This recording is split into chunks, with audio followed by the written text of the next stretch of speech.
Hello, everybody out there in YouTube land and everybody across the world, United States, UK, Europe, Asia, everybody else. Yes, I know, garbage. It was a little bit late. We're trying to get more people in.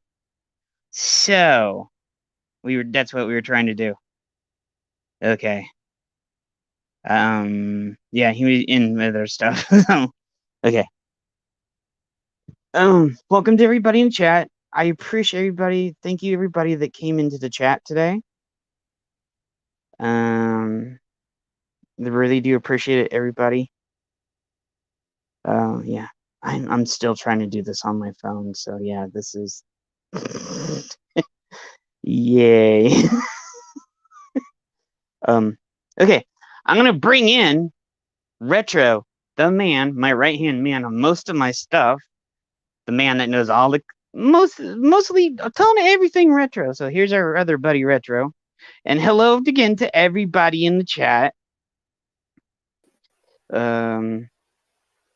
Chris, Garbage, Rob, anybody else that's coming out there, and we're gonna have somebody else too. Say hi, Retro. Hi, everybody.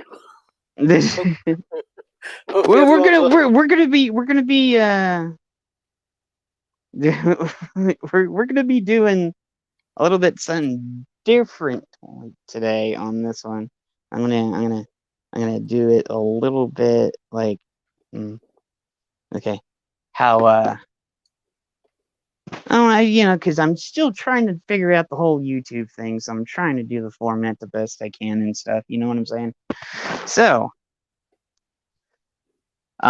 we got one more. We may have more people coming in. So, Alpha.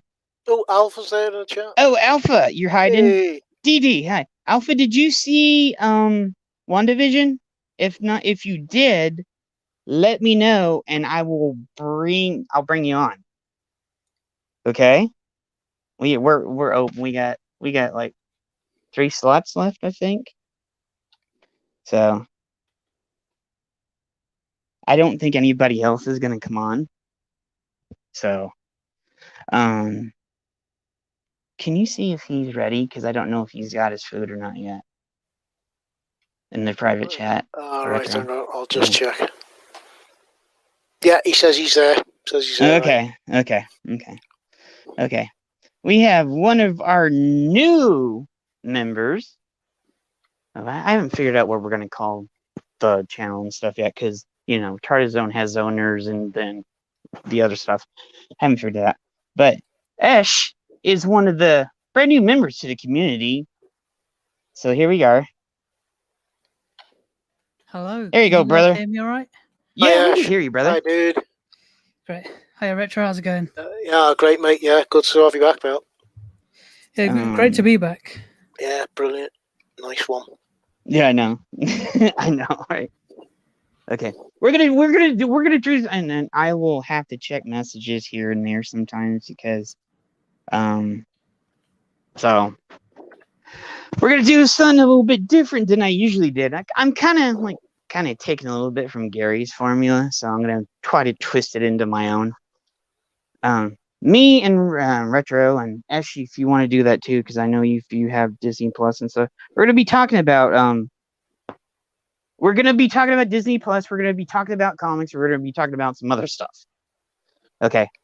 If you have your Disney Plus or whatever you were open, we're gonna go through it a little bit. We're gonna digest it and how do you say it, and intersect it or go deeper than we have been in the past weeks. Yeah.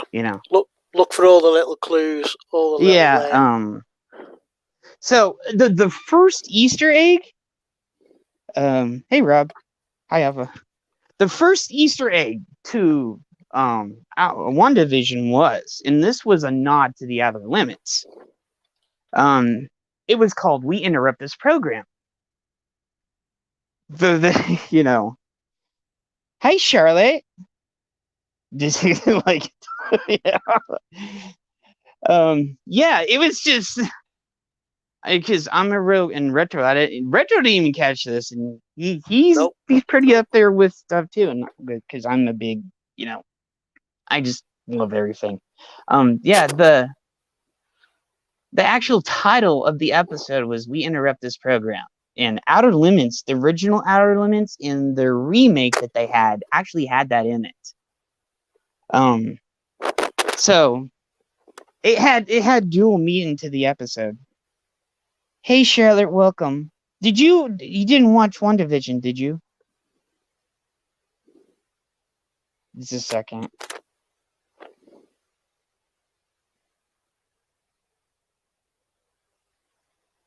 If you want to come on, Charlotte, and talk about it, that's fine. Hey, Princess Hush. Yeah, I got a dog like Jack, so she does that. What I was gonna say, we had to interrupt this program. Hey, Disaster. Sorry. Hey, Retro, you gone? Just like I gotta calm her down. Okay, no problem. Hi everybody. Hi Disaster. Hey, welcome to the chat, dude. Yeah, we're just going to be discussing WandaVision probably in a bit more detail tonight because Jed's got a good eye for these things, so he'll go through it and he'll pick it to pieces and find all the little juicy bits. So he's just nipped off to deal with his doggy, so he'll be back in a minute forthwith.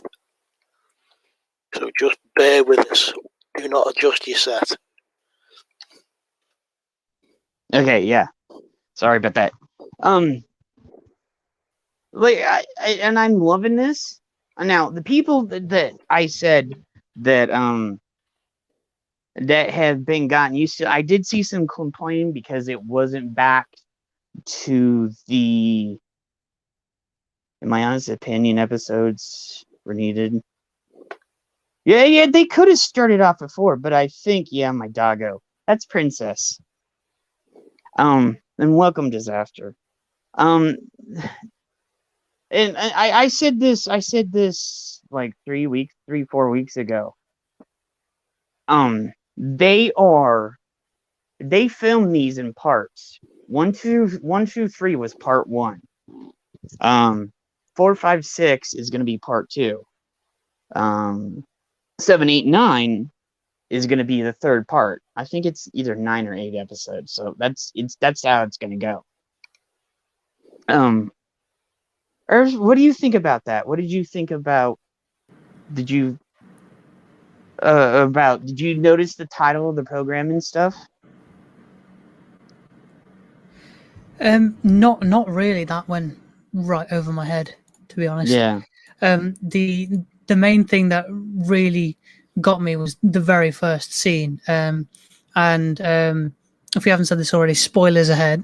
There's gonna be spoilers, so I need to put that on. Yeah, if you guys, I don't want to spoil because I was in Tom's chat. He last night when he was playing Cobra Kai, and we were trying to keep spoilers out of there because he hadn't even seen it yet because he was playing Cobra Kai and stuff. So go ahead. But yeah, the whole scene where they were just coming back after the blip. So where Tony did his snap, and then everyone started dusting back into existence, and the chaos that caused. They didn't really show too much of that in the movies, but in these TV shows, they sort of show the minute details of what happens in the larger world. Yeah, I was just about to say that. Okay, and that's what the TV shows are good for. And then we're coming back in after being dusted, and she's like, "Oh, where's my mom? She was here about 20 minutes ago," and she ran to the doctor, and she's been dead for 3 years or 2 years. And it's really good how they started it off, and they gripped you right from the very start. And there's a few bigger things that happen later on in the episode. We'll get to that. Yeah. We're right now. And hi Jedi. I'm glad to see you here. Thank you for coming to the stream. Okay, so it starts off. I'm like, Marie, you can't. I can't leave Monica, and young Monica's like, young mom, it's okay. I can stay with grandmother. Or I can't, maybe I'll build a spaceship. I want to be an aircraft pilot. And then you hear you hear Carol in the background. They actually brought Carol's voice into the background because you heard it. Well, threes, so. But as you were coming in, like you said, how she came back is when, like you said, when Tony did that last snap, because this totally takes place right after Tony snapped. I had a discussion. Somebody was like, well, this takes place before, and I was like, no, it takes place right gotta after be. end. It's right at the end of Endgame. Yeah. Yeah, and so, she's like Lieutenant Trillman. She's like breathing heavy. She's like, I love the effects. I don't know if you saw that, where the effects where she was coming back into reality. Yeah. It's kind of like how people were disappearing, and then she goes out. There's total chaos. People are just appearing around her, all around. They're like, we don't have the capacity, and people are just snapping back into existence all over the place. I could definitely say it was a bit like me coming out of a hyperglycemic attack. So it was like, what's going on? And there's just people here. Yeah, and there was this one, the first person she runs into is a male doctor, and he goes, I have to call my wife because his wife got snapped back into existence. Yeah. And it's the fact that they were like occupying space where literally somebody had been sat down a second before and they're appearing. And the whole hospital is just like overrun because it's flooded with an influx of that many people. There isn't the space for them to fit into. You know what I mean? It was just overflowing. Really good. It was just, and I love this part because, like Earth said, we don't see that much. We didn't see the after effects of the snap that much. We saw some of it, and we saw some of it in Far From Home. Was it Far From Home or Return? The last Spidey movie, which I was like, oh yeah. But there was another cool thing where she was running down the hallway and a guy snapped into existence and she ran right into the guy. Yeah. When she was at the corner and she's like, I'm looking for a patient. Yeah. It was total chaos. Yeah. And she's like just going nuts. And then she actually sees the doctor, like Earth said, the doctor that she was talking to about with her mom, and she's like, I've fallen asleep. It was only 20 minutes ago. She's like, where's my mom? And she's like, sweetheart, your mom's been dead for 3 years.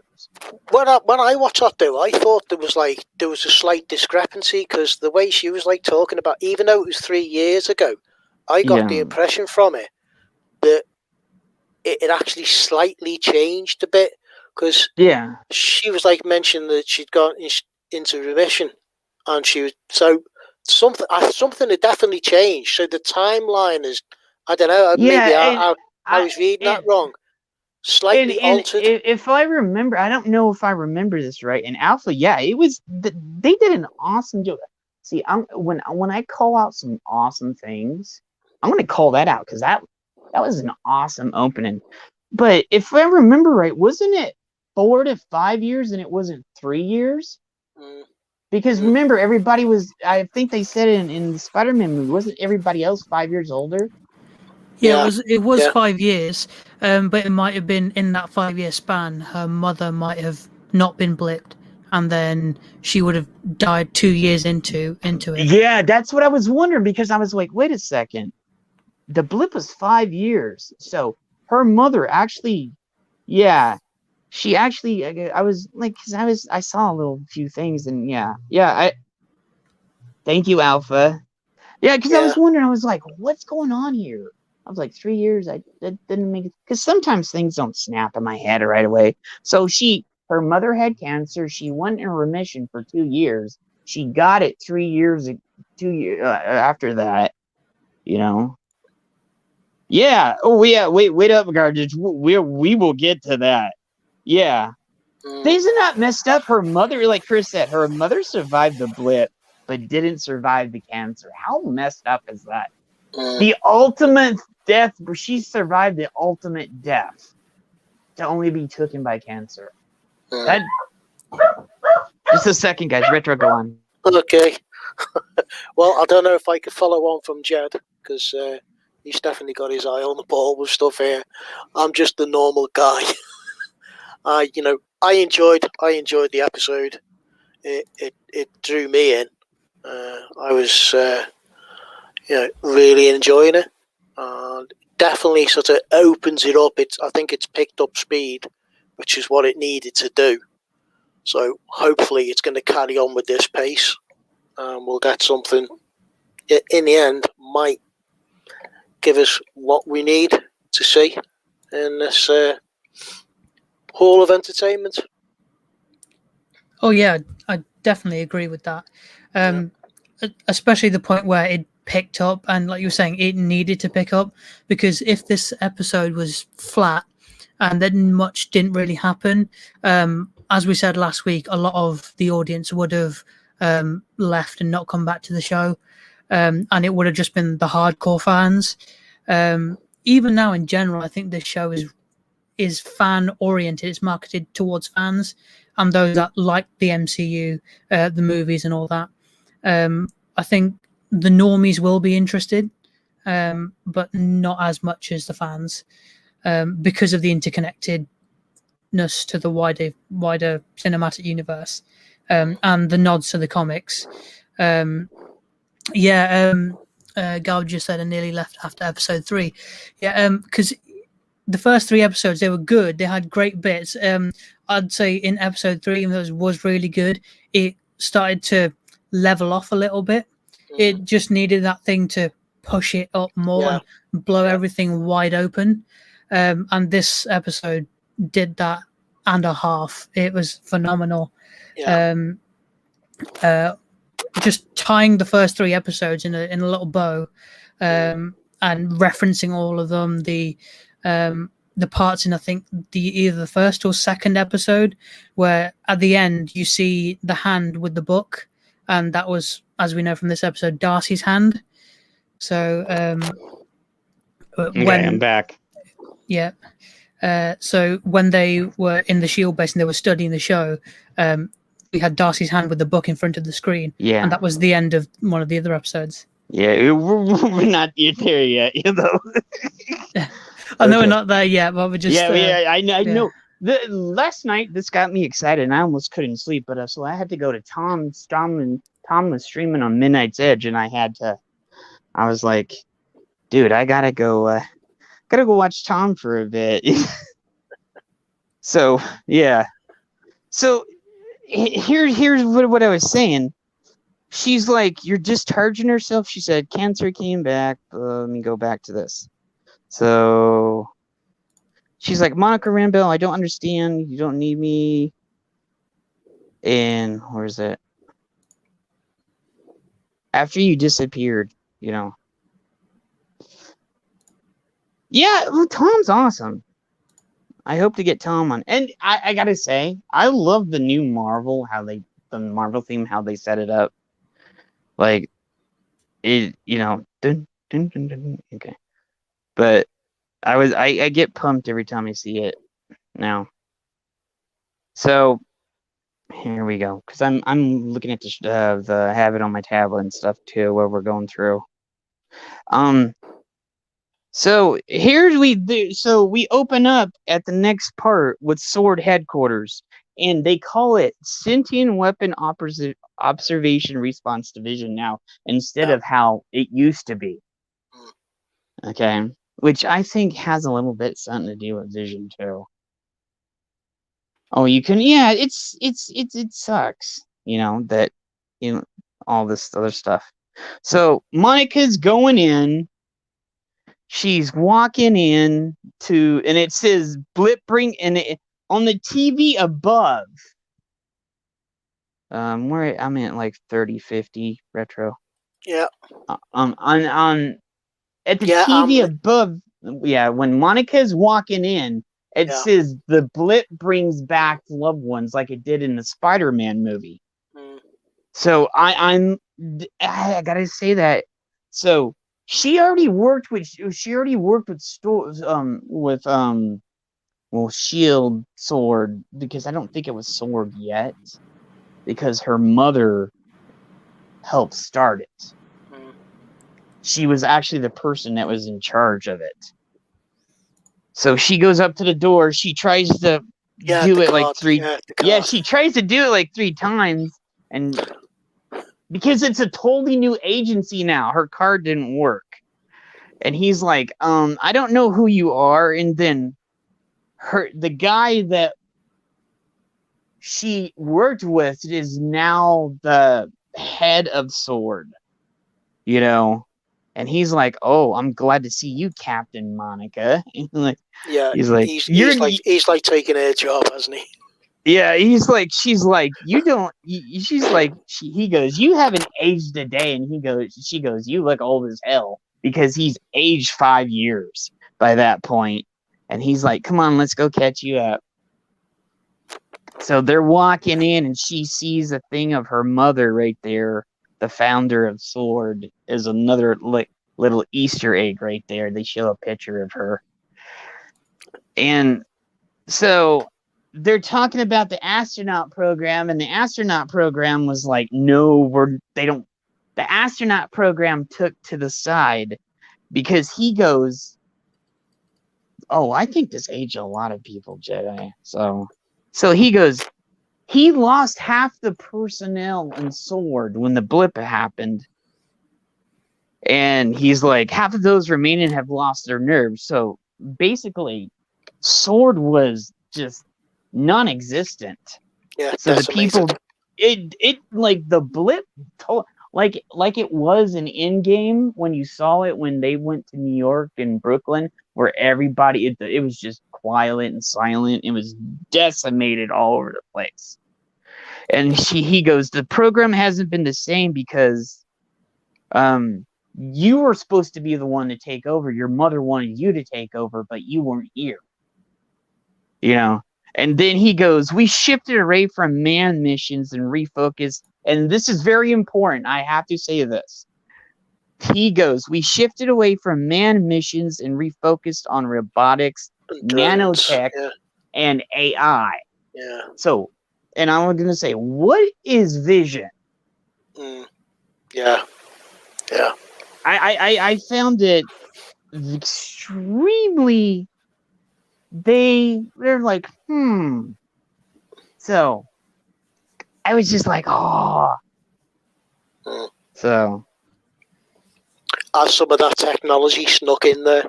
Oh yeah, and I was just like, and she's like sitting in weapons, it says on the door. So, and another thing, I'm sorry if I'm going on too long on here, but I don't get the chance to do that on Noel's channel. So I'm doing it here, okay? I'll take a back seat. Yeah, I'm not taking a back seat here. I'm actually going to explain things because I love to talk. Yeah. Because some people, Disaster said this. Disaster said he loves my commentary whenever he watches a movie, but sometimes Noel has to shut me up. So, and I think Rob laughed at that too. So, when he was in there, because he specifically said, yeah. So they go like, I'm kind of like e-fapping it, but I'm doing it in my own style. So, Yeah, vision is all three, like Chris said. Hence the name Synthzoid. Yeah, then they dropped the name like Chris said. I gotta go back because I actually skipped forward. Where they're walking through. Well, I just want to make a point that I just googled the word sword and Marvel linked to it, and the actual definition from the comics is sentient world observation and response department. And in the show they're calling it Sentient Weapon Observation Response Division. So I'm guessing that is a reference to Vision, and linked to his technology. And if you think about it, Vision was a weapon essentially created by Ultron. So that weapon word sort of leads hand in hand with it. Well, in the comics, Sword was supposed to be the Shield, but out in space, basically. Yeah. They were Shield, but they were, you know how the Avengers sometimes, the Avengers on the planet, but mostly the Fantastic Four takes care of the stuff. I mean, the Avengers have taken care of stuff out in the cosmos because they had some really good sagas in the 80s and 90s. But the Fantastic Four, the Fantastic Four took care of most of the cosmic stuff. Yeah. So I think they are leading into that. I know. And also like all these cosmic level stuff. If we just look at the timeline for the future of the MCU, it's going to be all magic, mutant, cosmic level stuff. I mean, we've got one division leading into Doctor Strange 2, Multiverse of Madness. And that's multiverse related. That's wide scale cosmic level. So it is all heading in that direction. Like they were playing it steady and safe with the Infinity Saga. Now they know they have a leg to stand on. They have a predetermined fan base, and now they're like, okay, we can dial this to 11. We could bring the more crazy concepts from the comics into the movies for people to go ahead, go crazy with it. Yeah, well, see, here's the thing. I wanted them to go more because let's be honest, on the Infinity Gauntlet, they didn't go that cosmic. They may have done the snap and everything, but they didn't do what I really wanted them to do because they left out Adam Warlock. They left out a ton of people. You know. Yeah, but what Chris said, I will have to say this. Chris said if she's correct, you can expand it further. The MC version of Sword is a response division to look into what happened in the emergent sentient weapons, what could be called metahumans and soon mutants. You know. Yeah, so it's like I was saying, like all the little tidbits and the references here and there and everything is just creeping towards blowing the universe wide open for these wider concepts. I mean, I understand in the Infinity Saga there was a lot of rights to characters and things like that.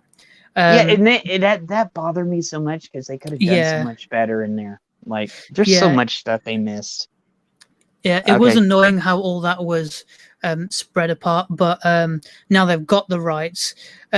Even if I think they did have the rights, they would have still played it a bit safe. They would have probably still done a Thanos level event. I don't think they would have quite gone. Here's my thing. They should have saved Thanos until they could have got the rights, because you need, like, if let's be honest, Infinity Gauntlet is the penultimate saga in Marvel. Not hands down. It lasted from the 70s up to the late 90s. Okay? Like, literally, that's how long it went on in the history and stuff. Hey, Lord, I was gonna try to get a hold of you. Did you watch WandaVision? If so, you want to come on because we're talking about it. Because you said something about it. Was it in Tom's chat? Was it in Tom's chat, or I don't remember, because I go to so many places and like I help out in so many places too. So so they're working down the hallway, and then he goes, "Okay, Monica, we know Sword's your home, but we don't want to, make anything awkward. You grew up here. You should have been the replacement all along. You were the obvious choice, but I wasn't gonna say it." So he was actually being real with her. Like, okay, I know I go all over the place. So I go into Gary's chat, Az's chat. I'm in a lot in Tom's chat. I'm in Tarzone. I'm in Knowles. I just go all over the place. And the thing that got me, and I thought this was a little shitty, and you can see this on her face. We're at 28:51 retro.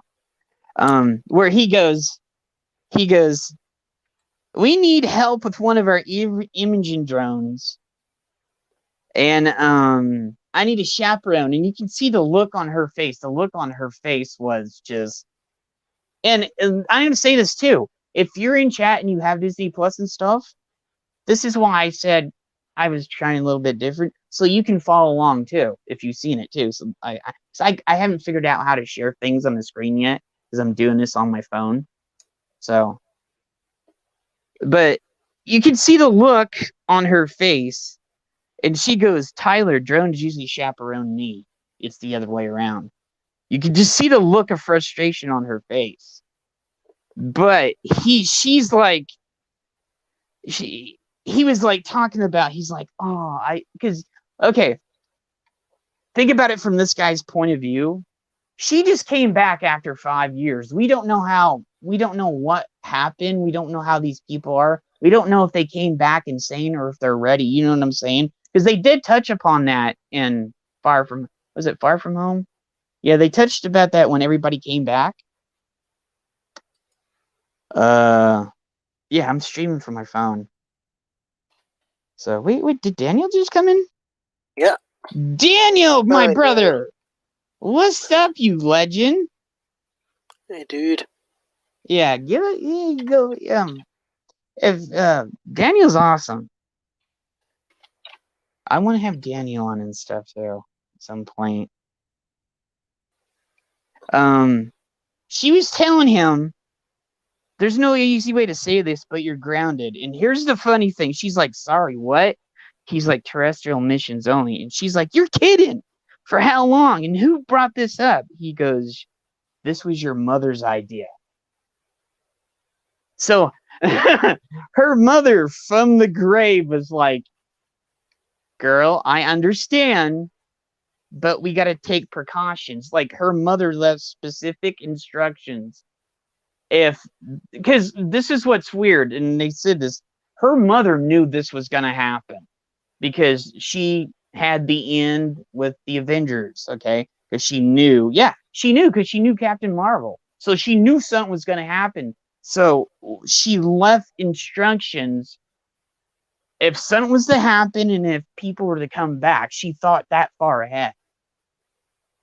So, and she said she implemented guidelines in the event that the personnel ever returned and vanished and came back. And he's like, so he did the political thing. He's like, well, think about it this way. He was trying to say it, but he was like nice, but she's like, what's that? And she's like, well, your mom believed you would come back someday. She didn't give up hope on you. So this is why she left these instructions in the first place. So, what do you? And then he goes, you'll be doing a big favor if you doing the political thing. You'll be doing a big favor to the FBI. So, we all know what that was speak for. I don't think that you're ready right now. No, we'll think about this, Jedi. And Retro and Ash, tell me if you agree with this. If you haven't seen a person for 5 years, what would you think? They just came back into existence. I'd agree with the precautions. Yeah, you have to agree with the precautions. Definitely. It's just. You can't expect someone to be gone 5 years and just to come back just like that and then do their job to the fullest again. You need to be able to be sure that they're capable of doing said job again. Yeah, well, it's like in space or something when if you see something and you see a contagion or something, you're gonna say, "Hey, I'm not gonna let that inside the spaceship. We're gonna put that in the airlock to make sure and quarantine for about a couple days to see if And if we get some readings back and it's cool, we can go in there. But we're not, you know. They do They do that in the NFL, the NBA, and all the other shit places now that they screwed up. You know, so he was trying to be he was trying to be a friend, but he was also like, I have to do my job at the same time. You know, and he's like, you know, your mother wanted it this way. So are you in a way he was saying, are you really gonna argue with your mother? So basically in a sly way.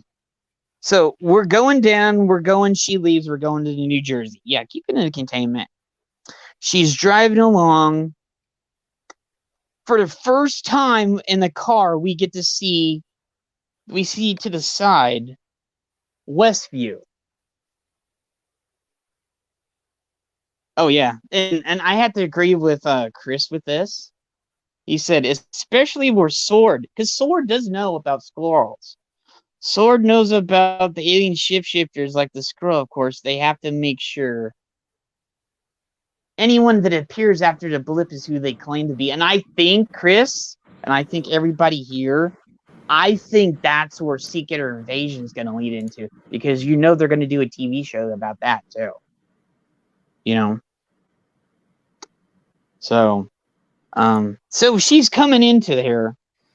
And tell me, you guys...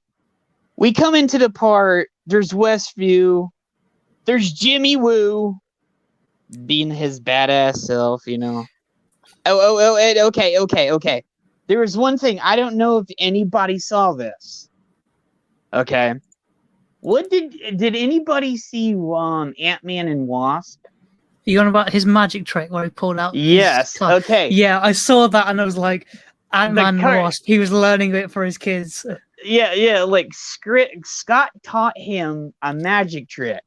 And when he first meets Monica, he goes and does the magic trick right up to her. And I was like, there's a nod to Ant-Man and Wasp right there. Yeah, I saw that. That was a nice little touch. I was in here. Somebody was like, oh, that's Captain America when they do the thing later on. But we already saw that. Was it the first or second week? I was like, I heard the voice. I was like, that's Jimmy Woo. That's totally Jimmy Woo.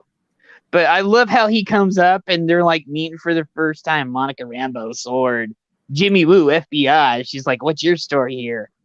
And he's like, we got this place and this place just popped up out of nowhere. And these officers do not know why this town is here because they have no memory of it. And they're like, no, nobody's ever heard of this town. It just came out of nowhere. And then he goes, so he's like, the FBI told me, he goes, oh, I'm going to be in the first plane out of here. But they have a wrinkle. There was new law enforcement that didn't even know that town existed. And the town that they're like, we're Eastville or something. So, Eastview. And so they go over and talk to the people. And they're like, hear me go. And he's like, pardon. Would you mind repeating your claim to? And he's like, no such place. Westview never existed. And they're like saying, you're saying the town of Westview, New Jersey never existed? He's like, yes, I never seen it in my life. Hey, Lord.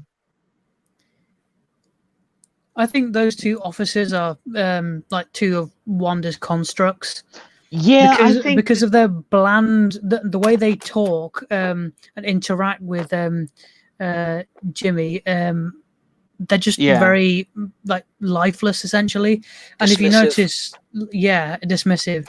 And if you notice later, it's something that Raging Rhino brought up in his stream, that when Jimmy's talking to I've forgotten her name already, but when they're interacting, you see in the background they drive off into Westview, mm-hmm. and their car just disappears. So I think they're part of Wanda's creation, and their constructs like security guards coming out to meet them coming in. Okay, we've already seen that Wanda can, and we saw it last week. We already seen Wanda's constructs from inside the bubble can last outside of the bubble because the outfit that Monica had on, Wanda put that on her. Oh yeah. So, and we'll get up to the part where you were talking about because they did hint at it. There was another hint because I noticed that because I watched the episode like twice already. I watched it I watched it at like 1:00 last night, and then I went to Tom's stream. And Jimmy Woo even said he looked through all these records and everything else, and he goes, "This nobody knows why this place is here. It didn't exist. There's no people from it. You know, there was diddly squat. You can't reach anybody inside." And they even said it's like people have a bit of selective amnesia. You know, because wait, there was a number here that and I noticed this number because they don't. Okay. Where was it? There was a number. They said the number.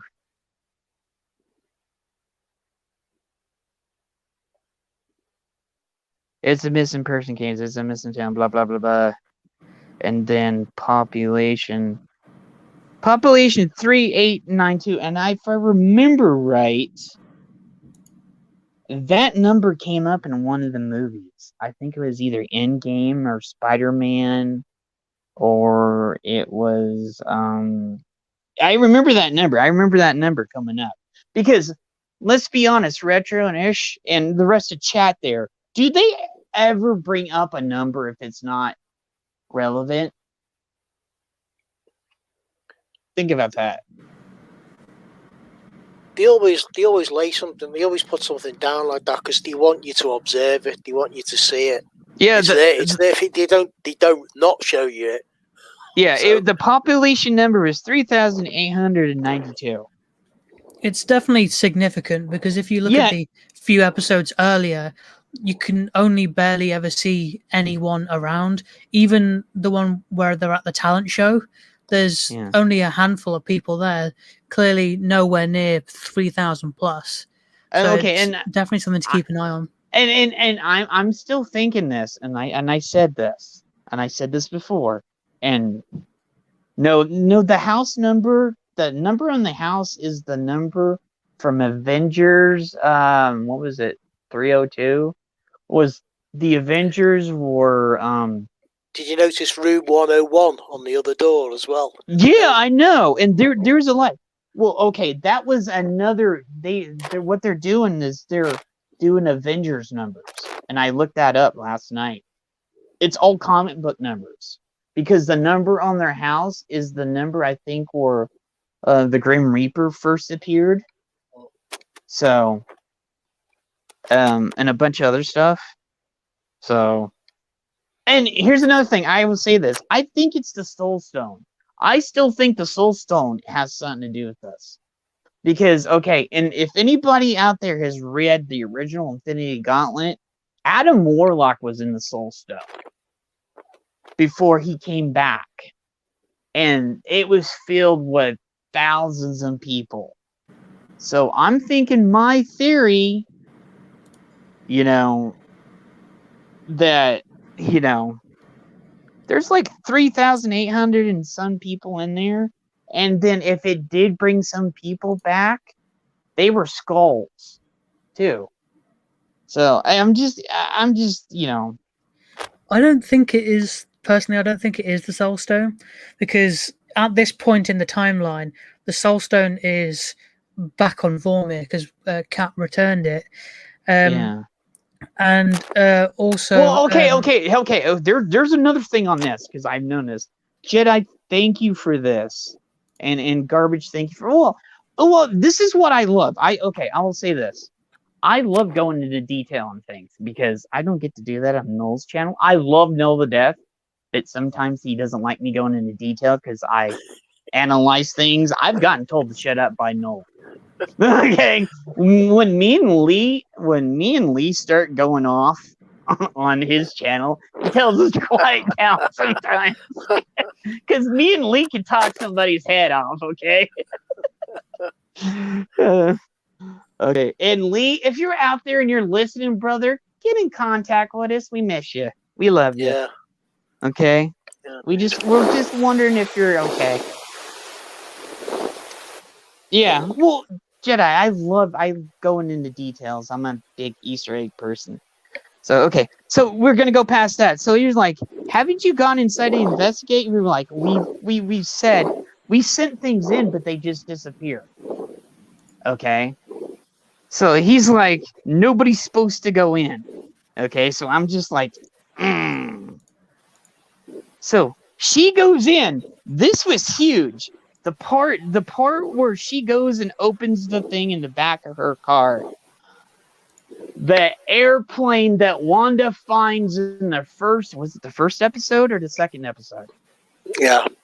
It's metamorphosed into the plane she finds in the bush. So she goes and she's like, Jimmy Woo's like, well, I was growing up. Other kids wanted to be Michael Jordan. I wanted to be Elliot Ness, which being Elliot Ness was pretty freaking awesome. Okay, just saying. You get to bust people. I love the Untouchables, especially when Sean Connery, rest in peace, my brother. I love you. I hope you're resting in peace because I love you, Sean. Because I got to meet him when I was younger, and awesome person. And I just hope he's like having enjoying, like. He's up in heaven with the Bond girls just kicking it and stuff, Shaking, not stirred. I know. God bless Sean, So she was like, does this mean, do we have the awareness of Westview? So she gets it up, puts it out, puts the drone, moves it, and he goes, is there a certain radius? Yeah, Alpha, we all tried it. She's like, is there a certain radius, or is it because we don't have a personal connection? Because it didn't affect Jimmy or Monica. Okay, the barrier that's around the place doesn't affect you until you go inside. Okay, that's when Wanda was like, boom. Yeah, I got you, bitch. Okay, so it's because so she's flying it in, she sees it, it goes through the barrier and disappears. And Jimmy's like, where did it go? Sorry to interrupt you there. Was the number on the side of the little drone significant? I think it said S57, and then the colors of the drone were Captain Marvel's colors as well. Yeah, well, they're also hinting at Iron Man too. Because okay,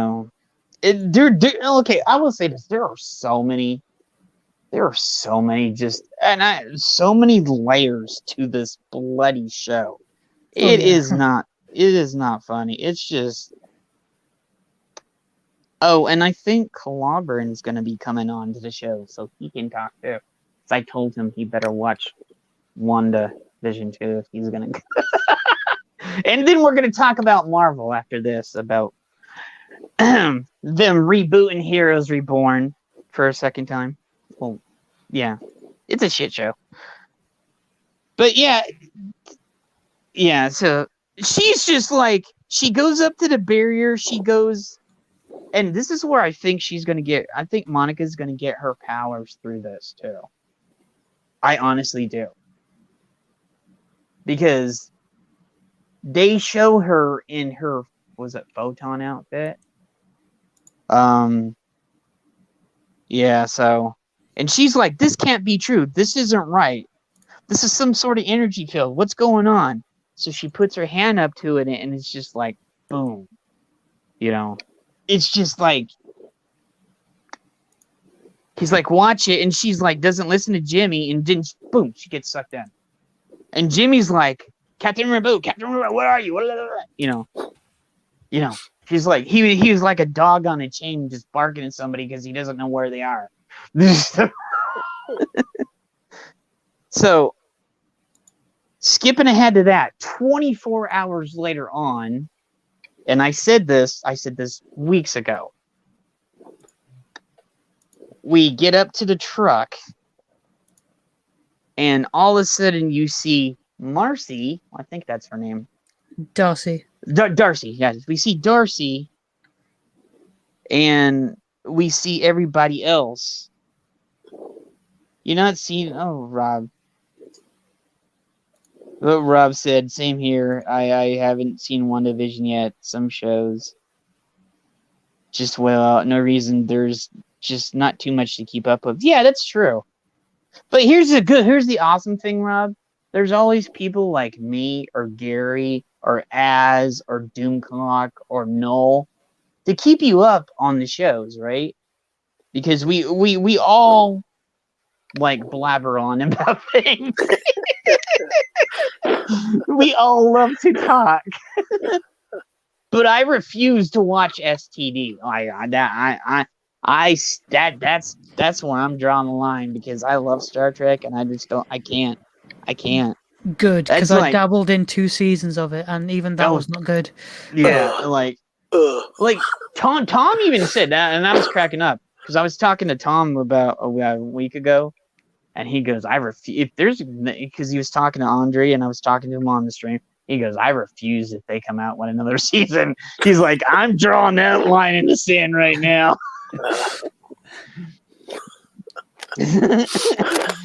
Yeah. Like, let's be honest. You're gonna get decent, real reviews from us. We're not gonna fluff things. Like, how many? Okay, everybody in the chat here knows when we watch a movie on Noel's channel, do I fluff anything? I'll be like excited, but if I see something like the movie we just saw this last Thursday, I will Mystery Science Theater the hell out of the movie. Okay, I like the movie, but I tore it apart at the same point, making jokes about like zombie yetis and all this other stuff, and like we were just tearing it apart. But it was enjoyable. Like, I love bad B movies. I love bad movies. So yeah. So okay, you have Darcy and everybody else, and she goes, "What's your field?" in the little, but Indian guy. Yeah, the little Indian guy. STD will screw you up. Agree, Daniel. Oh, Retro, can you make sure and check if Mike comes in, because he said he might come in. Okay, Yeah. will do. Yeah, well, let me know, or if he's in chat or something, and I'll let him in. Okay. Yeah, Rob, I agree with this. Rob said, it's nice to hear all your comments on the show. On balance, I'll give this a go later in the year. Yeah, like here I'm saying, and I will say this, I'm not. If you guys don't have the money to get Disney Plus for like another, because it's gonna be like, what's it? We're on 4, 5, 6, 7, 8, 9. So there's 5 more weeks of the show. That's like $50, I think. Isn't it like $10 a week, a month, or whatever? But it's. And I will say this, but I know people are they're the companies and other people out there are like, I love watching it weekly because you keep it hyped for every single week. But if you don't have the money for it, wait until it all comes out, then go binge watch it if you want to. But still come to the streams and stuff, because we're not going to lie to you about the shows and stuff, And I agree with this Jedi. What Greta Jedi said. Right now, Cobra Kai is my favorite show, but I'm only on episode 5 of season 1. I don't really watch a lot of TV. Trust me, Jedi, watch the rest of that as soon as you can. Okay? Trust me on this one. I love it. It's awesome. Cobra Kai is one of my favorite new shows of the year, along with WandaVision. Because we don't have too many things now, because everything's all woke and everything else, and it's just terrible. So, Mike did say something. Just a second.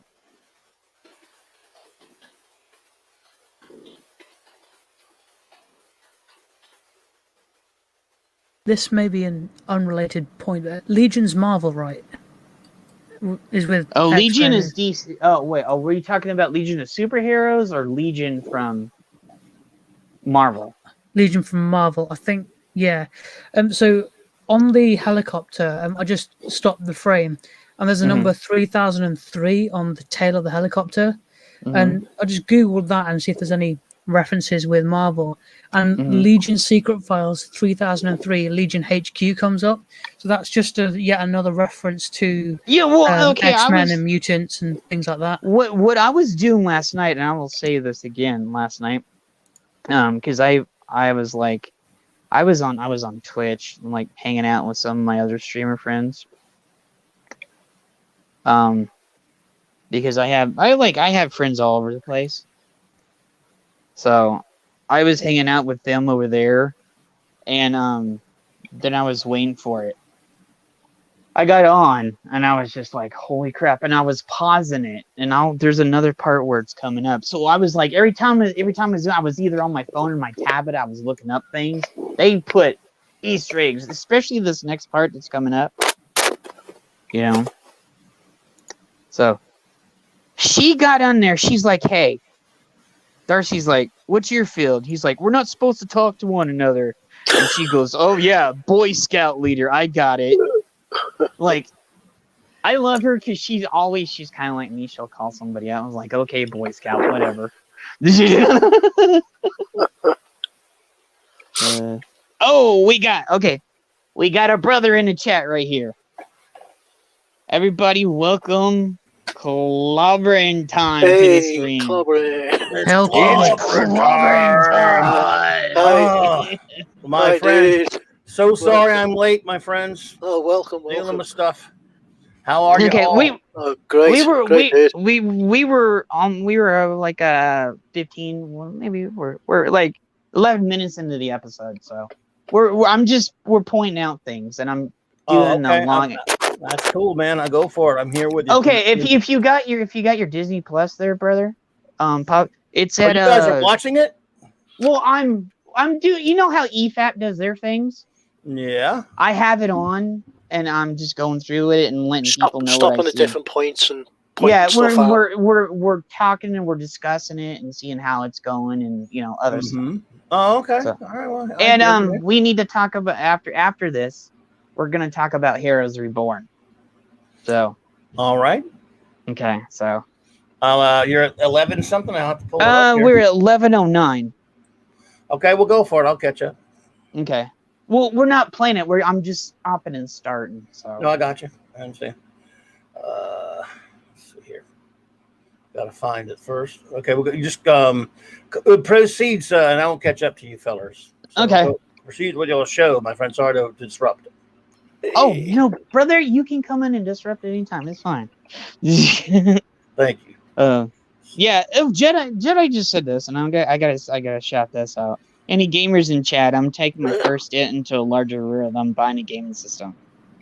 Yeah, Cobra Kai is awesome. Okay, I will say this, and Xbox. Yeah, I am Xbox because but I have had PlayStations in the past, so and Nintendo and PC and everything else. But yeah, I would. For me, and I know there's that I accidentally started a console war the other day on Twitter too. So. I don't. Did you see that when Did you see when I accidentally started a console? That I don't have wars. Yeah, I started a console war on Twitter the other day by accident because I was like, I really don't think a certain company is gonna be around, and then it's just gonna be this, and that company, and everybody lost their shit.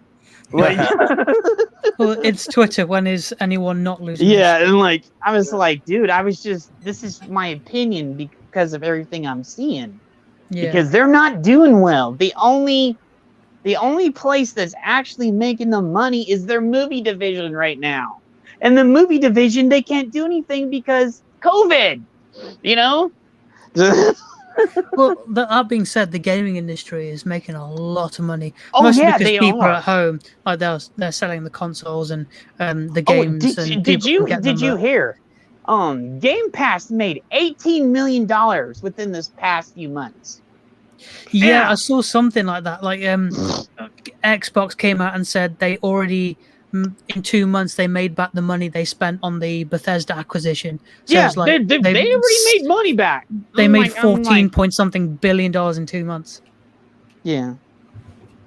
Yeah, I would say, okay, if you have a friend you trust, or go to a secondhand or a comic book store or a pop culture store, something that I used to work with, and see if you can get a used one that do not. I will say this, and I'm making it. For the love of God, please do not go to GameStop because they will rip you off. Okay? Please do not go to GameStop because I do not want you to get ripped off. I used to work at GameStop, okay? They were a terrible company that rip off people constantly, that push crap in your faces that you really don't want. Like that stupid magazine, and hey, you want to be a Power Plus player where you only save like 2% on your stupid stuff, you know. I hate GameStop, and congratulations to all the people that stood up to them and screwed them over recently. So screw GameStop. This comes from somebody that worked there, so. Okay, so back to this. One of them was one of You're them was 11 what? 11 what, buddy? Sorry. 11-12. Okay, thanks. Okay, so yeah, the one was Darcy was talking about what their specialty was. One was nuclear physics. One was artificial intelligence. Hers is astrophysics. And then she was like, "Well, we got the full clown card right here, don't we? Because everybody's a field." And then the guy that I've got chemistry. yeah, and then the guy that was the you know, the Boy Scout said he was a chemical engineer. So I don't care. Yeah. And then she's like, "Yeah, I don't care." Oh yeah, and she's like, "Yeah, I don't care." He lost Whatever. his chance. And then I love the wide shot that they have right there, because when she comes out, they go into this wide shot with the sun in the background, and within 24 hours, Sword already has a response base, everything all set up, yeah. It's like what they did in the first Thor movie with the hammer, when Thor's hammer first fell to Earth. Yeah. With the one guy went out to look at it, he tried to lift it, and then the next day they're in the town and the whole base is around it. Yeah. So, well, Sword is basically Shield, but just made with Kree technology, basically. Yeah, It's because you know. Nick Fury's already on the station with the Skrulls. Yeah. So, and Shield already has a bad rep from previous events, so they need to come up with something. Yeah. Yeah, that's the reason why Nick was like, "Okay, we got to do something else because the world doesn't trust Shield now. So let's make another one." You know. Yeah. So. So yeah, like I said, they go in that wide in shot. She goes in, she's walking along, she's like, and this guy, he's typical jarhead, and like, "Oh, I'm the big bad," I have friends and other people in the military, but when they're idiots like that, I don't like them because, but God bless every single person, man, woman, that actually do go into service and defend our freedom to this day, though. I gotta say that. Okay. She goes in there, and she's like, "Okay, what's going on? What goes on when they go in there?" And he's like, "I'm afraid that's highly classified." And like, she gets shot down she's like, "You can't see anything?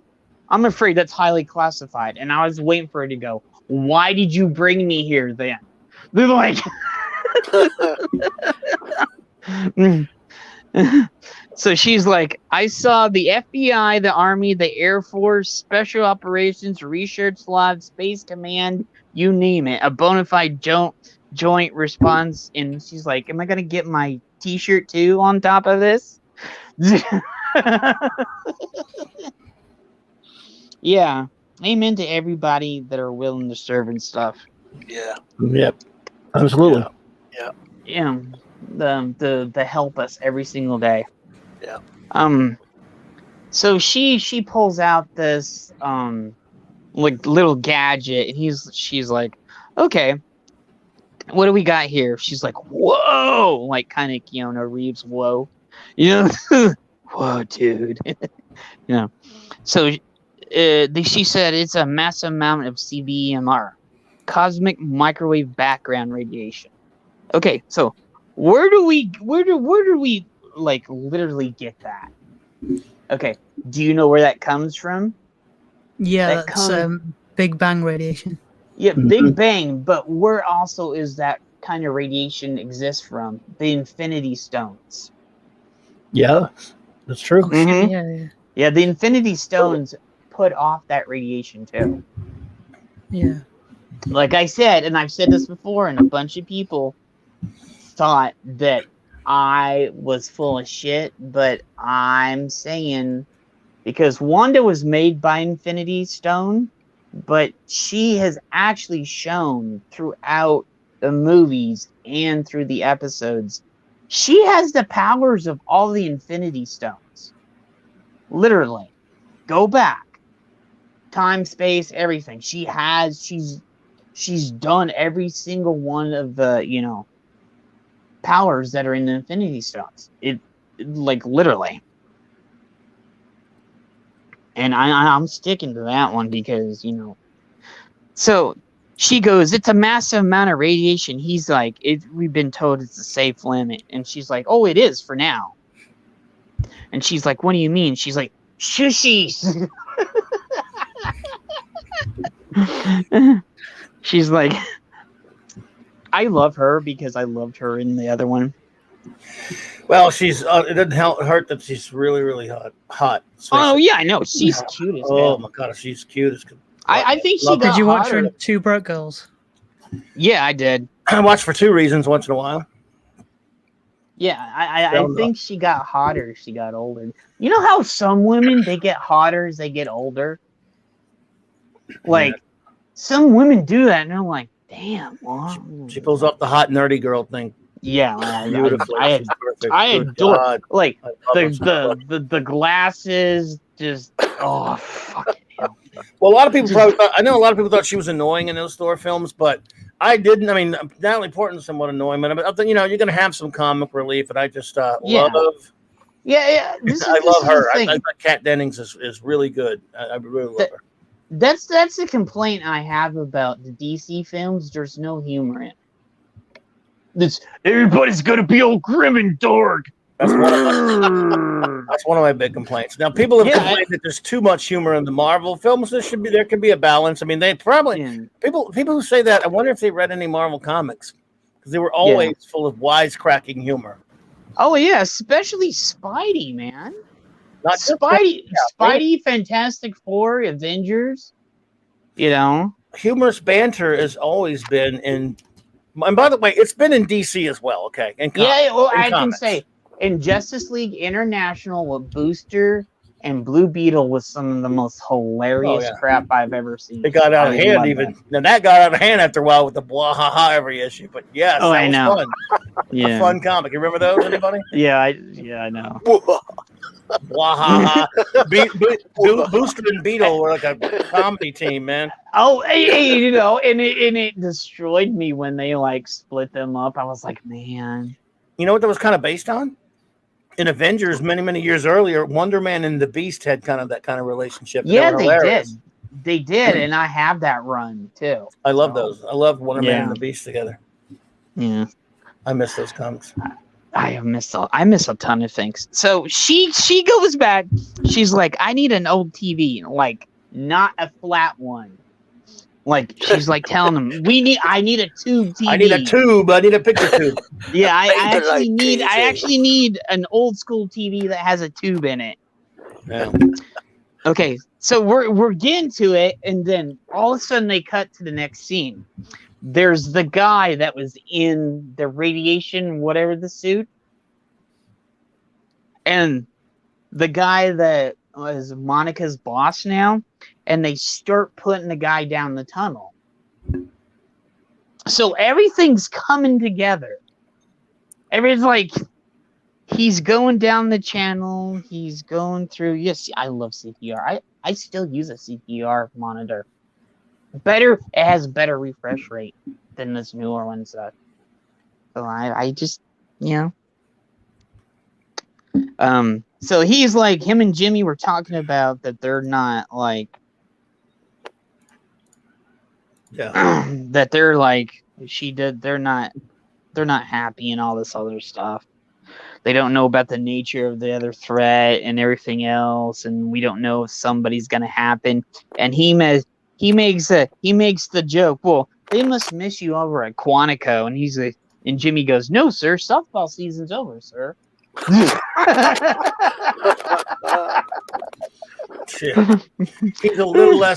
slightly less comedic than he was in Ant-Man and the Wasp, but I kind of like the guy.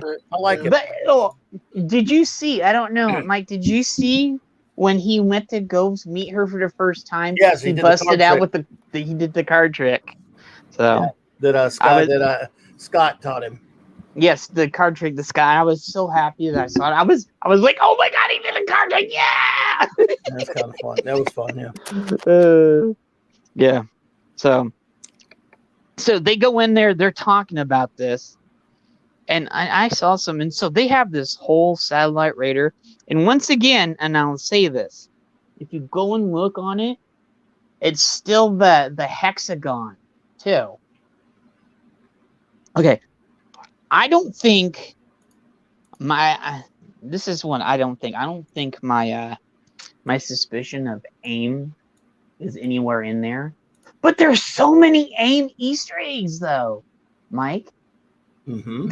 There's so, and there's Hydra, AIM, Sure seems like it. Yeah, and Mephisto Easter eggs. Although they didn't have one Mephisto Easter egg at all in this episode. I looked everywhere. Yeah, they didn't. They didn't say a word about him this time.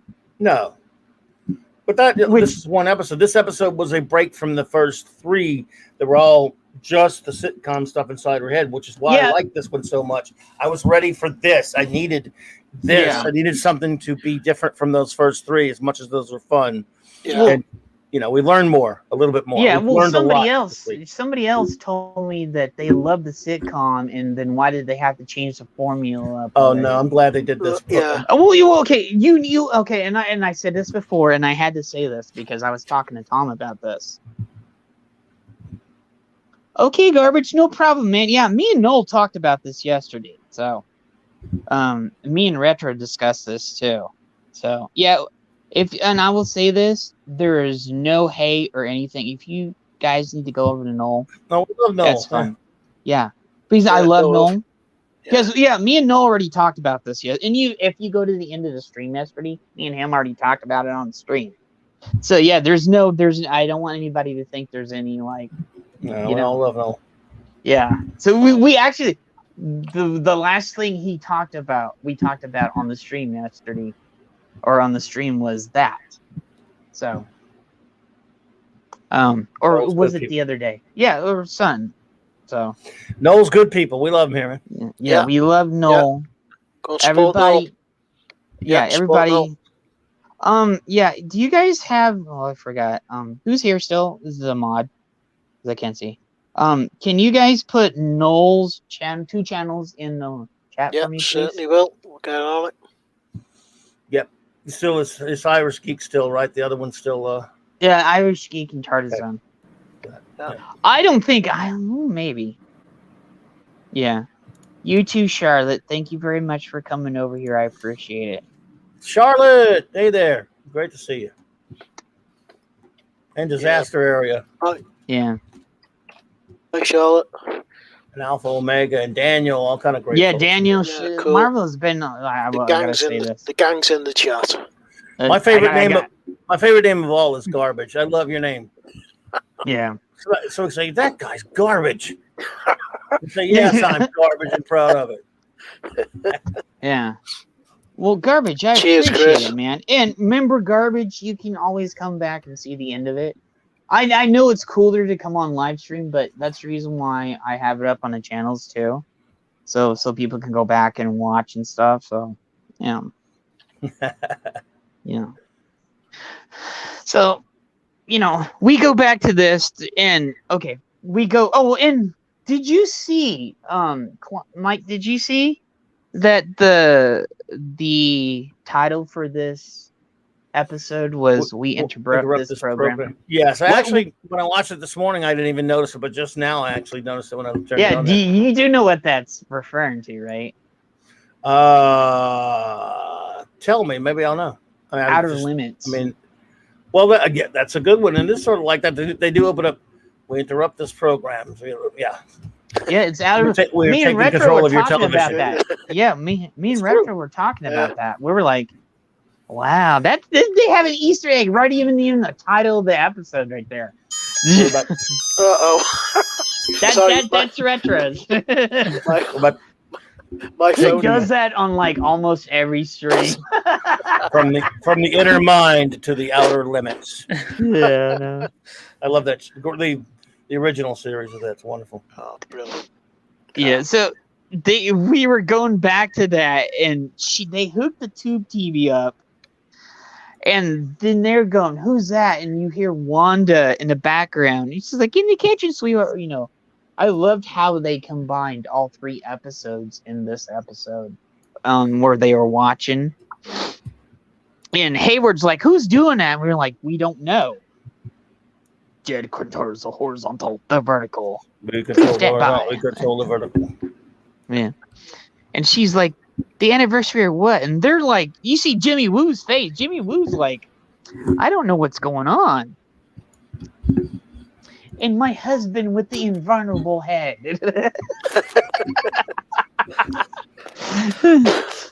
and so they were talking about, Jimmy even says, he goes, "Isn't he dead?" First thing he says. Mm-hmm. And she goes, "Dead, not blipped." Yeah. So you're already yes. No, so you're already like, oh boy.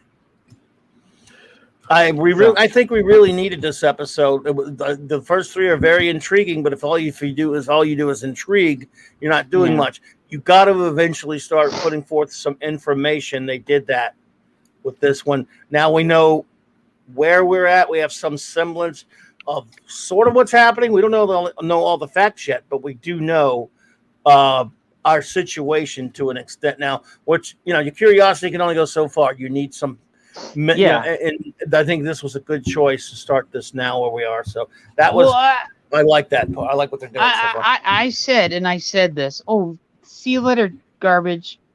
Later, Garb. Daniel. Later, Daniel. Later, Garb. I said this several times. Episode 4 would have to be the episode where if they don't do something, it's just, it's not gonna, nobody's gonna come after. People are gonna start dropping off because you got to give them something to hang on to. Yeah, you're exactly right.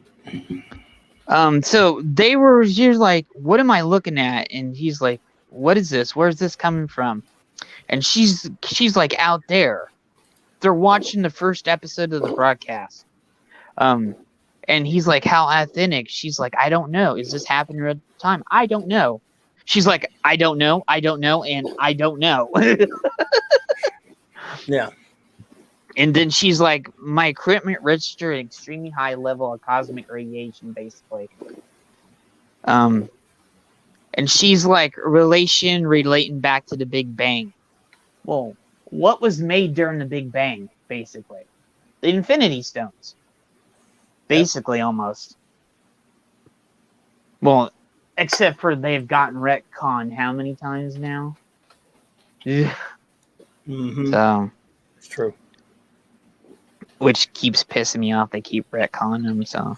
That's all they do in comics. And now, it used to be remember it was just comics that retcon the hell out of everything over and over again. Now it's movies and TV, so. No, wait till we get to the really Heroes Reborn stuff. So, you're going to flip out. I'm talking about the new one. I have not even bothered to learn anything about it. Yeah, so, I'll let you know. I'll let you on it. So, one I'm sadly unfamiliar with, but go ahead. Yeah, so they were talking about, so Jimmy Woo goes, why are we watching a TV show with 2 Avengers in it? Yeah. So I was just like, so the main guy, he goes back to Sword headquarters. So I think we're gonna see some shit later on in these next few episodes. Like seriously. Like I really do. Sure. And then they have the running joke where she goes, "Can I have my coffee now?" And nobody gets her a coffee yet. And then that scene from the first episode that we saw, and I love this. I love how they intertwined everything. You see the scene from the very first episode, and I called this, and everybody's like, oh, that's somebody else. I was like, I knew who that was. So, yeah, I agree with Alpha Omega. That's props to Elizabeth Olsen. She is doing a really wonderful job, and yes, she's gonna get scarier probably. Oh, it's gonna be so good because we're gonna have the Wanda from the comics. Oh, darker than Scarlet. Oh yeah, we're gonna have House of M Wanda. Oh well. Ooh, we're gonna have Heroes Deassembled Wanda.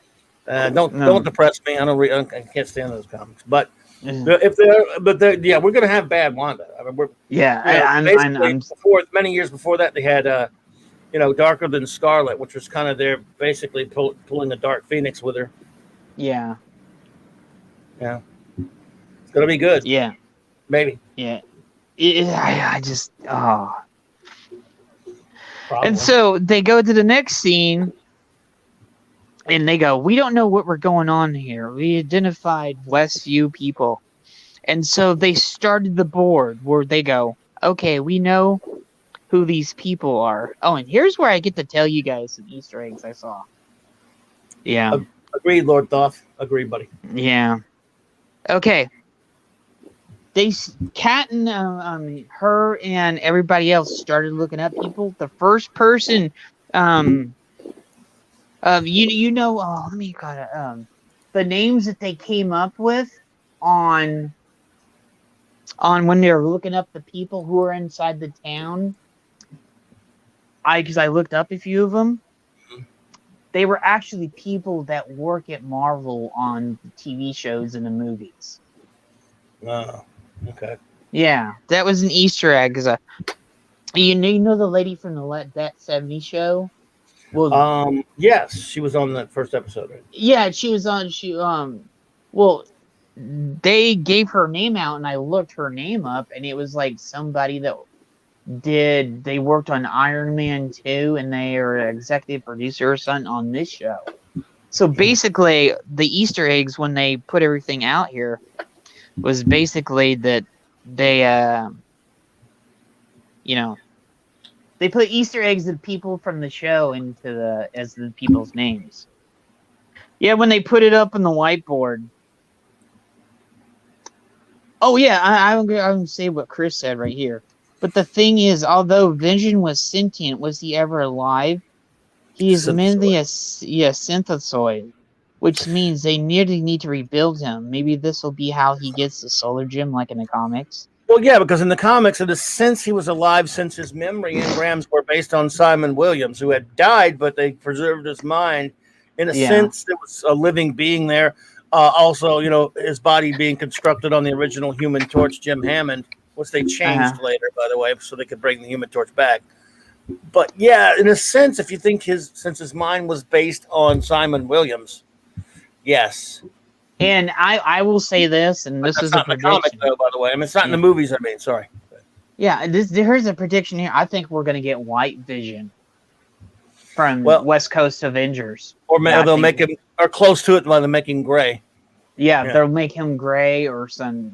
I would love to see the white outfit on him, but You like that white outfit? I thought it was. I don't like the white outfit, but I would like to see as a nod toward the comics. You know what I'm saying? Could happen, man. Could happen.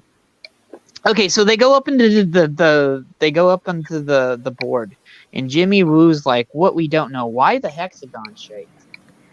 And then they go, "Now rearranged a 5 mile radius." And then, okay, they do say if you go up and it's at like 1740, 1747, when they go up there, and he goes, "You see on the end of it, mind control, ? Scrolls." They actually put scrolls on the board. Yeah. It's to the corner there. I didn't notice that because I only watched it once so far. Yeah. Of course, they've ruined the scrolls. Let's hope they fix the freaking scrolls. Oh yeah, I know. They in Captain Marvel, they really did screw up the scroll.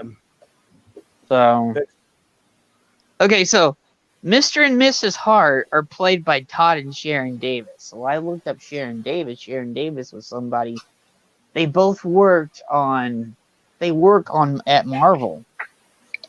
Well, you know. Chris Persia's asking something.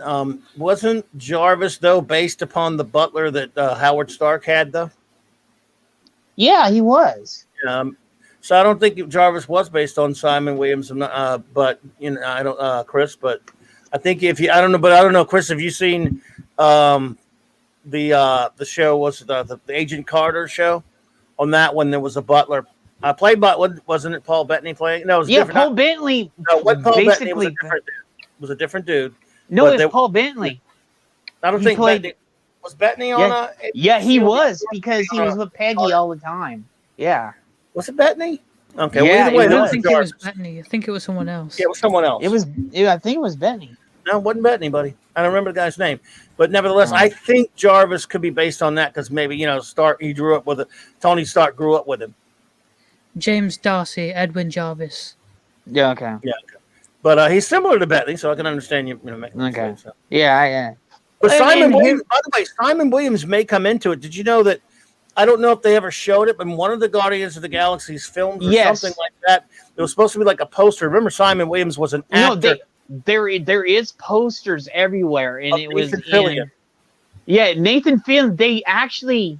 They cut him out of a ton of stuff, but if you go back, they made mock-up posters of him in all these movies and stuff. And yes. But as Simon Williams as an actor, which he did become later, but originally he was a scientist. Yeah. But he wasn't Wonder Man yet in any of the posters. He was just Simon Williams. Yeah, which makes no sense because he didn't become an actor until he was Wonder Man. But that's I know. And I was like, I got a little bit pissy at that because I was like, comic book minutia, what can I tell you? But yes, Nathan Fillion, of course. So he and that'd be. I'm just saying, if Nathan Fillion came in as Wonder Man, I ain't gonna complain. I love Wonder Man. I know. Wonder Man's awesome. I like him. Anyone else even remember him? I said, I'm sure you guys do. Retro and Ash, you probably remember.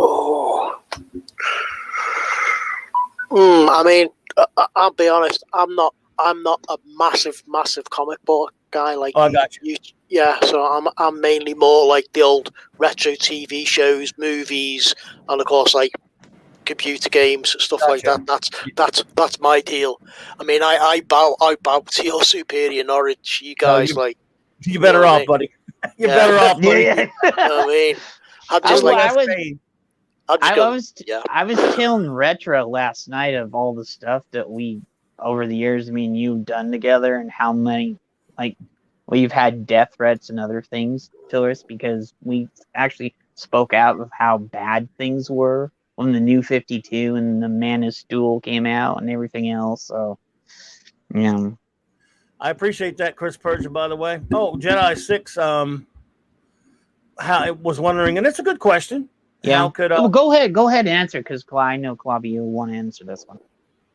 Go ahead. Well, how could you fall in love with the machine? That I can't really, I don't know, because in the movie it's different, but in the comics, again, he was a cold emotional machine, but there was still a man inside of there because of Simon Williams. But no, there's no real honest, good answer to that, by the way. I don't know. I mean, she might just be in the machines, man. I don't think it was the machine as such, more like the consciousness that was a construct of the stone. combined Yes. with the machine. Cam, what's up? So- You did find out where all the cool kids are. Well done. Cam was on there last night. I think were you there when Tom was there last night when we were playing Cobra Kai? Okay. Oh, you were on So, there? yeah. Oh. Yeah, I was hanging out with Tom last night, but I wasn't Nice. on stream. I was just talking in chat because I hang out with Tom in his chats and stuff. So That's a good point, Lord Thought. But yeah, Chris Persia, man, nothing wrong with thinking out of the box, my friend. You did that's good stuff. yeah. That's Well, what's- it is. I will say this: the Vision discussion is the same as the Data one. Does he have a soul, or is it really a smart? I will say, right. and I will. Data does have a soul. He does, because living, real, and feeling. He had feeling at first, and especially when he did his Data laugh and all that other stuff. That was hilarious. But like Data even had sex at one point in Next Gen. So just saying. He did. But Yeah, he did. But does he have a soul, though? That's an argument too complex for mankind. Yeah, let's be honest. I think he boned a chick and he got off on it and he had a ball on it, and yeah, Data had his soul, man. And he even talked about it afterwards. He's like, yeah, that was kind of awesome. I don't know about that, but where the Vision is concerned, even an android can cry. Yeah. That's the title of his first story. Sorry. It's a classic. So they go back and they're pulling up. Okay, here's the thing I don't understand. Whatever. They were started pulling up on these big screens and stuff. And they started putting, and here's the thing. Where is it? Let me go back to right here. Let's keep this going. They did that. This guest is leaving your home crack up again. You know, where they did all that other stuff. Welcome, Cam. Nice to see you, brother. And so they started putting these things out from the other people, and the people that they would see in the program, they would look them up through the computers. Okay, now Norm is, I don't know how you say Abash Taran. I think that's how you say his name. I can't pronounce it right. So they go, okay, so they go back to the whiteboard again, and it goes, what we don't know, why sitcoms, same time and there's a huge thing. When I saw this, it says same time and space, and then Jimmy Woo is actually writing down, is Vision alive? And still to the side, if you go and look, it still says scrolls on the side. So they're still thinking about, and this is where Secret Invasion, I think we're going to find out a ton of people were scrolls, and that's how they're going to bring people back. I honestly think that.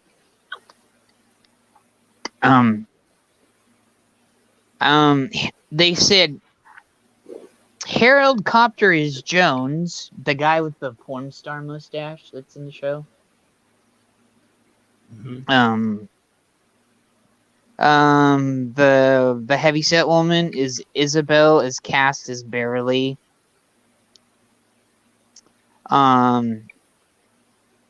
Okay, now, do you know the guy that I thought it was the High Revolutionary? Yeah. Like, well, they said his name is John Collins. Well, what did you say they were using names of people that worked on the Marvel movies? Yeah. So I'm beginning to. This is, I think, this is what I might think. Rutger Hauer is awesome. I still think, because there was too many High Revolutionary Easter eggs in there too. I think they're gonna bring him in at some point. He is connected to Wanda. So. Yeah, even if that's not the High Revolutionary, they're gonna bring him in. Remember, it's evolutionary, not revolutionary. I know. I always get I'm just trying to help, man. I'm just messing with you. I'm just messing with you. I know, brother. Thank you for telling me, because I hate it when I get things wrong. How dare you get things wrong? Damn it, man! What's wrong with you, Jed? I know, right? Wrong, good lord. We gotta come on, Retro. Come on, S. We gotta keep this guy on his toes, man. He's the host. Come on, get on with it. So she's coming around. She has a couple noodles in her hand, and she's coming around to the camera, and she drops her cup of noodles, and because she sees Monica right there, and she's like, "What?" Yeah, that was messed up there. She's like, does she seem okay to you? She doesn't seem harmed in any way. You probably already mentioned it, but you saw the name Photon by her name and the sword on the sword. Yeah, this is why I think they're gonna give her the photon powers. Could be, you know. And so they're like, is she under deep cover or something? And then he's like, brass tacks, and they're like, are we looking at an alternate reality? Time travel, so cockamamie social experiment, you know, a sitcom from the 1950s. Why? She goes, I don't know, man. I'm working on the scarce part of stuff that we're getting here. Okay, so they go outside, and she goes, did you see Wanda's radio? Okay. Yeah, this is where it keeps getting deeper right here. She goes, maybe we can send a message through Wanda's radio. So she goes, next time she's washing dishes, and she says, which by my count happens at least once an episode, barf. She says that. She's like, barf. I found that funny. She's like, barf. I'm really glad they brought her into this. I love, because okay, we've had comedy, but her comedy timing is awesome. Whenever she is really good. She's, again, I can't help it. She's goddamn. I'm sorry. Yeah, she's bloody hot. Yeah, Well, I think I've always Retro, you didn't notice, did you? No, I didn't notice anything like that at all.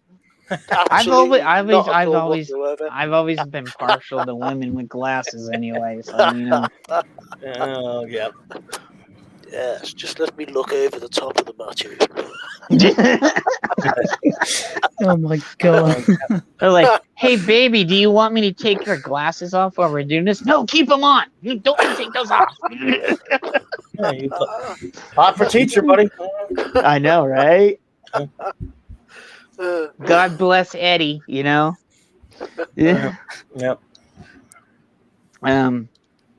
She's like, if my theory is right, let's allow, and it'll do this. This is totally gonna work. But she said, don't touch that. And she's like, was this from the current episode? She's like, that's from 2 minutes ago. She's like, what does that look like to you? And then there's that like with Ishshed, that it's the retro version of the sword drone that pops up.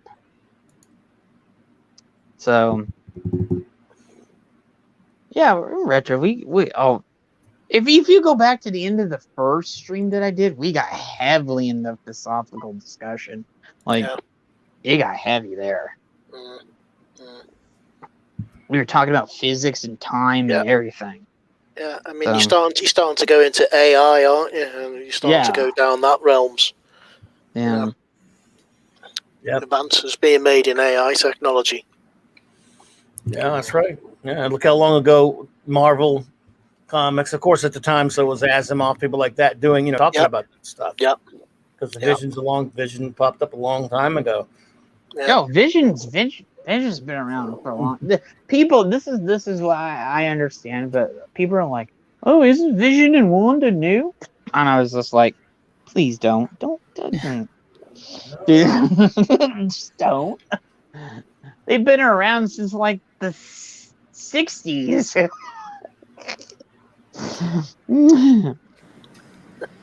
Yeah, I think, I love the glasses too. Vision, I believe, slightly predates Red Tornado, but DC and Marvel used to read each other an awful lot. Yeah, they did, sorta. Yeah. Like, Red Tornado was sort of their answer to Vision. I like Red Tornado, I'm just saying. The second, I should say the Silver Age Red Tornado, Silver Bronze Age. Not the original. Did you see what Cam said? Look at what Cam said. Jeez. I love the glass. Like, it's like, yeah, everybody loves the glasses. I gotta admit by now too. Well, I'm in my 40s.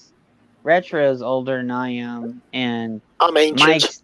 Mike's older than I am too. So, Retro and Ash is the baby of the group. Ash is the baby of the group. So. Yeah, I'm the baby. Yeah, so I'll trade you. I'll trade you, Ash. I'll trade you. Yeah, I'm okay. Yeah, so a lot of the references. Go ahead, Ash.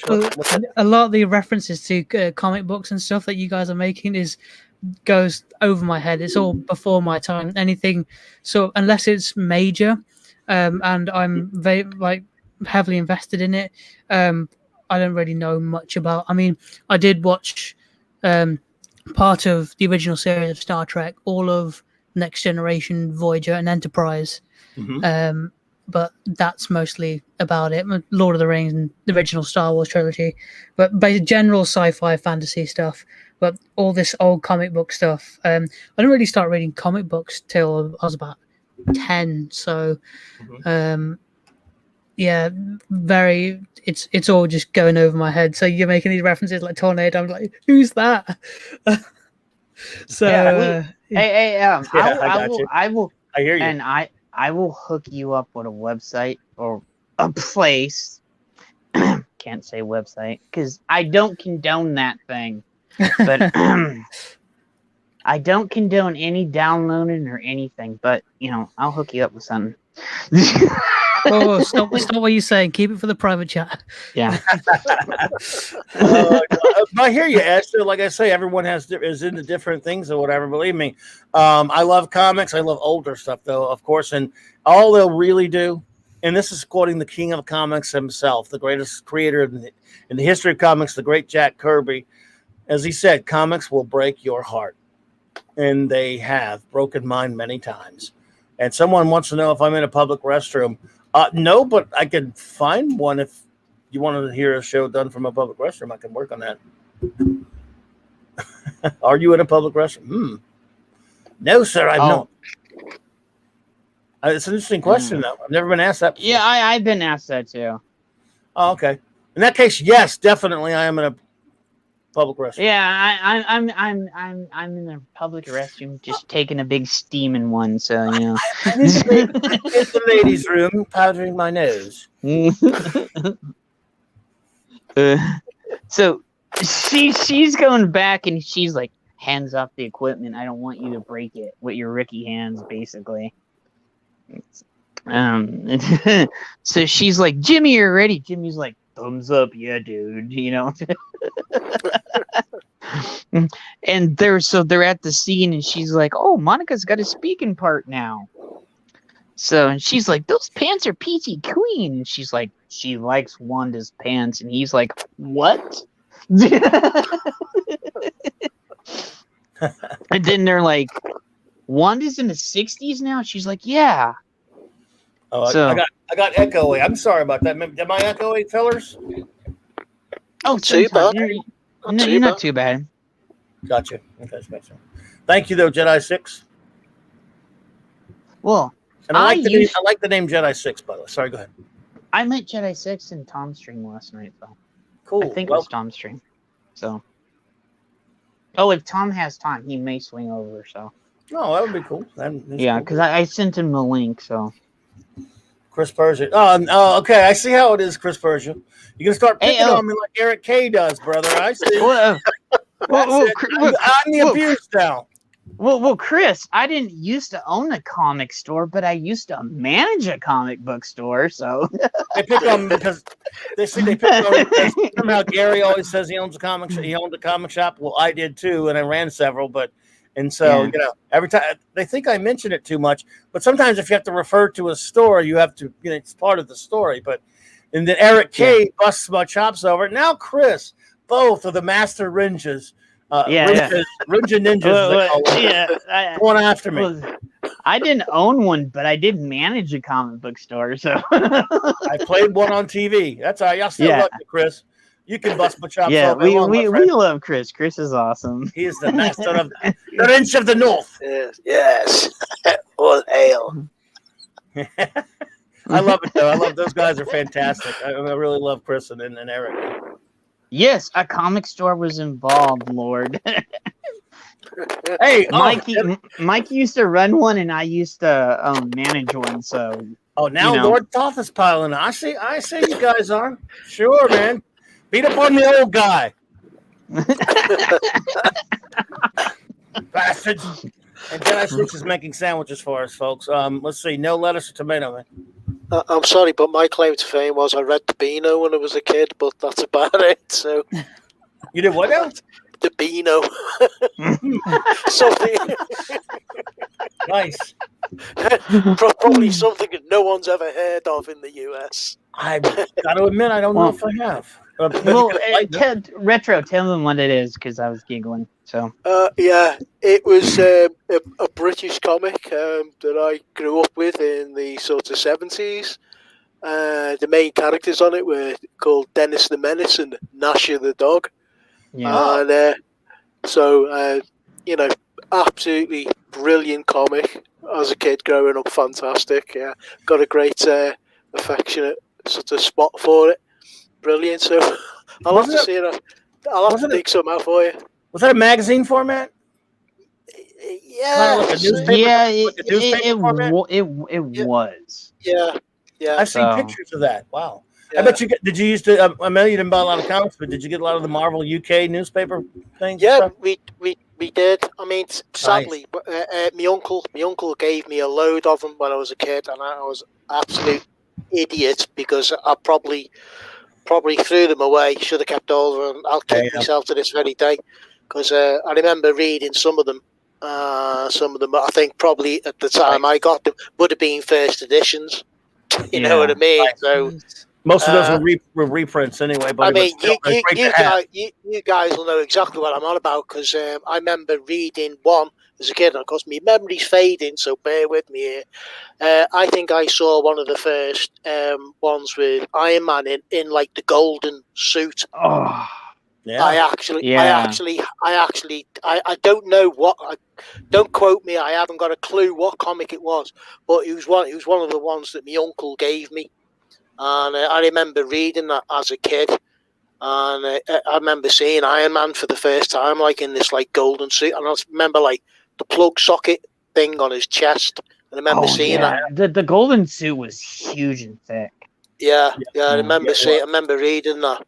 So I've absolutely no idea what comic that was, but I do really remember that sort of story in it. Well, he didn't have it long, so it could be. Yeah, he didn't have it for long. It was the second outfit, his second suit.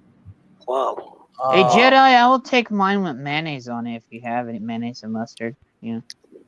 Chris Persia, you're the man, brother. Now I feel better. I feel even closer to my good friend Chris Persia because he also worked in the comic shop while in college. That's funny. Like, all of us have actually worked or owned a comic book shop at one time. I managed a comic book shop. Mike owned one. I've been to one. Yeah, you've been to one. At least been to one. And I bought some comics in one. Yeah, common bond, man. I met all my greatest friends at comic shops or cons or geek venues online. Or on Facebook. You know, that's where you met me. Yeah, geek venues online. Yeah, sure. So we're a team. Okay. Yeah, no. So getting back to the thing, and so remember where the guy? Oh, I can. I loved working in a comic book store though. That was awesome. But Remember the guy that they put in the tunnel at the beginning of the show? Yes. It's like 20 minutes in, and you're like, hey, I forgot that guy was even there. They go back to that guy, and he's going through the tunnel, and the barrier still goes underneath the ground. It just because you think it's out, no, it goes all the way through. It's a huge bubble that goes all the way around. And the funny thing was, when he went through and the cable cord that gave him the thing, it turned into a jump rope. Yes, it did. Weird, huh? And when they pulled it up, it was the end of a jump rope, which I was laughing my butt off because it was like the jump rope you had on the schoolyard when you were little. Yeah, strange. Very strange. Yeah, and so this is funny because they answered it, and then you see Wanda when he comes out of the hole. There's Wanda and Vision right there, and she's like, "No." Yeah, and then manipulates the space, doesn't she? Yeah, and so they're even grabbing more. They're even grabbing more television sets, and they're setting up more tube taps, and then they're in the third episode now. So she's like 50s, 60s, now 70s. That 80s one is gonna be awesome. I'm just telling you. Yep. I think that 80 ones is gonna be really good. Yeah, I think that's the one where they have their true costumes on too. Yeah. So looks like it. The MCU sucks. The MCU ruined movies and comics. Wow. Yeah, no. We can't have like attractive women and like, awesome comics and outfits, so she's like, I can't believe Vision and Wanda are having a baby. She's like, you want any? And Jimmy's like, heck, I thought for sure a little Jimmy Woo. They give him a little tiny FBI badge, and she's like, no, I meant a chip.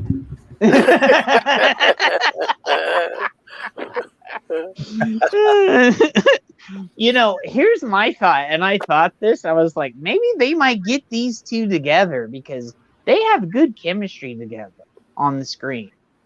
They play, like, you know how certain people play off one another? It's pretty good. Yeah, they have good on screen chemistry, and I think if they how the show keeps going, I think that they're gonna put these two together a lot, because if you noticed in the episode, they're together a lot. So I was just noticing that. I'm getting Pupper some water because she came up and put her paw on me. So Alexander would be one who is not a fan of the MCU. I hear you. And not everyone is. What can you do? I mean, I don't think it ruined the comics and movies. Comics ruin themselves, and movies ruin themselves. But not everybody's a fan of it, so that's the way it goes. Yeah, well, and I have really good friends that do like one of my good friends. Like, okay, and like me and Mark don't agree with Snyderverse or what he did to Superman, but my other friends, they love the Snyderverse and stuff. No, Yeah, we can like him. We can love him anyway. Yeah, but just because somebody else doesn't like something doesn't mean that we're not friends with people. It's not an automatic. I could see people not liking either one of them or liking one or the other. It's not a given that if you, like, for example, if you don't like the MCU, it's not a given that you automatically like the DCEU or vice versa. There are people who like both, Yeah. So, and people who don't like either, I respect Alexander's opinion. And I like Alexander, we respect that, man. Yeah. Because, and I will say this, that it has to do with, once again, there are some people that like STD. There are some people that like Jodie as the Doctor. Okay. I've actually met people that are actually level calm head that actually like STD, or they like Jodie as the Doctor, and they're not mean. Or like, I kind of dig her. I was like, well, that's your opinion. That's cool, but I really don't like any of that. But that's right, man. I will have to say this. This is what makes us awesome. we can all have our own opinion, because if we were all the same, it would be boring as hell. Like, let's be honest. Yeah, we all have that. Except Retro, he has to agree with both you and me all the time, and that's that. I just get it once he was paying attention. Well, me and Retro basically agree on everything most of the time, anyway. Yeah, I was just throwing it out there. Just kidding. Just kidding. Yeah, but and so they come up to the part where she's giving birth to the babies, and she's like, "Are you ready to push? You're ready to push. It's time to start pushing." And Katniss, she's like, "Oh my God, it's a baby!" Aw. And they're like invested in the show now, like we are. Like it's just like twins. They're like it's like us watching WandaVision. It's like, what do they call that? That was that one movie where everything went weird. Where is it?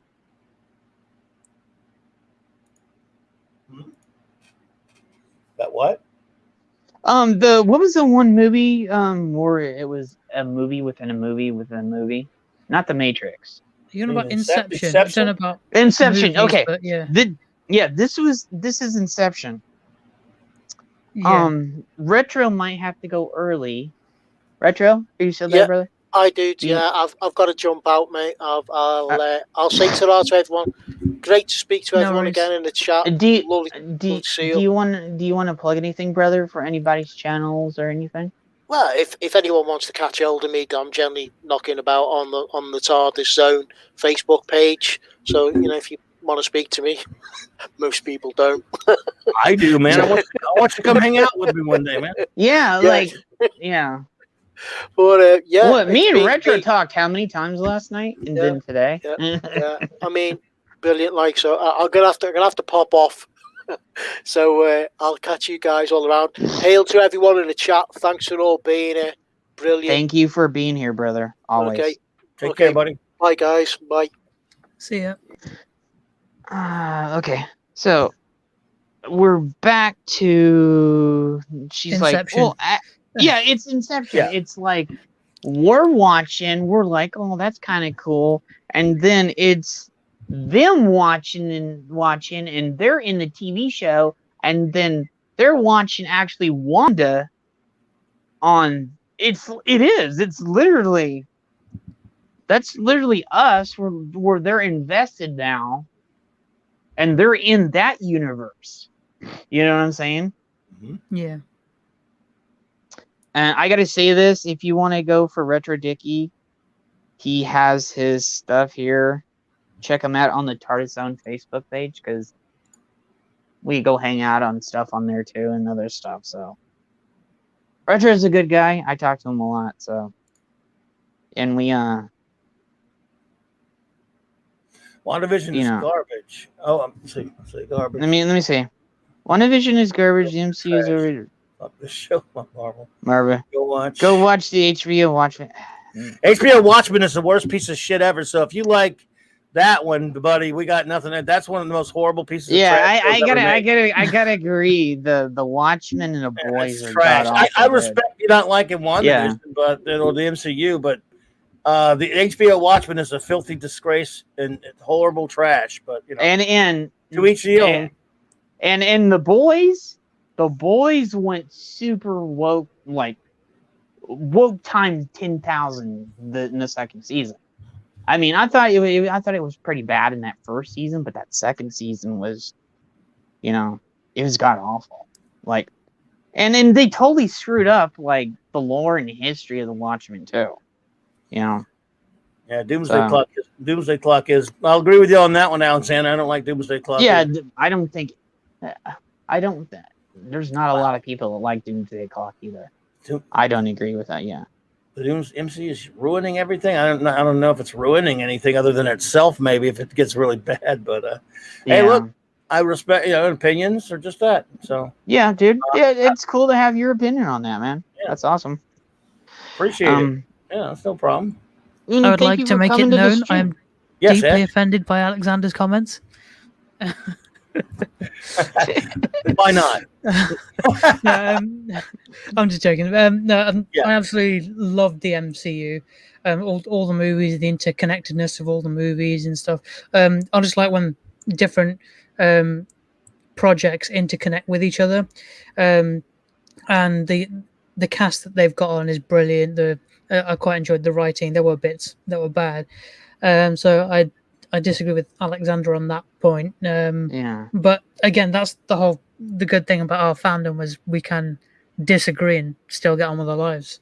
Yo, Oh, Chris did make a good point. You know, The Boys is trouble when Gary walked away from it and his friend co-created it. That's true. But Yeah. there's some truth right there. Wait a minute. What didn't we give a chance?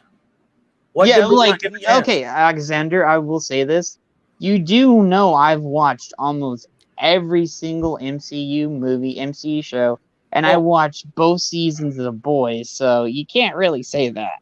I watched that horrible Watchmen show. It's a piece of Yeah, garbage, The Watchmen, I watched every single episode of but- Watchmen. It was god awful. I don't like Doomsday Clock either. I don't know. Yeah, that Doomsday Clock screwed up things even more. Yeah, that's crap. Yeah. Dr. Manhattan and messing with the DC universe, creating it. And all Yeah. that crap. Screw that. And that's the reason why we had the bloody New 52. It was god awful. I've never seen anyone that angry at the MCU. I have people see who don't like it, but Yeah, that's cool. I've never seen anybody this rage. But hey, Alexander, I've got things I'm angry at too. So Yeah. as the kids say, you do you. Yeah. That's cool. You got your opinion, man. Oh, that's fine. Yeah. Yeah. But we don't. We're disagree. not gonna judge you anything over here because No, we don't disagree on Doomsday Clock. like that's like you hear that we're like, yeah, Doomsday Clock is terrible, and I read all those issues, and it just screwed things even up more.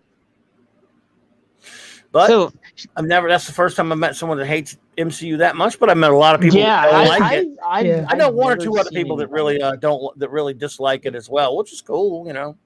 Yeah. I'm not married to it either. I mean, see these characters, Esh and Jed, they mean more to me as comic book characters anyway. If they make a good movie or a movie that I like, that's fine. I know for a lot of the pop culture, these characters started in movies for a lot of them, but these are comic book characters to me.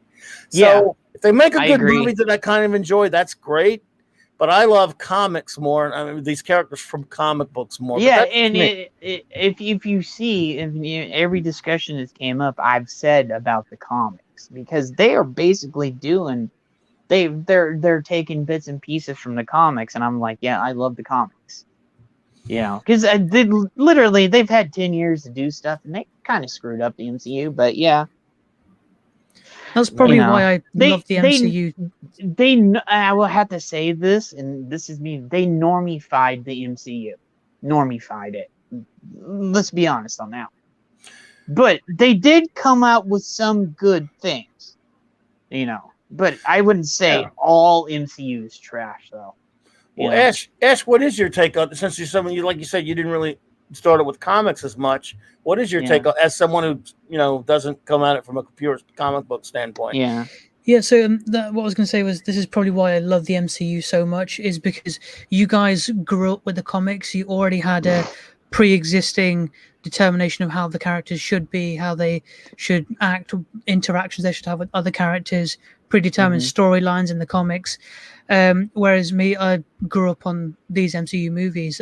That's how I was introduced to these characters. Yeah. So I have a different perspective to you guys. And over the years, I've been realizing, oh, wait, no. So these are actually based on comics. I want to go back and read about the history of these characters and the pre-established lore of these characters. Whether it's canon or not is different, is irrelevant, because this is where the characters first started.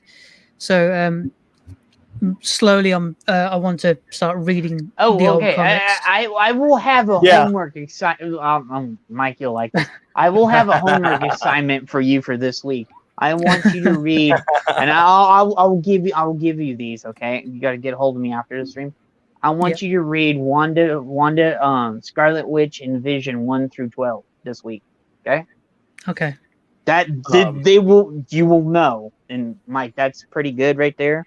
That'll help him a lot. It's only been 30, almost 40 years since I read it, but I'll give it's 12 issues, but it came out in the 80s.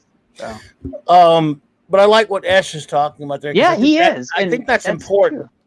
Reason why I think it's important, Jed, is because, as I say a lot, these characters mean different things to different people. Some people started with him in the movies, and that was it. That's where they started. Now, and we'll never read it. Some of them will never. They like the movies, fine, but they may never read a comic. It may not be just their thing to read comics.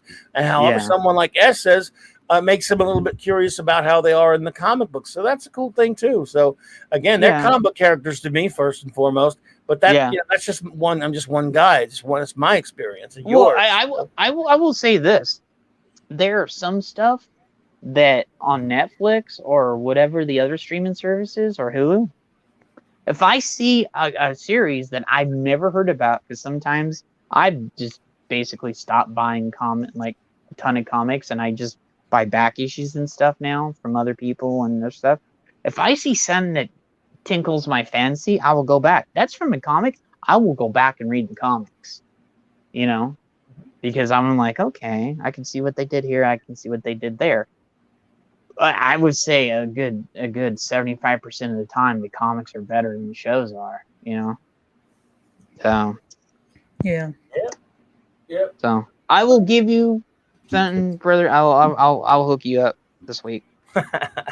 So Ash, he's putting you to work, man. Giving you homework. Yeah, I know. That's part of why I like listening to a lot of you guys. Is because you guys are just knowledge wells for me, of all the old stuff. Basically everything before 2000, all the old movies, shows, comic books. And the more I hear about it, the more interested I get. That's the great thing about this fandom. And you will have to know the praises of Howard the Duck too. So, just saying. There's a lot of great stuff out there, man. Yeah. Yeah, it's there's a good point that Chris put in the chat.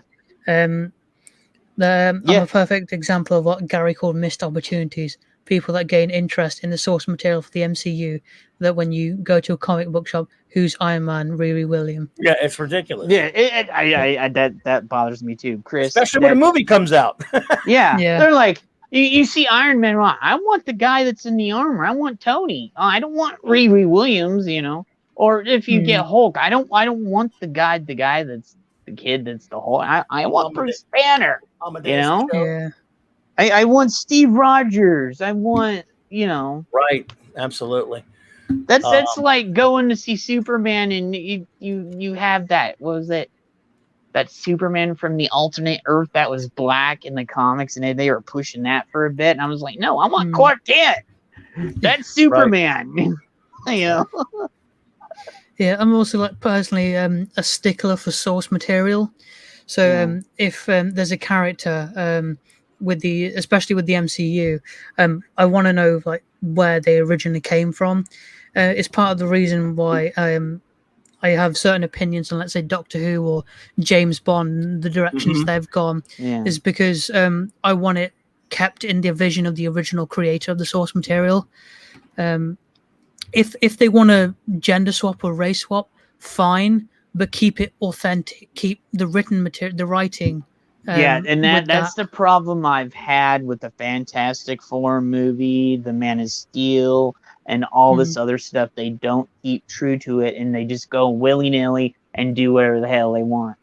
Yeah, see, and I wouldn't know that because I love the original, the Fantastic Four movie, the one with Chris Evans as the Human Torch. Well, I'm talking about that one that came out a few years ago, like 5 years ago. Oh, you on about the reboot? Oh, yeah, that was terrible. Yeah, that was god-awful. Fan-forstic. Yeah. Yeah. But no, I see what you're saying there, absolutely. And again, I love that attitude because, if you like the characters in the film, it is kind of I can't since I knew the characters before that, I can't understand what that's like. But I think I'm the kind that if I were younger or whatever it was, just not a comic book guy, and I like those films, I would probably be the kind that would want to know a little bit more. Yeah. And you could learn they're all kind of great comics. And not only that, one thing about these characters is good too, is there's so much written up on these characters because fans, and you could look, for example, the official handbook of the Marvel Universe, the who's who in the DC Universe. You could find those things and just read the bios of these characters. Yeah. And in the who's who and the Marvel, that's been going on since like the 60s. They come out every decade and they upgrade it and everything, and you can even get the old ones. I like what Chris said. What's that? You don't want Hydra Cap or Hulk out Shuki or calling herself Hulk or Miles instead of Peter? Yeah, I don't like if I want to see Spidey, I want to see Peter. I don't want to see Miles. Miles was just a knee-jerk reaction to hey, we got to have a Black Spider-Man. You know, as young Rippa calls him, he's a tokenized character. Yeah, Rippa, like Rippa's black himself. He's a strong black man, and he hates Miles. Okay, I could not agree with Alexander Babbage less. Superheroes are garbage now. I don't agree, but a lot of their comics are garbage. And you said the only time they're ever good is when they're dark and disturbing. That could not be more wrong if you were a professor and a dean at the University of Wrongness with a special degree in wrongness. And you said the superhero genre is doing everything. I would love to get Rippa on one day. Oh yeah, Mike, I would love to get you, Rippa, and and have Ursh on here because I think he would learn a lot too. I'm not definitely. Yeah, Rippa's great. Yeah, Rippa is awesome. He's super smart. I cannot say enough about Rippa. I don't know. I think Alexander's punking us. Yeah, because he says. At this, I hate superheroes, but I only like them. Hey, Jedi, come. I gotta say this. Jedi says, I worked third shift. I'm heading for bed. Great panel. I skipped Tom's live stream for you. Thank you. I appreciate it. All right, Jedi. You can come back and we watch the end of the stream because probably gonna go for a little bit longer. So and we're gonna talk about some more Marvel stuff too after we get done with Marvel, Wanda too. Thank you for coming. Right. I appreciate it. You got a troll, Alexander. We're really nice to you, but you're a troll, bitch. That's it's a troll. Go fuck yourself, but you wouldn't know how. Look at he wrote. Just somebody bounce that turd. What's your show? I'm sorry, man. One of you guys, we ain't gonna have any of that white supremacist white supremacist. Screw you, Chris. Can you take care of that? Yeah. You don't need to grow up. Again, when you're being nice to somebody and then they act like that, eat a ball, eat a donkey. I'm sorry, Ash, and it's your show, Jed. I'm sorry to do that, man. Yeah, no, Mike. It's true because I've done the same. Okay. Yeah. I've done the same. What a punk. What? Lord, I thought I modded. Just a second. I thought I modded him. Isn't Lord modded in my chat? You know how, right? You can do it. Yeah, let me see. I got to go back to chat because we're on Who's modded? Yeah, I got to go see. I'm looking now. Retro's modded. Chris is modded, so he knows. But he might be away from his computer. Oh, I got this, brother. There, Lord. Now you got your wrench, brother. Okay. Yeah. What a bitch. I thought I modded him. Okay. You got your wrench now, brother. Okay. I thought I modded you. So. Yeah. There's just, again, anyone sees that name anywhere in your chat and he starts being sort of just saying things you don't agree with, but trying to have a conversation, then acts like bitch. To be honest, we did try to have a conversation with him. We didn't rip on him or any of that stuff, You said Lord is without a wrench, but have to go. You know how to give him one. You can. Yeah, I already gave it to him. Type in chat. He's got his wrench now. Cool. Yeah. Okay. Cam, you. Okay. I'm sorry about that, man. It's your show. I should not have jumped on him. No, Mike. I've done it on your show too, so it's fine. What a punk. Yeah. We all just. I should just be cool and have a good time. You don't have to come in and troll people. Everyone's being nice to you, and you're gonna come in and act like a bitch like that. Lord, you are extremely welcome. Thank you for. Yeah, you can say I have the power now. Okay, thank you, Chris, and thank you for helping me out with there.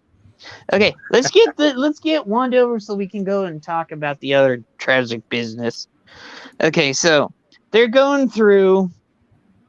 He was talking about, you're doing great, and Wanda was having the baby and everything else, and she's like jig is up because, and then she starts talking about it. Okay, and she's like, Wanda, push, scream. And she comes up with the baby behind the Lord for the power icon. That's She-Ra though. You got He-Man and him mixed up. Yeah, that's She-Ra says that. I'm a Masters of the Universe fan, so. Well, the honor of Gray Skull. Yeah, that's She-Ra. I know. I'm a huge. I have almost everything He-Man. Okay, Lord. Yeah, I'm a geek. I notice things like that. So they need to bring back She-Ra like proper. I'm just saying that right now. And so, yeah, they do.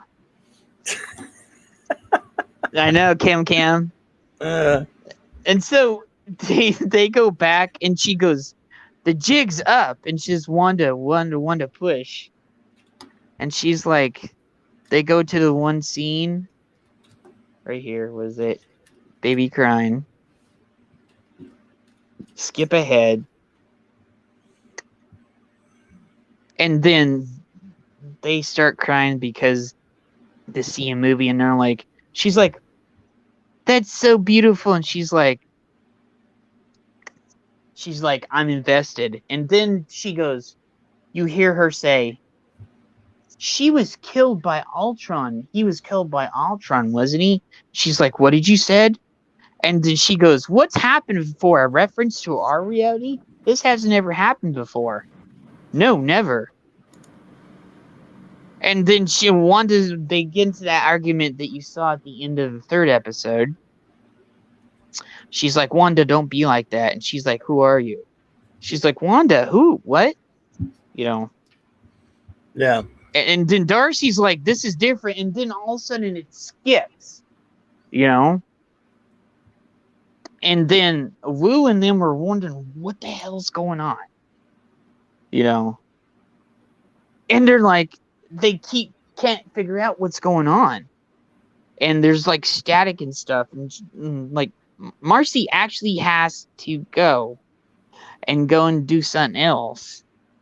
And then Jimmy says something. I don't know if you caught this.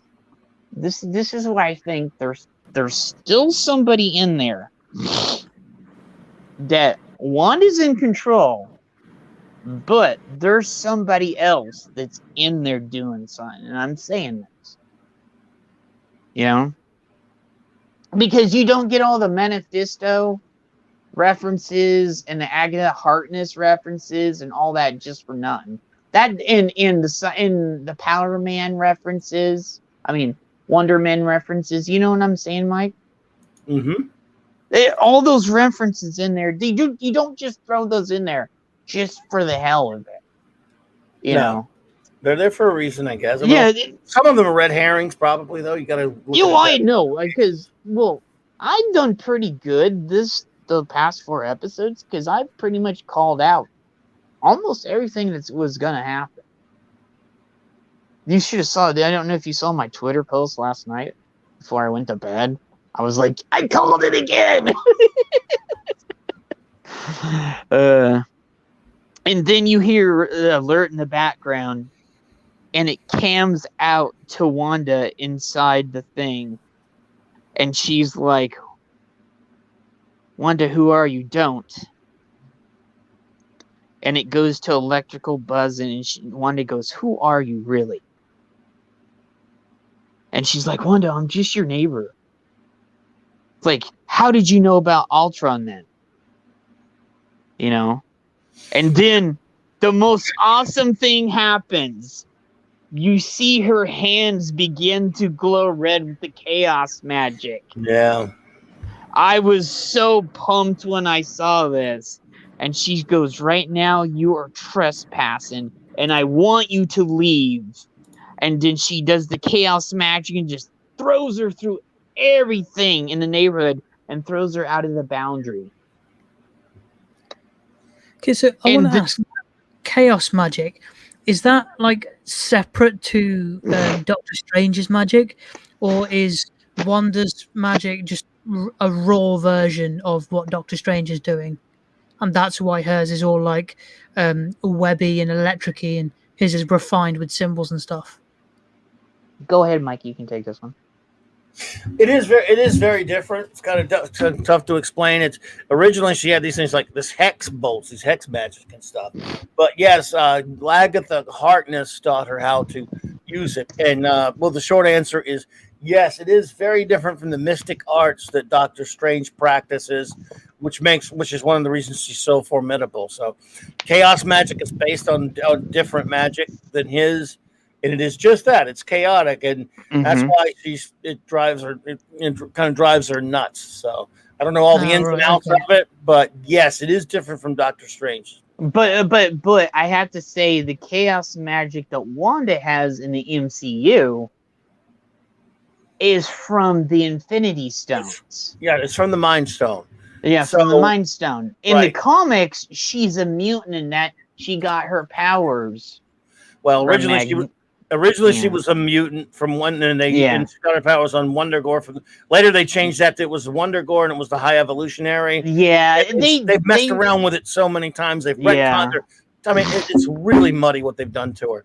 So in the movie, it is different from Doctor Strange in that it comes from the Mind Stone. So I don't know that it's called chaos magic in the movie or not. You were saying, she did. They did say that in some of the movies.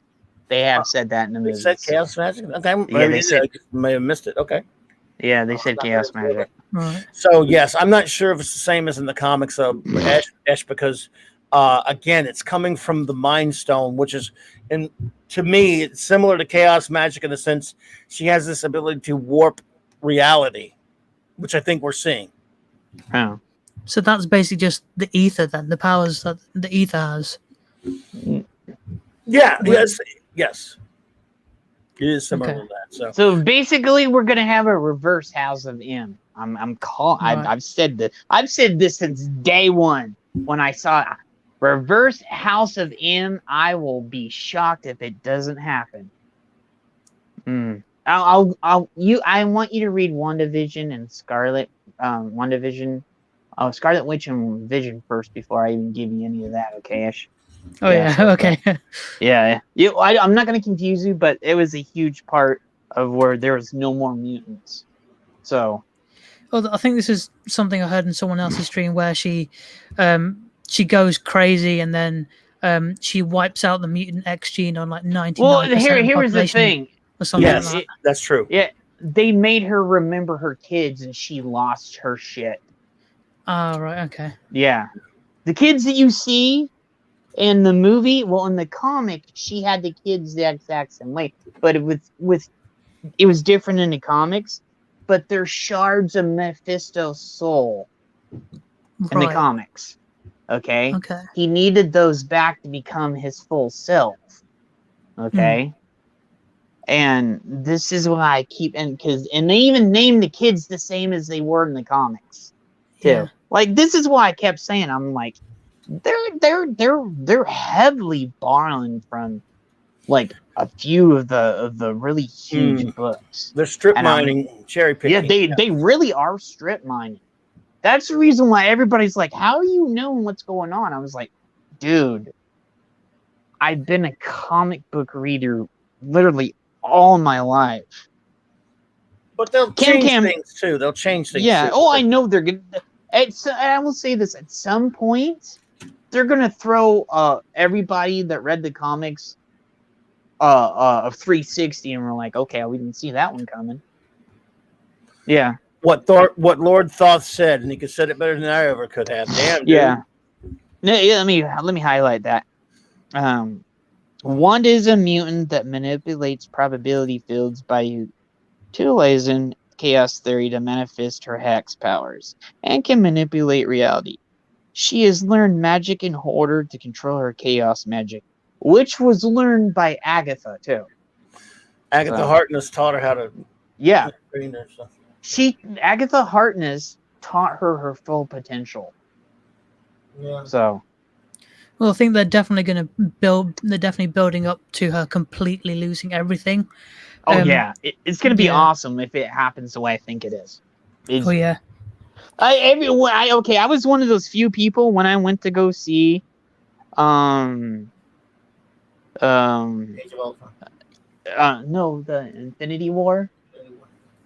I was giggling, and people were like, "Why are you giggling?" Because everybody's dying. Because I know what's going to happen next. I was jumping up and down. I was like, "Oh, they're taking him out! They're taking him out!" Yeah! And they're like, "Dude, why are you so happy?" I was like, "Haven't you? Any of you read the comics?" We're like, "No," and I was like, face palm, Yeah. Like this is, and I will say this: if you read them, and I'm one of those people, like if I see something, and if I see something on a TV show, I want to read it more. I want to get more. I want that deep knowledge. So you want to insight the deep magic. Yeah. Yeah. To quote Narnia there. Well, Ash, far before House of M or Disassembled or any of this stuff. Wait. Let me go and say, Lord, do you want to come on right now? Just a second. Do you want to come on? I'll bring you on right now. Yeah, cool. Love that. Lord, give which would I have you on, Twitter or something? I'll send you a link. I'll bring you on right now. Because I want you to be here for when I bring the other thing on. There was she went nuts before, remember? She did. In the West Coast Avengers and the second, sort of like the sequel to the Vision Quest saga, it was called Darker Than Scarlet.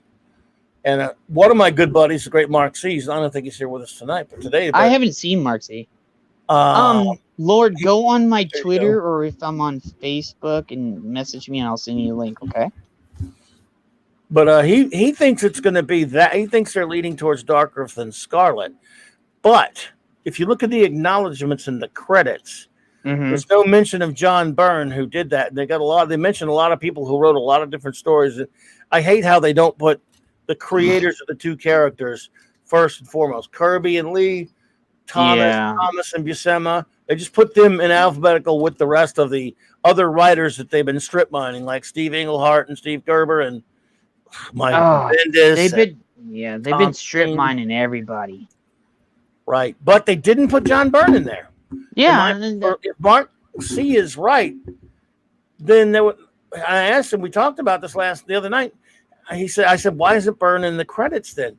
And he doesn't know either, but it could be because we hadn't got to that part yet, which would be kind of smart on their part because everything you're seeing. But I don't know. I don't know. Could be. And that was, Lord, are you on Facebook? Go on Facebook and I'll give you a link. Okay. He is. Okay. Are you with him on Facebook? Are you friends with him? I don't know if I added him on Facebook. Go for Twitter. He's on Twitter. Then he's got you on. He's on Twitter. Yeah. Sometimes I have so many people in so many places. I'm like, no. I don't want to give his secret identity away, so I can't. I won't say on air what his Facebook name is. Put it in private chat for me. But if you want to do Twitter, I send him Twitter. I send him a link and stuff on Twitter all the time. Can the link I gave him, send him the link for me, Mike, please? How would I do that? I can't get a link. Okay. Let me go. I'll go on my tablet because if I might disappear. Oh, okay. I got you. I mean, I would, but this doesn't let me send the link because it's your show, not mine, buddy. Oh, then the link I gave you in your on Facebook. I don't know. Yeah. I don't know how that would work. Copy that. Just copy it and send them the link. Copy it. Let's see if I can do that. Yeah. I dumped Facebook because it was making noise. It makes noise. Anyway, continue while I try to do that. Okay. I'm on that, you guys. For it's going to take me a minute to find it. Okay. I guess I can copy that. I'll see if it works. If it works, Lord, I thought I will send it to you as soon as I can Facebook's slow ass. I hate to do Facebook setup. God damn, thing's slow. Come on, man. Lord, is that you that just said hi to me? On Twit, what? Is that you that just said hi to me? Because I know some people use their real names.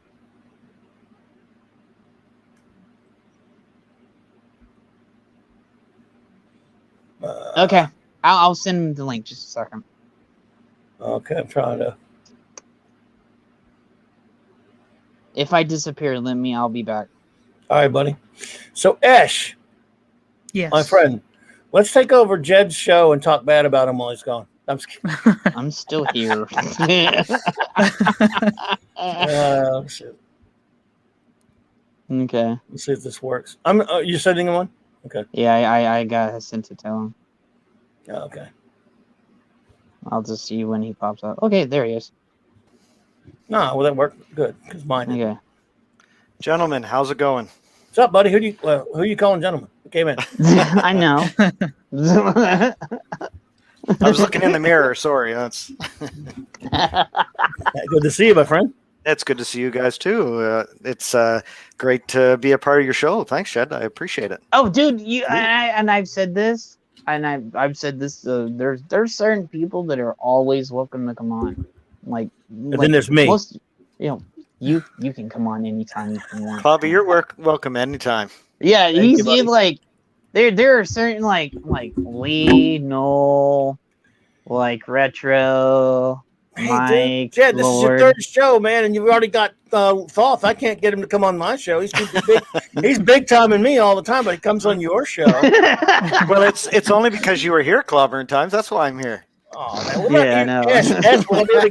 Ash, will I be able to get you on, or are you going to be exclusive to Jed there, man? Oh no, Oh, no. absolutely, I'll come on. Yeah, it's I'll it's good today. gladly come on everyone's shows. I was ordered to take the rest of the afternoon off by my boss because I'm working too hard. So that's why I've been damn. hanging out. Oh, yeah, because I don't usually see him in the daytime. I usually see him at night. So Yeah, sometimes I throw things on while I'm working, but yeah, it's harder to get on a stream when I'm trying to work at the same time. But yeah, but thanks for the invite. oh, dude, anytime. And Ash is gonna be on because we gotta educate him with the comics and stuff. Because he doesn't know that much, and then we gotta introduce him to the wise ways of Howard the Duck too. So Don't fall for it, Edge. No, do I want to know? Don't fall. Don't let him do it to you. It's nice to meet you. Joke. It's the running You joke too, now. Lothar. It's the running joke now because there may be a huge Howard the Duck stream coming up, and it may be a bunch of people that everybody knows that you would never think. So, The only thing I know about Howard the Duck is his few references in the MCU in Guardians of the Galaxy, and that's about it. oh yeah, Better dude. off. The comics are great. The movie, though. Whew. Sorry, Oh, I'm sorry. don't that. Okay, Should don't get. I don't, watch it as homework? Don't destroy the movie or Flash Gordon like we were doing with Latino man. Yeah. Howard the Duck is fun. It's fun to watch. So yeah, in all seriousness, Ash, yeah, it's definitely a curious, since it is the very first Marvel superhero. Yeah, it film is. It that was played the on first screens. Marvel movie. So for that alone, you should watch it, and you might enjoy it as a goofy, fun, dopey movie. It's pretty bad. It's pretty dopey, but it's fun to watch, I would say. Would you concur with that, Lord, or you do despise it? Oh no! It's good fun, especially after you've had a few drinks. It's you just gotta sit there, shut your brain off, and realize that it's a good bad movie. It's one of those things. Yeah, that, it's nostalgia for me. I remember the '80s with fondness. So yeah. There you go. Yeah, I gotta say that it's just there are people that absolutely hate Howard the Duck, and I was like, how can you? It's so hilarious, and it's got an all-star cast in it too. Like literally. Well, in the theater, though, a lot of idiots brought young kids to see it when it first opened in '86, and we were in there, and there were old ladies, and then people with their kids bringing their kids out after the first scene. If you know what I'm talking about. Oh yeah, I begged my parents to take me to go see this, and my mom took me to go see it. I was like, wait, it came out in 80, right? 86. 86. So I was 10. Wow. I begged my mom to go see this. My then wife was pregnant. She was mad at me for taking the seat. Yeah. So Leah Thompson was in that. I forgot about that. Holy cow! Oh God, she's the best thing in there. Hot in that. But she was so super hot in it. Oh Ducky. God, she's the best thing in that movie. Yeah, hell yeah. Wait, that was Tim Robinson's one of Tim Robinson's first roles too. Oh God, I can't stand him, but yeah, he's that was one of his. And then they had tons of other people that through the years got to be bigger too. Jeffrey Jones. Yeah, Jeffrey Jones is like god tier actor. Bueller. Rest his soul, Bueller. Yeah. Well, he did so many Beetlejuice. things. Yeah. Beetlejuice. Oh, you got it. You can't. And this is people rip on. Stay tuned. I got it. And a lot of people hate that movie, and then a lot of people don't know what it is. I remember that one. Talking about John Ritter. I love that movie. And, Pam Dauber. Mm-hmm. Oh God, and it's hard to find now. Yeah, he was the principal in Ferris Bueller though. Yeah. So, anyway. Okay, get back to that so we can go trash this new BS that's coming out with the new Marvel Reborn bullshit. So Wanda goes, she wants you to leave, and then throws Geraldine, well, basically Monica, all the way through the wall, back out to the, back out of the thing. And she looks at her hands and she's like, oh my God, did I do that?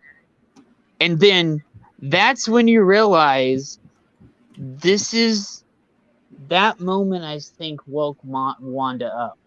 Because if you notice, at the other part, she looks at her hands and then she restores all the holes and patches that Monica went through. She restored everything.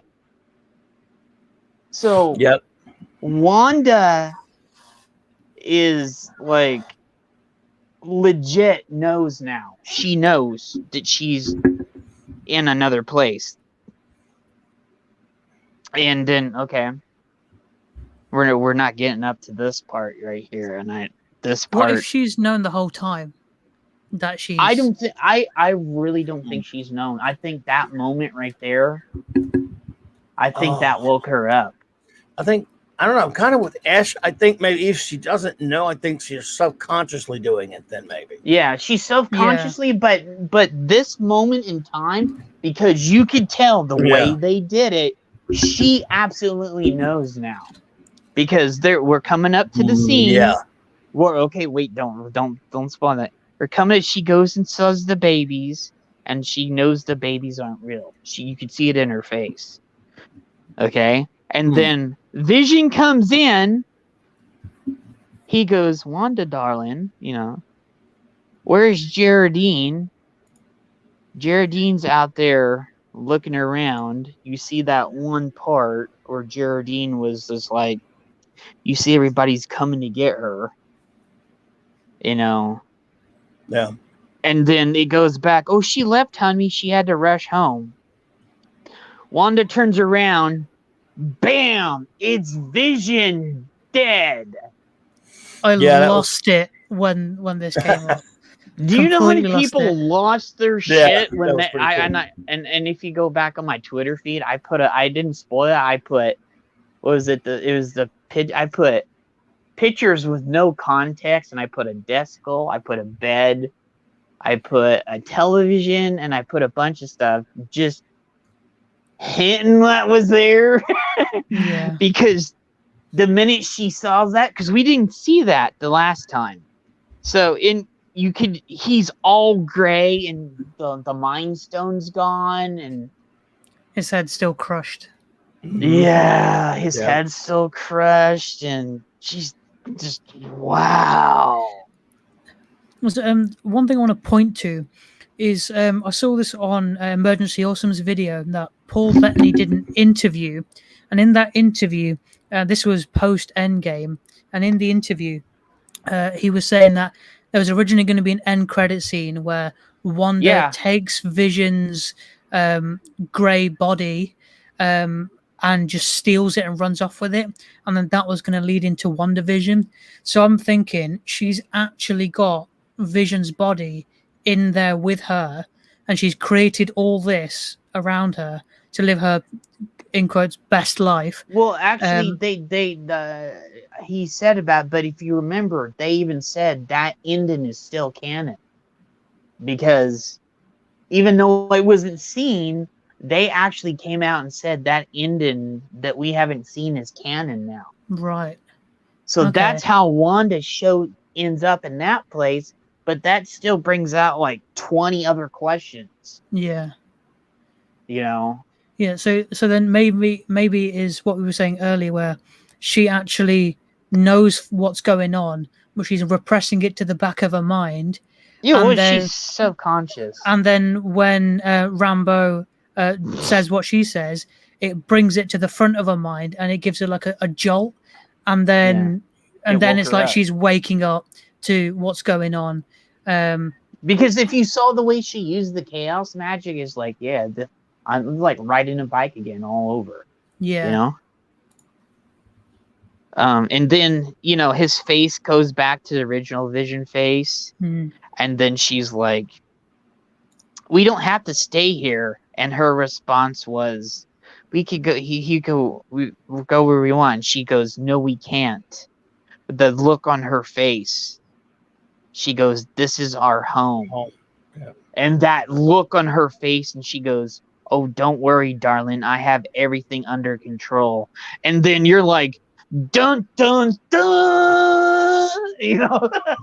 with the, the hedgehog that pops up and stuff. Then like, oh shit, yeah, she's in control now. But I will also say this. There is another person that is actually pulling some strings. So, and then they go to Monica. They're checking to see if Monica's okay. And then she's like, it's Wanda. It's all Wanda. And then, it goes back to Wanda talking about the babies. And she's like, well, what should we watch tonight? And then they go sit down, and like he puts her arms around her, and then it goes. They look at the kids, and then boom. Yeah. Yep. Please stand by. And then it had if you look at it, it has the please stand by thing, and then the show ends, and I was just like, give me more. I was like, can you please give me next week's episode? Like, yeah, already? Like, I will, just why? I'm like, come on, like, and then there's there is a ton of people, and I haven't seen a lot of people say bad things about it so far, which I'm glad to see. Let me see. I'm looking up for Heroes Reborn because I had a link to it, but yeah.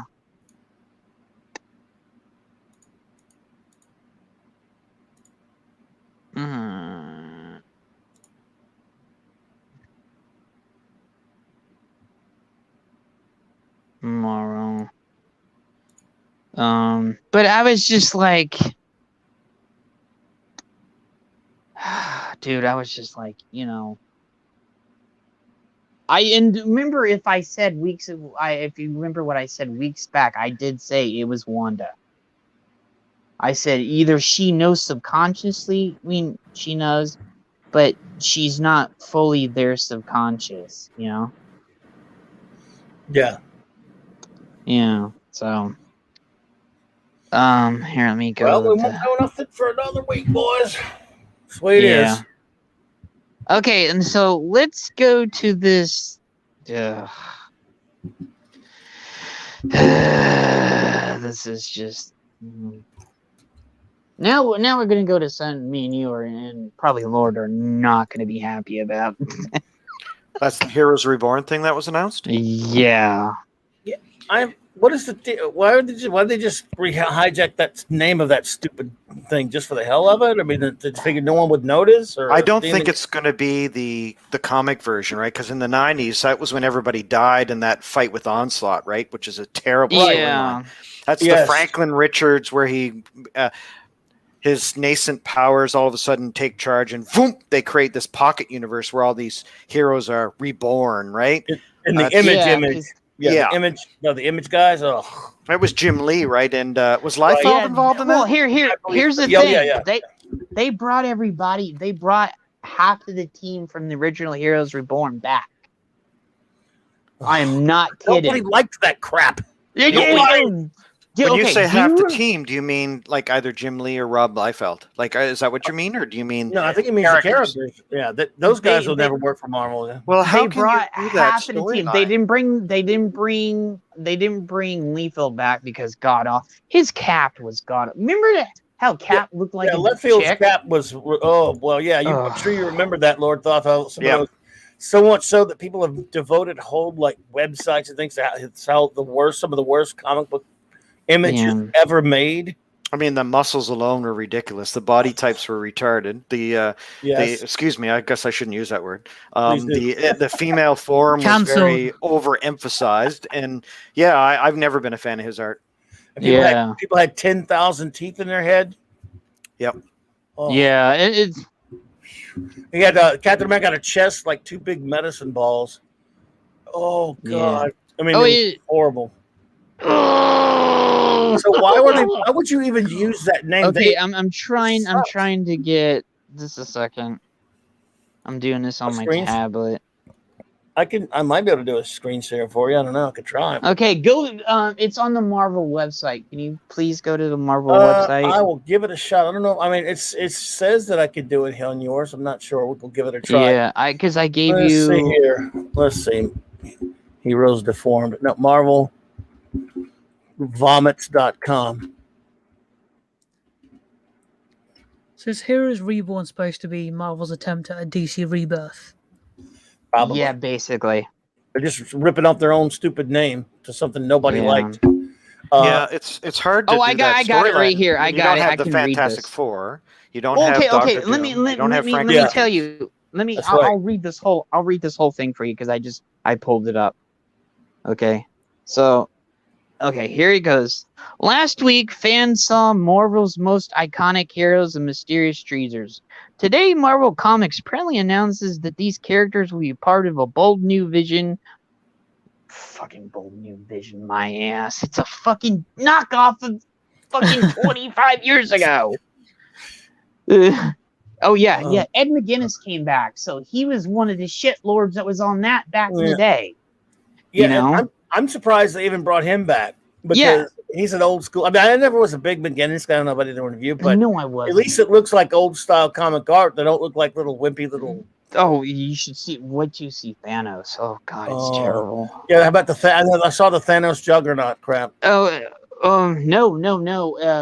It's not Juggernaut. It's Doom Juggernaut. It's Doom. Right. I'm sorry. You're right. I'm sorry. Doom Juggernaut. But see, I do remember some of this now. We saw some of it the other night. Thoth.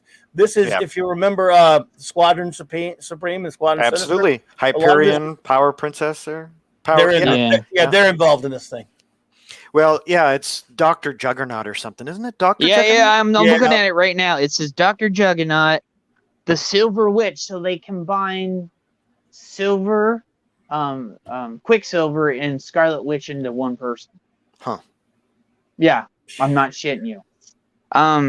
Let me get back to reading it. It says, the heroes, the bold new vision of Marvel Universe crafted by superhero minds, Jason Aaron, artist Ed McGuinness. The critically reborn work on Avengers will reach its zenith where Heroes Reborn, a new series that answers the question of what Marvel Universe would look like if the Avengers never assembled. What a new super team would look like if they stepped up to fill the void. What deadly threats would emerge unchecked, and what will become of your favorite characters if they never became heroes? Like, and then it goes down, and it says, oh, and the poster that's right there is just, jeez. Welcome to a world where Tony Stark never built his Iron Man armor, where Thor is a hard-drinking atheist who despises hammers, where Wakanda is dismissed as a myth, and where Captain America was never found in the ice because there were no Avengers to find him. You're going to love this. Listen to this, Mike. Instead, the world has always been protected by the Earth's mightiest heroes, the Squadron Supreme. Yeah. So the Marvel ripoffs of the DC Justice League. But they call it, listen to this, they even ripped off DC. The Squadron Supreme of America. I am not joking. They call it the Squadron Supreme of America. Well, as long as they have a team of Canadian heroes, I'm good. Yeah. Yeah, and they do. And they do. By the way, can you share what I just pulled up there? Jed, or can you see it? I can't.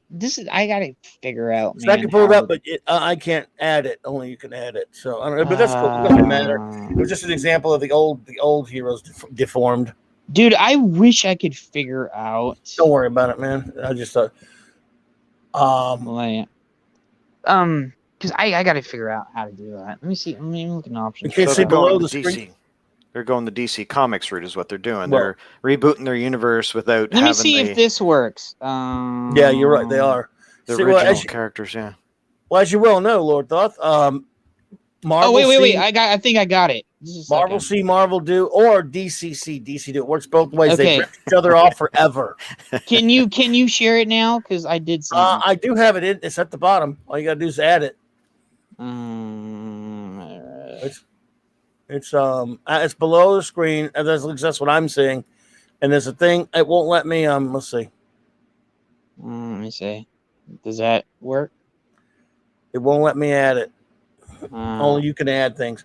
I mean, I let it. I added it where you can add stuff.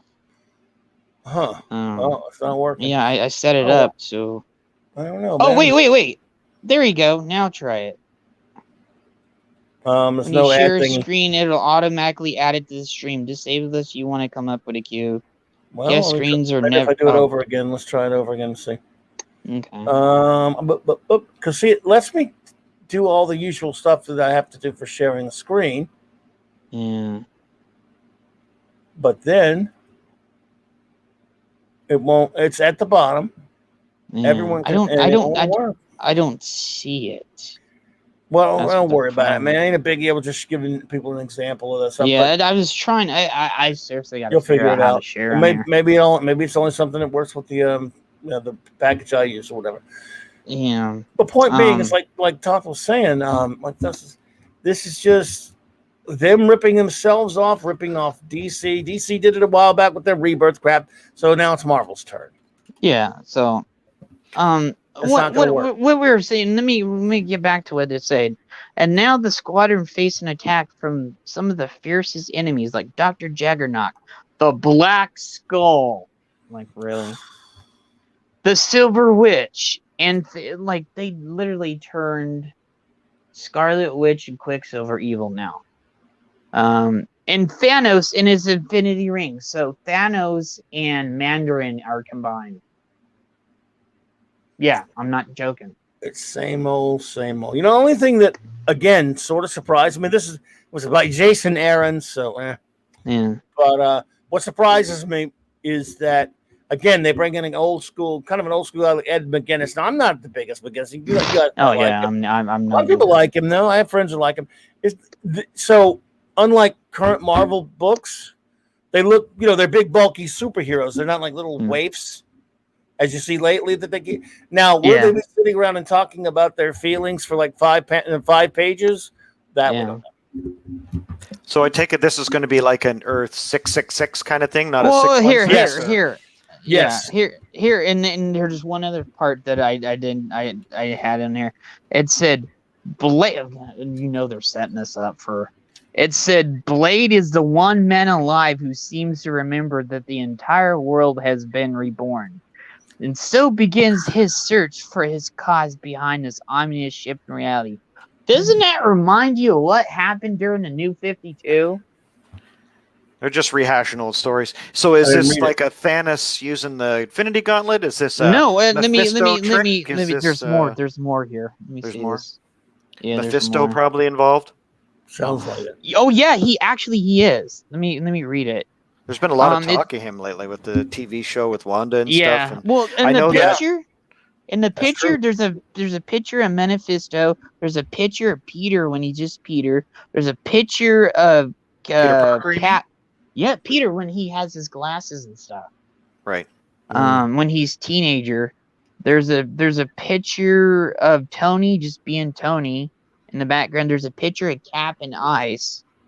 And then okay, so it goes to maybe the wildest story I've ever put on paper. I got to cut loose on this and release my inner comic rare child in a really profound way. And together with a cadre of immensely imaginative artists, we built a world that I'm pretty confident in saying is quite unlike any version of the Marvel Universe you've seen before. Aaron said of his latest Marvel. Oh, Jason saga. Aaron. Yeah. Jason Aaron? Yeah. Yes. He said, it grew out of the pages of my Avengers run, but kept getting bigger and bigger as it went. And the more pieces I put in place for this reborn world, the more gleeful and excited I become. This project has really struck the fires of my love for comics in all the right ways. Yeah, there's more. It's only natural that the phoenix burns the world to ash and that there should be a rebirth. And so Reborn is the next big step in the evolution of the Marvel Universe. And the magic super story that Jason and Ed have been crafting in Avengers. Said executive editor Tom, you know what his last name is. Brevet or something? Reeve Hort. Yeah. Yeah, he's a dirt. The one that had a panic attack on Twitter, and we all made fun of him because he thought, the one who insulted and trashed his own son on Twitter for voting for a certain he trashed his own fan base and everything else. Yeah, he's a piece of poo-poo. He goes, prepare to enter a very different and yet hauntingly familiar Marvel universe. I've been having a blast designing and drawing some new spins and old favorites Jason Aaron has brought to the table. McGinnis said, they are all with a purpose story-wise, which makes them really cool to get into from the art side of things. He may be the maddest scientist of all. Yeah, no one's ever done any of this before. Yeah, and it says, get your first look at this exhilarating new era has to offer in a special announcement trailer, and keep on the lookout for more information in the next coming weeks of this. I love how they use this word. This radical, we gotta highlight that one. This radical transformation in the Marvel Universe when Heroes Reborn hit stands in May. Now, didn't the original Heroes Reborn hit in May too, if I remember right? I don't know. I guess it could have. I do know that Chris Persia, you don't want to see this. I've seen what this Alpha Flight looks like. You don't want to see that one. Yeah. Woo-wee. Well, and one of the they show pictures of the covers, and Osborn is running for president. Of course. He's never been the Green Goblin. Luther. Sorry. Yeah, they're still on that from the run over at DC. Hulk is battling these weird creatures, so there is a Hulk. Dr. Doom looks ridiculous in the Juggernaut armor.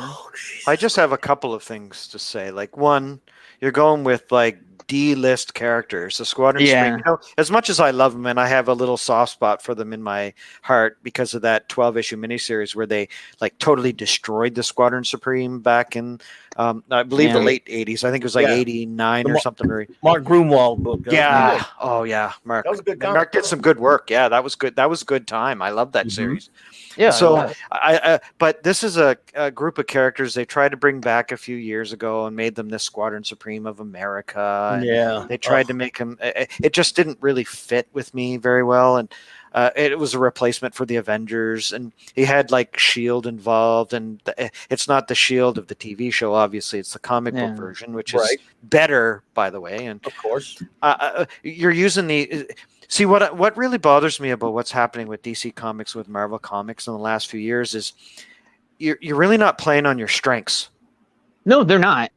Marvel's I will say this. Right now, I'm looking at the Alpha Flight cover for the first book. They have Wolverine looking like a doll because he has arms, and if you see, Wolverine looks god awful. They totally just. I think even it's just Doctor Strange. Doctor Strange is an Alpha Flight. It looks like. No, that's Shaman. Oh, they screwed up Shaman so much that I don't even know what he looks like. Unless he's going to be Stephen Strange's Shaman or some silly crap. Yeah, because he looks like he has Doctor Strange's amulet there on his thing in the picture.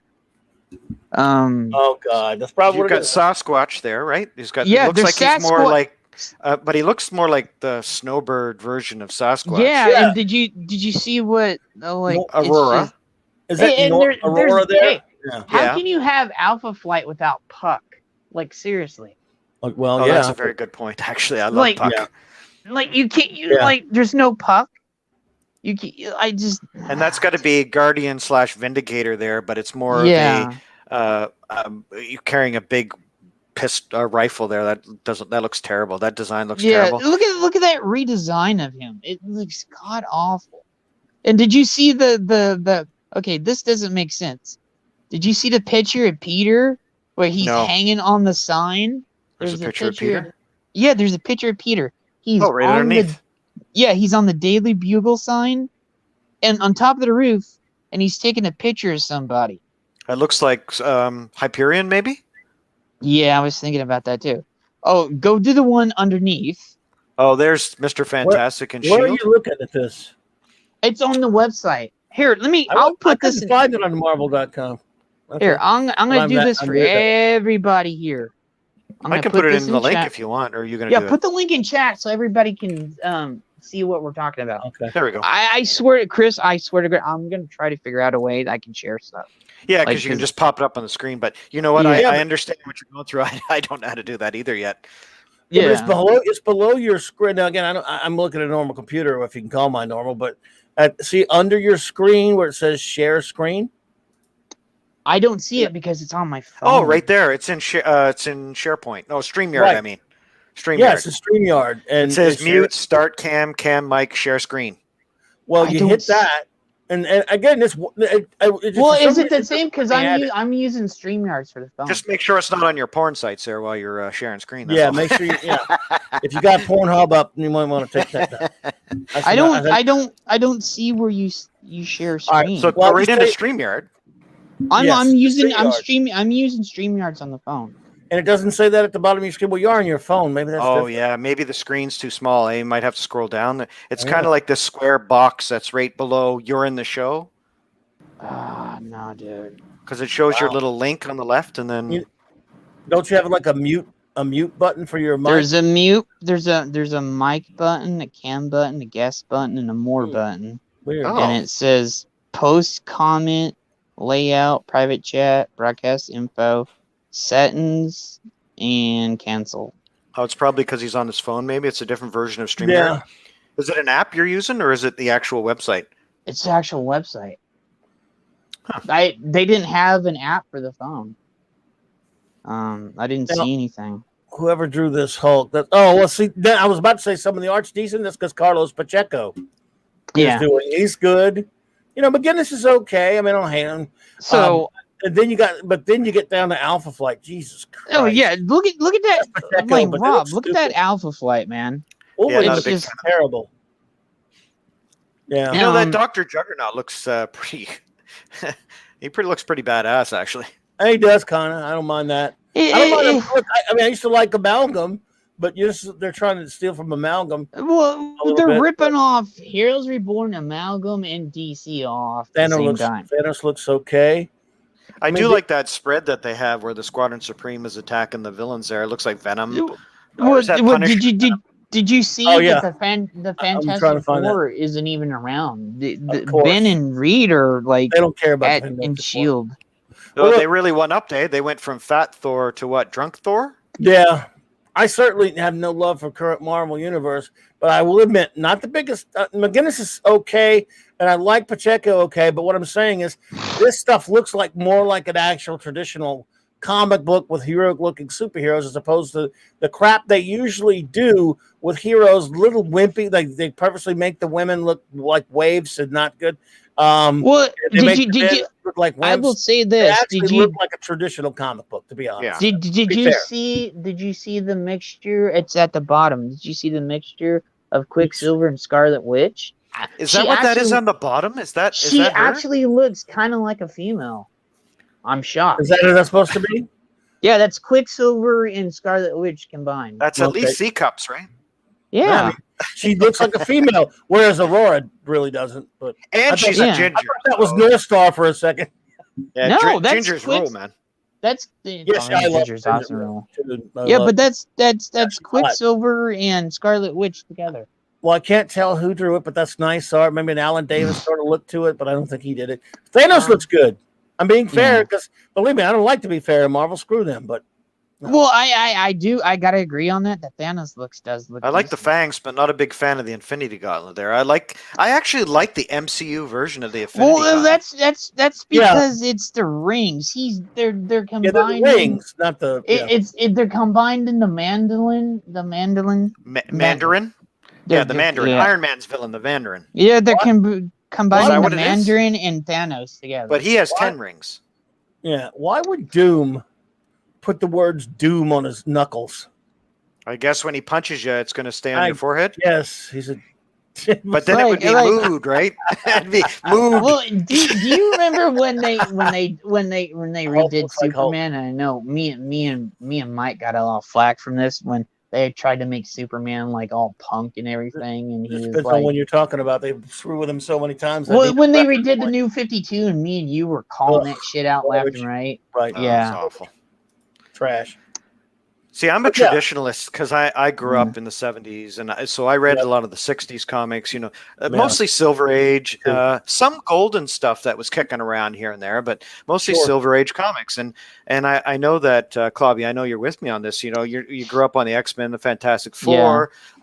I grew up with Justice League, Avengers, Legion of Superheroes was my favorite all-time comic. And so you grew up on that, Superboy and the Legion, and you grew up Adventure Comics, obviously, and the Justice Society too, All-Star Squadron, that kind of stuff, right? And so I look back at this stuff, and I get that what they're trying to do. They're really trying to call back to trying to reboot their universe because what's happening now isn't selling. So at least they're kind of trying, I think. I don't want to be completely negative here and say that this is going to be awful. We know it's going to be awful, but I want to give them the benefit of the doubt. I mean, my pull list every month is about $300. So I still collect comics. I still get them every month. My pull list disappeared a long time ago. Mine too. Yeah.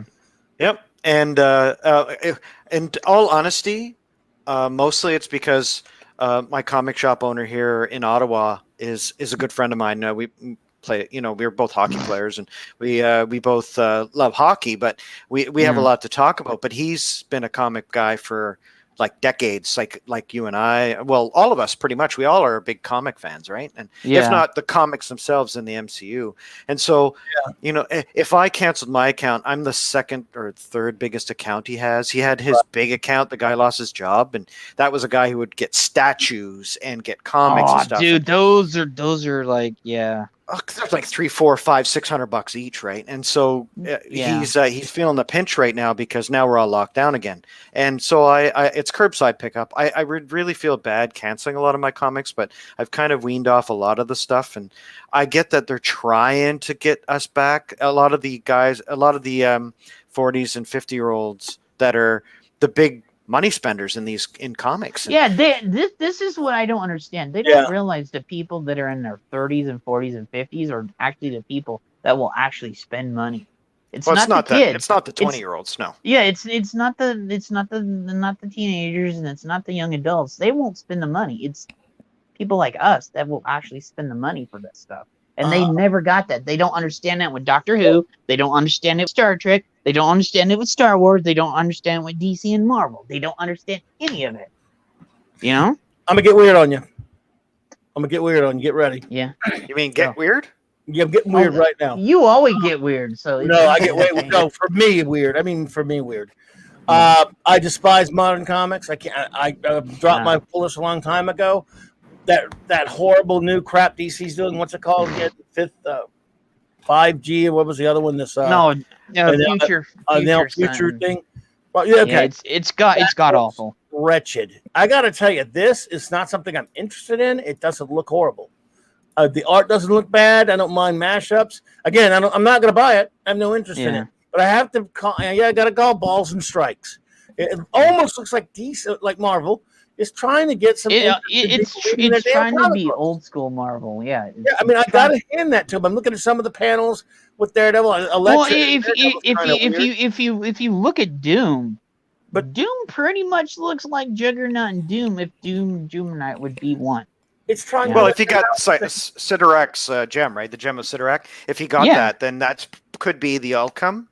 Because Doom is into the supernatural, so I guess that could be an alternate universe look. Yeah, I could accept that. I could actually see that. And I had to bring up, Chris did say, didn't they already do a story or read and bin pre-Fantastic Four Shield of Ancients? Yes, they did. Yeah, they did. Yeah, they did. I have that. I have those issues.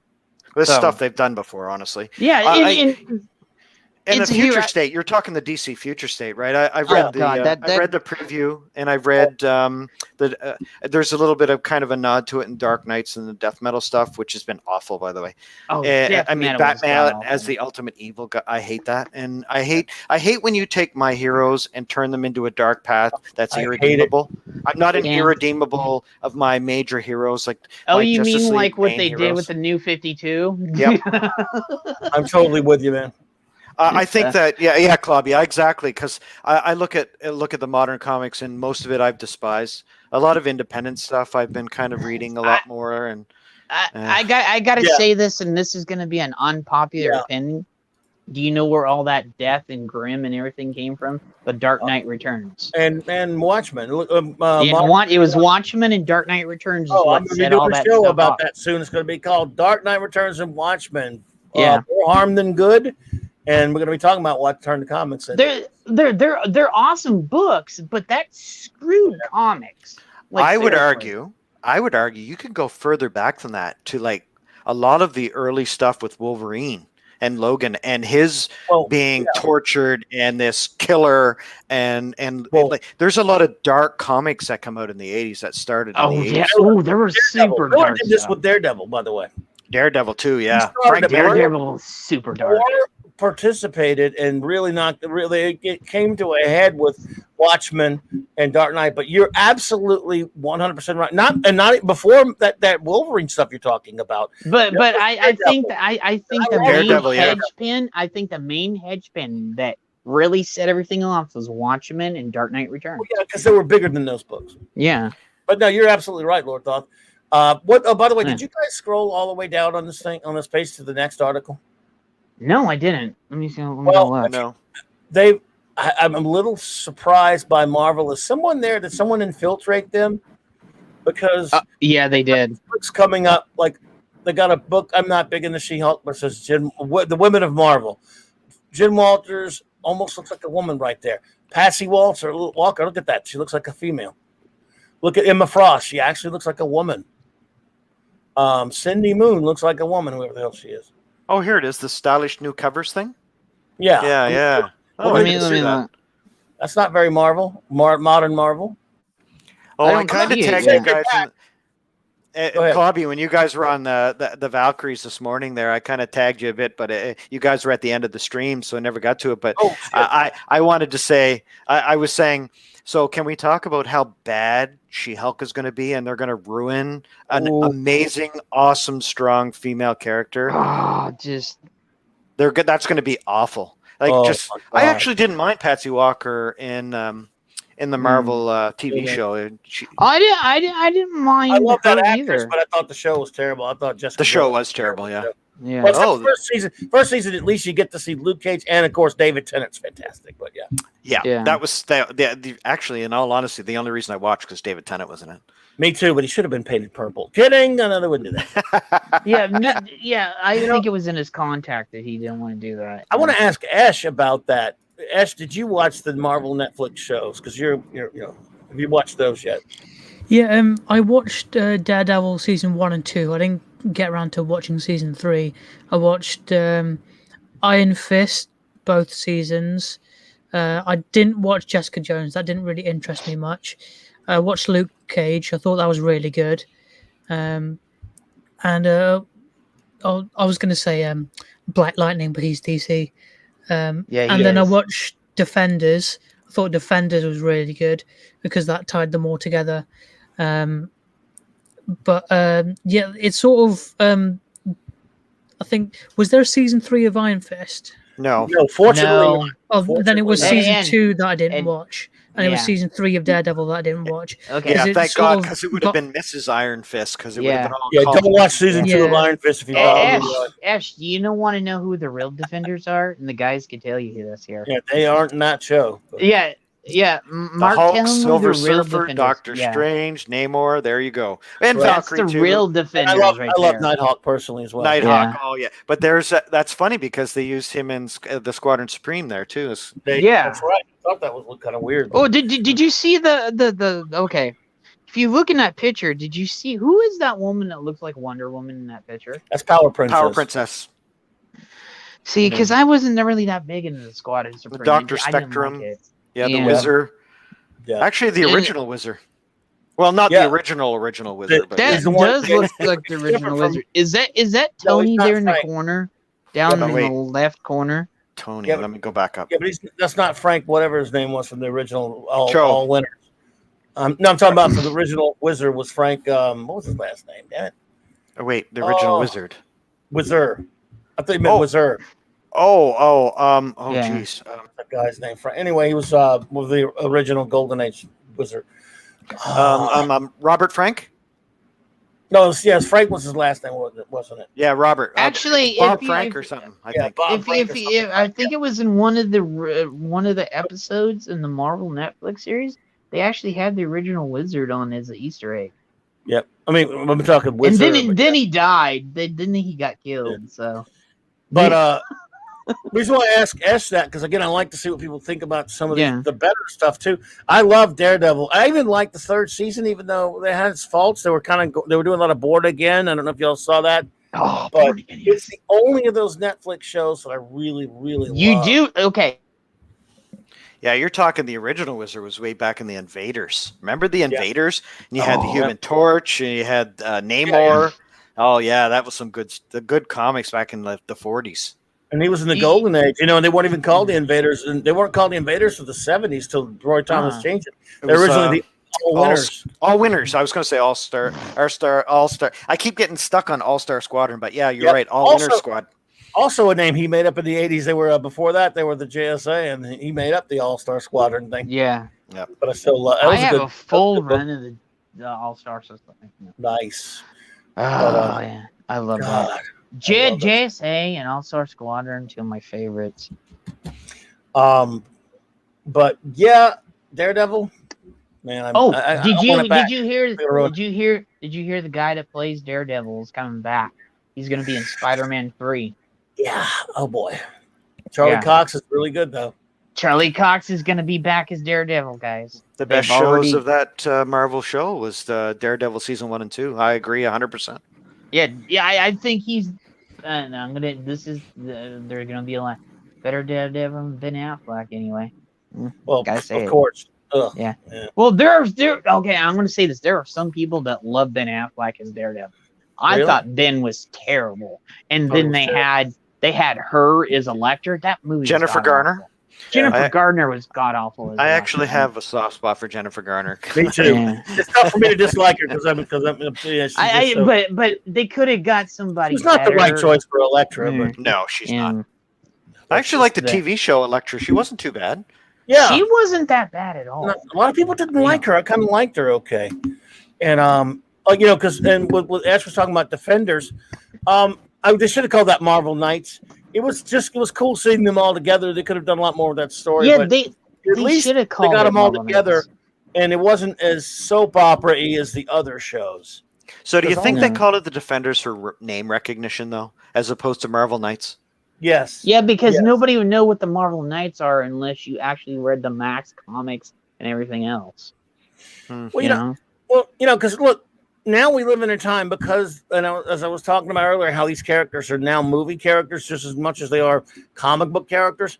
Yeah. It's no big deal for people. People just think, oh, Hulk goes along with the Avengers just normally.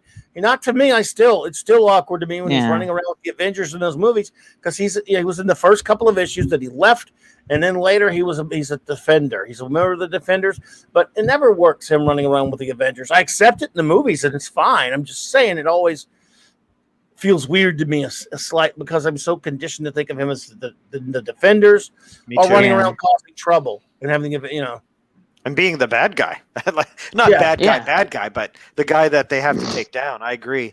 I was never really a big fan of him in the Avengers, but I also understand why they used him in the Avengers. Well, absolutely. And again, that changes with Avengers Earth's Mightiest Heroes because he's great on that. That's one of the best characterizations. Avengers Earth's Mightiest Heroes is one of the best animation. Yeah, it's just I cannot recommend it. I think it's on Disney Plus. It is. You should go watch it. You got to make sure you watch the right order. Ash, do you watch animation at all? Do you like cartoons, or are you not? Are you into that? Yeah, I do watch cartoon stuff sometimes, but I do love anime.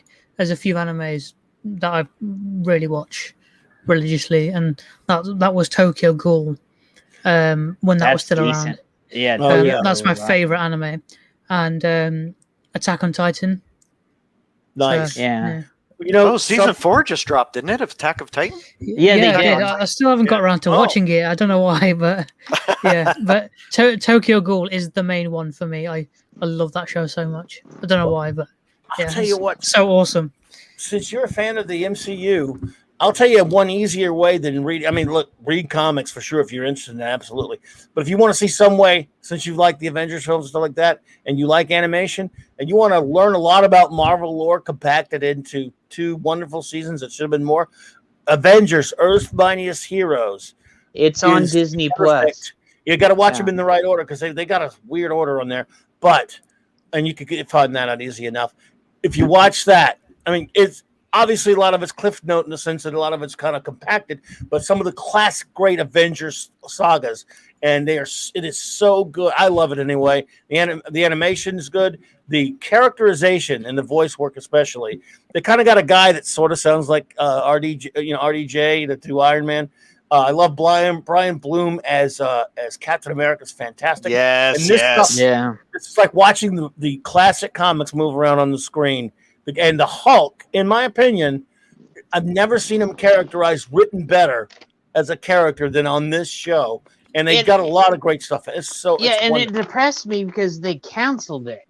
Yeah. Oh, they canceled it for that Avengers Assemble trash. Yeah, that Avengers Assemble was just god. But it's 2 years of sheer joy if you're a fan of old classic comics. But if you want to know a little bit about more Marvel lore, a lot about Avengers lore and Marvel lore in general and stuff, in a really entertaining show, and if you like animation, which you do, it sounds like, you might enjoy that. I know there are a couple other superhero cartoons you'd interested in as well, but that's a really great one, in my opinion. I've been meaning to go back on Disney Plus, and because I know they have added a lot of the old shows, the animated shows, on there. So they got Spider-Man and His Amazing Friends on that show. I know that. The 2 shows I really wanted to watch is just Spider-Man and the X-Men one as well. Nice. When I tell you this, they have the episodes out of order on X-Men, so you have to go online to find the correct order. Yeah, they. Oh, right. Okay. They screwed up the order, so I'm letting you know now. Because if you come back to us and we're like, okay, that doesn't make sense. Well, it's because they're out of order, and they did some of the Spider-Man ones out of order too. Right. So, okay. I gotta tell you, if you came to me and said, "All right, look, you can't have these live action movies anymore the way you want them. You can't, not even close. We can do what we want. Screw you, old man. But we'll make a deal with you. You can have a couple of animated shows, and you can have us do that like the comics the way you want them. But you can't go watch the movies anymore." I'd make that deal in a heartbeat because animation is a closer cousin to comics to me. A good, fun live action comic book movie. I've liked a lot of them, but I would take like the Justice League Unlimited cartoon, Batman the Animated Series, Batman Brave and the Bold, which I love. I would take, Avengers Earth's Mightiest Heroes, the second season of the FF cartoon from the 90s. I'll take that any day to any live action movie because these characters are comic book characters to me. Just me. You know what I would love? A JSA. Oh, they're doing one. A movie, but I'm worried. No, the movie's going to be woke as hell. Just like that Legion of Superhero cartoon, that was awful. Oh, it's awful, dude. That cartoon makes me want to cry. Hey, Cam, thank you for coming over to the stream, brother. Thank you very much. Yeah. But yeah, it's going to be woke as hell because they already screwed up Tornado. Yeah. Oh. Or what do they call her? Ma Hunkle. Yeah. Well, Ma Hunkle is going to be like, they already screwed it up.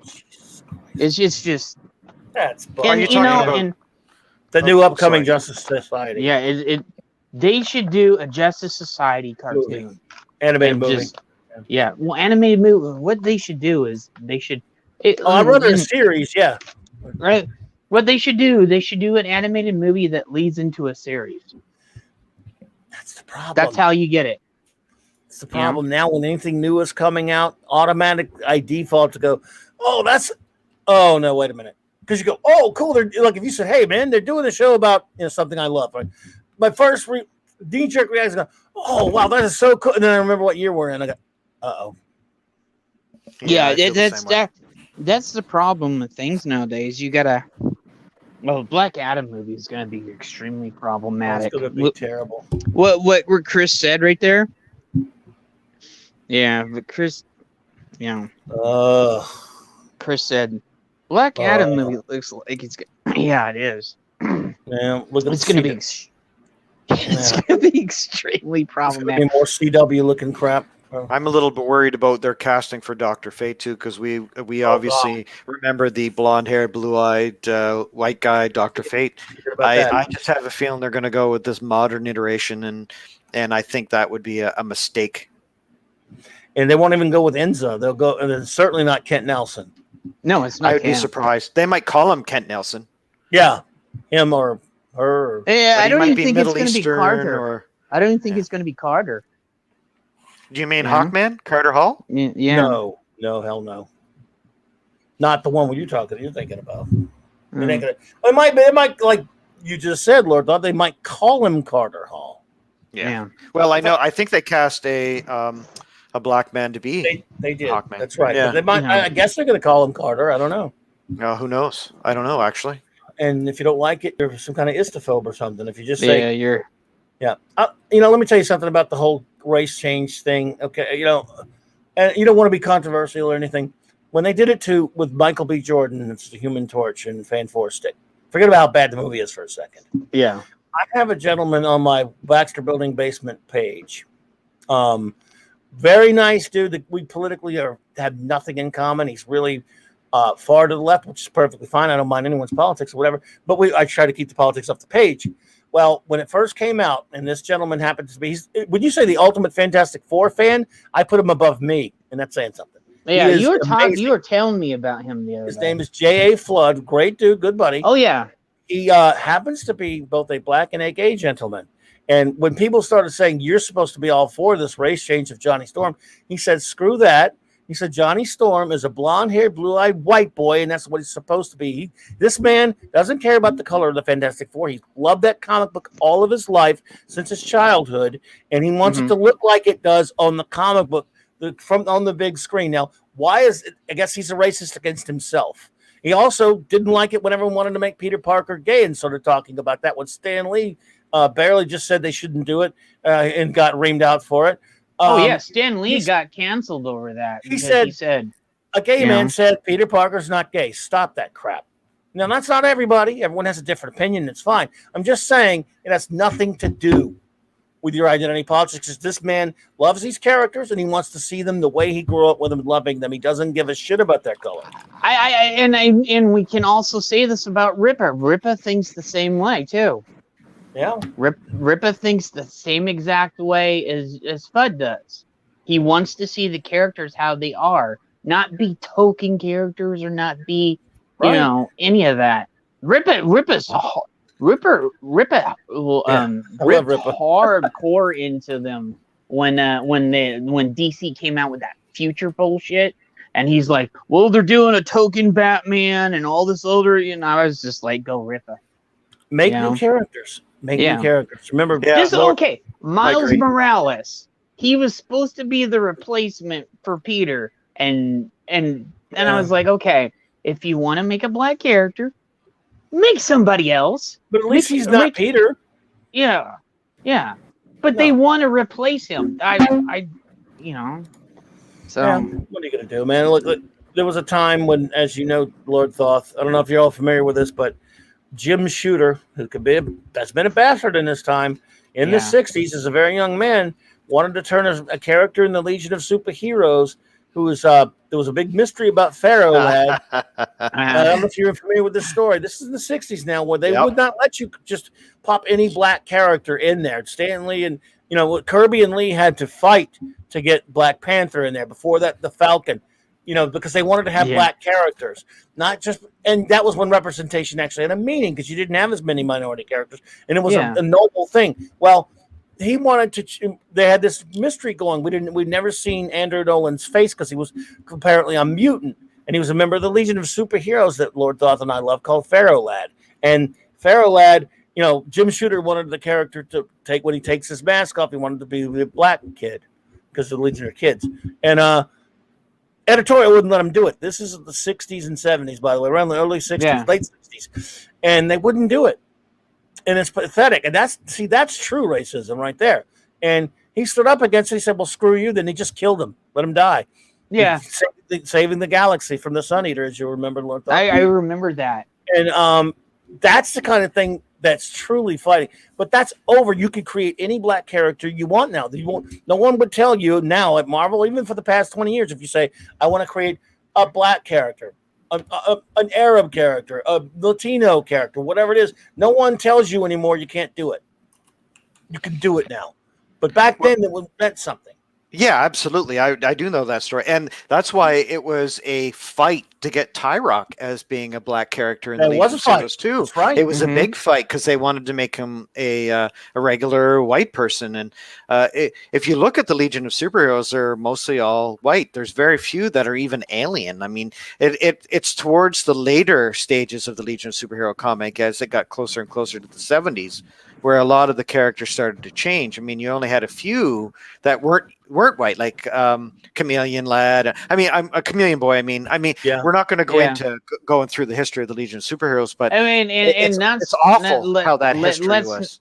Let's not forget what the CW did to the Legion of Superheroes either. Too. Let's forget what they actually didn't mind the Smallville version. Smallville version was kind of awesome because they stayed true to the Legion. The new one in Supergirl totally trashed. Yeah, they totally trashed. Brainy is awful. Dreamy is awful. What they did to Mon-El, you're gonna get me started. Oh God, that made me leave the show.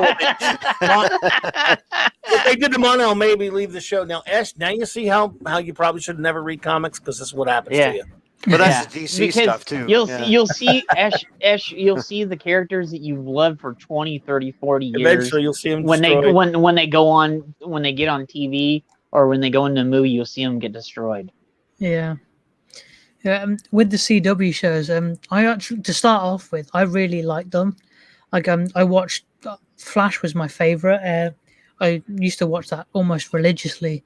Yeah, me too. And then same with I first started off watching Flash, and then I did a crossover episode with Arrow towards the start of the show. Then I started watching Arrow. By that point, it was like 2 seasons in, so I went back and started watching Arrow. Then Legends of Tomorrow came in, and then Supergirl came into the picture. Then I started watching all these shows, watched the crossovers, and now I'm sort of like burnt out with a lot of them. Legends of Tomorrow was good when it first started out. Oh, I hated it. Yeah. I hated it. It was. I'll say it was decent, but then it went super woke, and I was done with it. Like they had to throw, hey, this person's a lesbian, this person's gay, this person's bi. Hey, they like sleeping with, like, dude, just do stories. I want to see superheroes and shit, man. I agree, man. But I thought the stories were stupid anyway. Woke or not, I thought it was really badly made. It was a goofy show. Like it was really not a DC Comics kind of show. It was a goofy and what they did to John Constantine too. Like he's one of my favorite characters from the Sandman comics, and I like the actor. I absolutely like the actor. Matt Ryan, the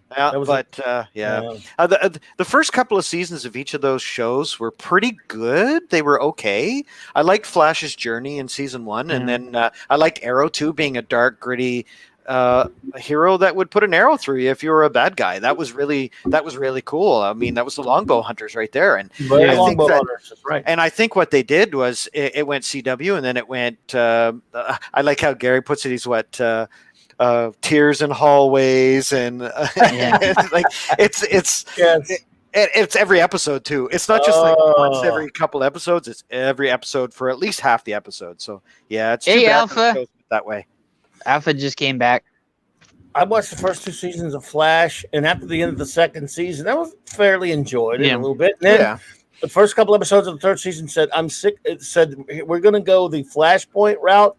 So I said, I'm done. Because it already had that crap. It already had that stupid crap about, I hate what they did to his mother in the comic that they carried over from there. I hate that they retconned his origin and have his mother murdered and all that kind of garbage. Yeah, when they started doing that Flashpoint crap, I was like, oh.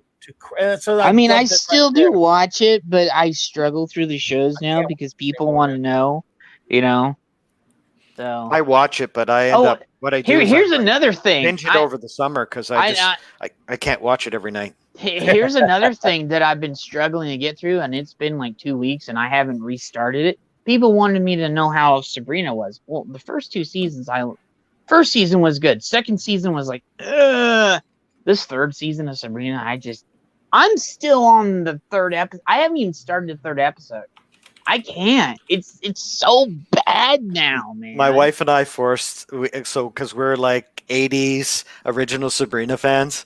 So we liked the first couple of seasons, but it's very much a dark teenage angst kind of show. And we forced ourselves to get through it. Yeah, we just did the other day. Yeah, we got to get through it. I can't. I haven't. I watched the first 2 episodes, and I'm like, God, it's bad this season.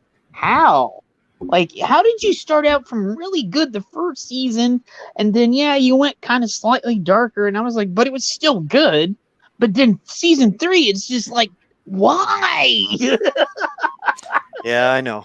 She's quite the eye candy. Actually, it's some pretty good eye candy on there for both sexes.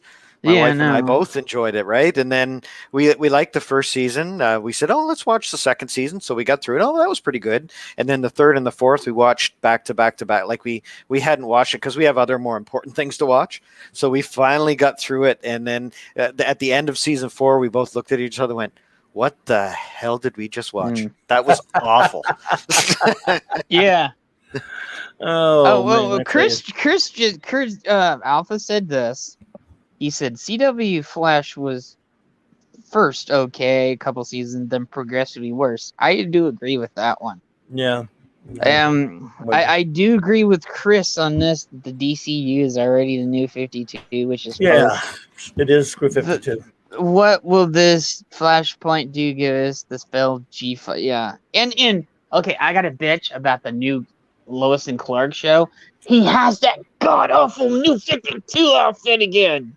They gave him the real Superman outfit in Supergirl, and then they switched it back to that stupid ass new 52. I don't know. I didn't like the one on Supergirl either. I mean, I like the actor, okay, but get ready for Super. I mean, everyone's going. That trailer doesn't look that bad, and it doesn't. But just get ready. I'm telling you, I'm get ready for that Superman trailer. That was a bait and switch trailer. It is. Gary even said that. It totally Gary said that. Do you know what? We've already seen the best scenes from season 1 right there in that trailer. Yeah. And everything else is going to be crying in hallways, woke BS crap. It's going to be, and it's CW. It's a CW show. Period. Like, for one thing, I hate the fact that Superman, Lois and Clark have kids because that's just a terrible plot line considering the anatomy issues. Anyway, I'm not going to go into the science of it because it's a comic book. It's a comic book, but Superman and Lois, I like that idyllic relationship that they're both reporters. They're in this kind of beginnings of a relationship. They're developing that. Why go skip right to the end when they have kids and they're married? And if you're going to do a show, that's why I like Lois and Clark: The Adventures of Superman. Oh, Smallville was fun. It was. I mean, obviously, it's a show of the times, and it doesn't hold up under scrutiny nowadays. But I think that this show is just going to be awful. I'm going to watch it just because. Well, did you see that one? Did you see the one part in the trailer where they're like, "Oh, if you're Superman, we would know if you were Superman." I was like, "I'll watch the pilot, but I'm gonna have a short leash." And it looks. I'm with you. Look, I never liked all that Jonathan Kent stuff, his son and all that crap. But a lot of people I get it. I don't like it. And I'm totally with you, Lord Thoth. I don't need Superman to have kids. But the problem is, even if they did that, you could still do a good show. But they won't. It's CW, and it's going to be wokety woke wage gap crying all over the place. One of the kids is going to be have powers. One won't. I'm calling one of the kids. I'm calling one of the kids is going to turn out to be gay. And I think that genetically that's ridiculous. They both should have powers. There's no way. Because if you look at it from normal perspective, a child has traits from both parents, and dominant traits tend to dominate. And if that's the case for Superman, I would think his Kryptonian DNA would dominate big time. Oh yeah, it would. Well, Jonathan Kent has the powers in the comics, so they should both have it. But again, Ish, I still think that there's going to be at least 1 to 2 more seasons of Flash, because that's their moneymaker right now. What, like 5 or 6 right now? They don't have Arrow no more. Arrow was the thing to draw everybody in. They don't have that. So what are they going to use? What are they going to have? Yeah, I just quickly looked it up, and originally Stephen Amell and the guy that plays Barry in The Flash, they were both given 7-season contracts. Now Stephen Amell got burnt out and wanted to leave the show. Yeah, he did. He wanted gone. Yeah, so they negotiated just season 8 to finish off his character, and now he's gone. He might be back in years or whatever. And now that the Flash's contract is coming to an end. They're already negotiating. Well, I've just seen the CW are trying to negotiate the season 8 and season 9 of The Flash. Whether Grant Gustin, I think that is, whether he wants to do another 2 seasons or not is up to him. Actually, if he doesn't want to do any more shows, make him the Flash for the movies. Because I don't like this Ezra Miller idiot. Oh, he's terrible. Yeah. No. Does anybody like him? Well, Chris, think about it. Arrow did make a lot of money. The second season, the second series to make as much money as Arrow behind it was Flash. We know Batwoman ain't going to make no money, and we know Legions of Tomorrow ain't going to make no money for him. No. Superman made a tiny bit of money for him, depending on how it comes out. But they really don't have here's the thing. If they would do a decent Constantine show like they did on NBC, that show would be a moneymaker right there. But they're not going to, because he's a white British guy, you know? Mm-hmm. So Oh, brother. Just, yeah. Dude, you're getting close to the 4-hour run there, brother. Oh, yeah. That's what we cut. Bit of a run there, man. It's a bit of a run there. Yeah, I know. Nothing wrong with it. It's cool. Just let you know. Well, consider that I only stream once a week now, maybe sometimes. Well, sure. I go on other people's stream, but I hear you, man. I would love to figure out how to do videos off, but I can't because my computer. I would love a new computer that I could actually do videos on. I would just Yeah, you can make them on StreamYard. I don't make them either. I need to. I just stream them. I'm computer. Yeah. And I don't. And StreamYard is so expensive for the year, so it's just like Yeah.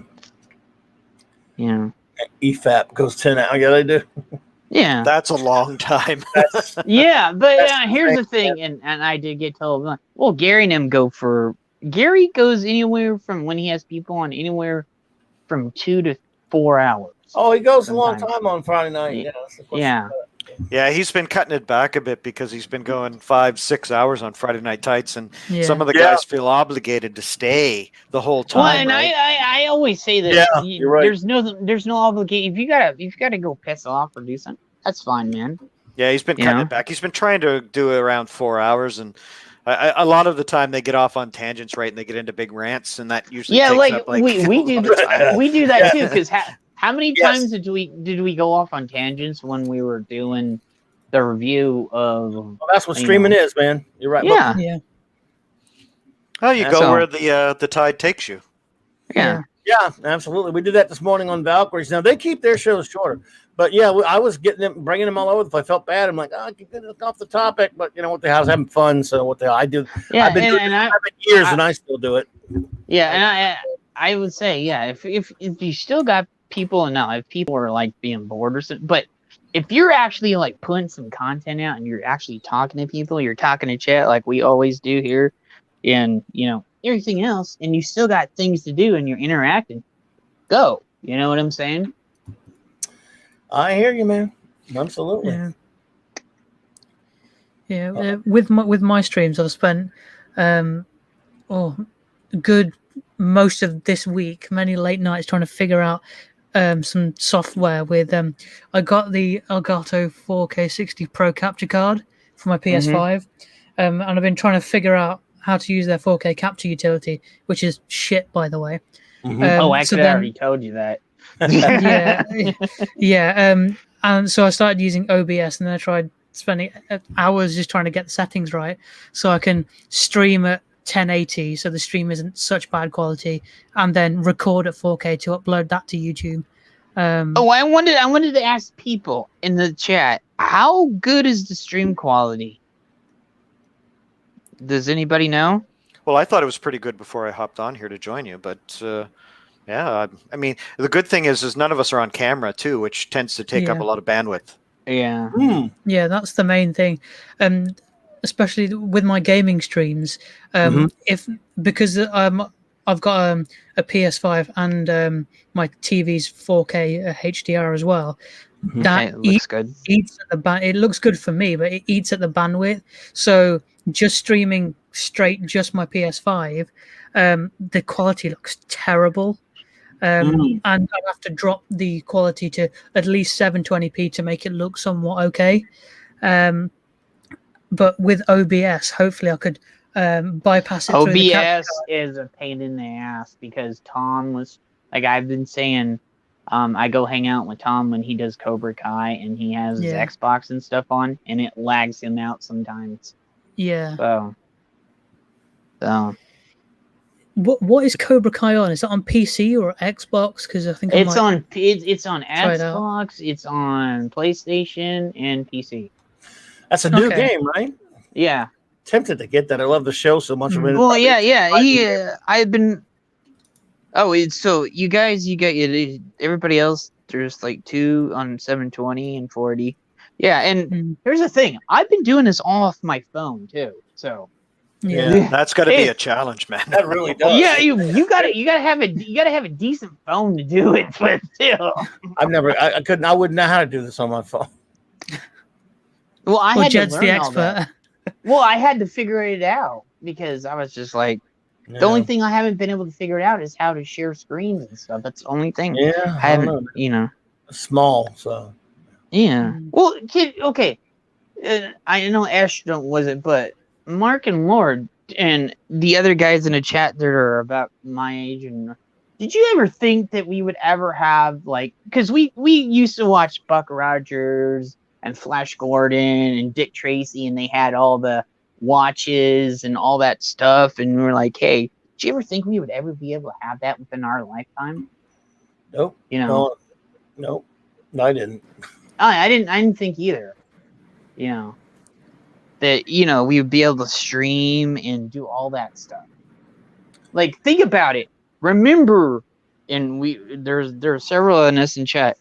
And Ash, I was like, the first cell phone was this huge ass white brick that you could literally knock somebody out with. It was. Yeah, I've heard about that. Yeah, my dad had one. Yeah, and most of the time it was from satellite. It wasn't from. It was in.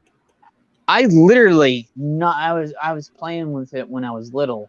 With one of my friends. I was over at his house and I hit one of my friends over the head with it and I busted him open. That's how thick and hard the original cell phone was. Like, if you ever looked at the military movies where they had that big thick one with the antenna and they talk into it, sure. It was that, but it was this white, just it had to have this huge power brick on it and everything. I hit him with the backside of the power brick. I used to have a flip phone that was bad because I used to have to get it replaced every 5 or 6 months because I'd pretend I was Captain Kirk and I'd go and it would go. Oh my god! I would do it so hard, it would crack the whole thing right off. I was just man. I did that too. Back when I had a flip phone, I used to do that all the time. I was like, Kirk Enterprise. I was like, except I would say Cooked Enterprise. But we have strange foreign idiots here right now. Well, buddy, at least you got a troll and you got a dislike. I mean, I never get any of those. I'm jealous. Oh, I can dislike for you if you need it. You could. It wouldn't be the same. I like seriously. I must be doing something right because every stream I get some hate and I'm not even talking about like I'm not even at Gary where he like Gary or Az where they go full on or Dimcock. You know, I pretty much just like stick to like things I love. Well, they do too, but then they go and just go full force. But I'm like, I just chill and stuff, and I still get hate. Not at Noel level yet, though, right? No. Well, he got a lot of Noel's a couple of weeks ago. What you hear when he got that? He got Noel's people came after him. Yeah. Noel's enemies came in here and spammed the crap at him. But today it was just some jagoff that hates Mar. Who cares what you hate? Yeah, and here's the funny thing. If you go back, we were actually trying to have a conversation with him, and he was raging in chat to the point where Chris had to It's ridiculous, man. And I think that's why Lee's kind of taken a little bit of a break here too. There's been a lot of stuff going on, this hate that's coming at everybody, and it's terrible. From my perspective too, is I'm pretty even keeled. I'm a Canadian, so hail Chris Persia out there. We're pretty even keeled, easygoing kind of guys, and it's just I feel that it's sad how things have gone, and people can be so hateful and hurtful, and this world has enough of that in it without us bringing this to YouTube. And we're just trying to give our opinions. We're just trying to, talk about some stuff that we love and why we don't like the direction a lot of it's going in. And it's our honest opinion, and people shouldn't attack you for having an opinion. That's freedom of speech. It's freedom of expression. We're just here to have a good time, to share in the likes and dislikes of the stuff that's out there with the people that we enjoy talking to and our friends and comrades in arms. And when people start attacking, why? Then if you don't like it, don't watch it. Just go somewhere else. Do your own stream where you can discuss what you like and don't like. And you don't have to come at somebody and attack them. I mean, it's just, I feel so bad for some of these YouTubers that are taking the brunt of this. And here's another thing. I did this and I put you. I know you guys seen. I know there's a lot of people and that I put random tweets out on Twitter. Some of them I'm like, I don't even mean this. I literally started a console war the other day by accident. I was like, okay. I was like, okay, because I seen how Sony and I seen how things are going with PlayStation. They're not in a good spot right now. They may be selling more, but that means it's all the scalpers that are buying everything. So the people can't get the stuff. And, Microsoft's buying up all the companies and everything else for Game Pass and everything else. And I don't hate PlayStation. It's not preferable. But from everything that I've seen, and then people are actually jumping away from PlayStation to either go to Xbox or Nintendo too. They're literally leaving Sony over there in the dust. And then I said, this is just an observation of everything I said. I said, within 5 to 10 years, I don't think PlayStation is going to be around. And I think the only 4 companies that are going to be around, I said, it's either going to be Xbox, it's either going to be Nintendo, it's going to be Amazon and Google. And the amount of hate and pissiness just from saying, this is what I think. Right. I don't know if it's going to happen or not. The amount of just venom and pissiness and everything that I got just from that alone. It's just. Yeah. No, I hear you, man. Ash has to, and I have to bolt as well. I have to go on the road. Okay. Yeah. We'll end the streamer, guys. Like I said, I will say everybody on the panel, you guys are always welcome anytime. Okay. Thank you, buddy. If you see me, come on, and anytime. So we're gonna do this. Like I still not used to this part, so we're gonna do this. Let me make sure I get this right. Yeah. Okay. I'm just making sure. Okay. Ash, you gotta go first, right? Who has to go first? I'll wait for Ash. Okay. Yeah, Ash, you go first. I just want to say thanks for having me on again, Jed. Clobbering, it was good to speak to you again. Lord Thoth, nice to meet you. Mm-hmm. Great to meet you too, man. And if you guys want me on other streams, just message me, and if I'm free, I'll.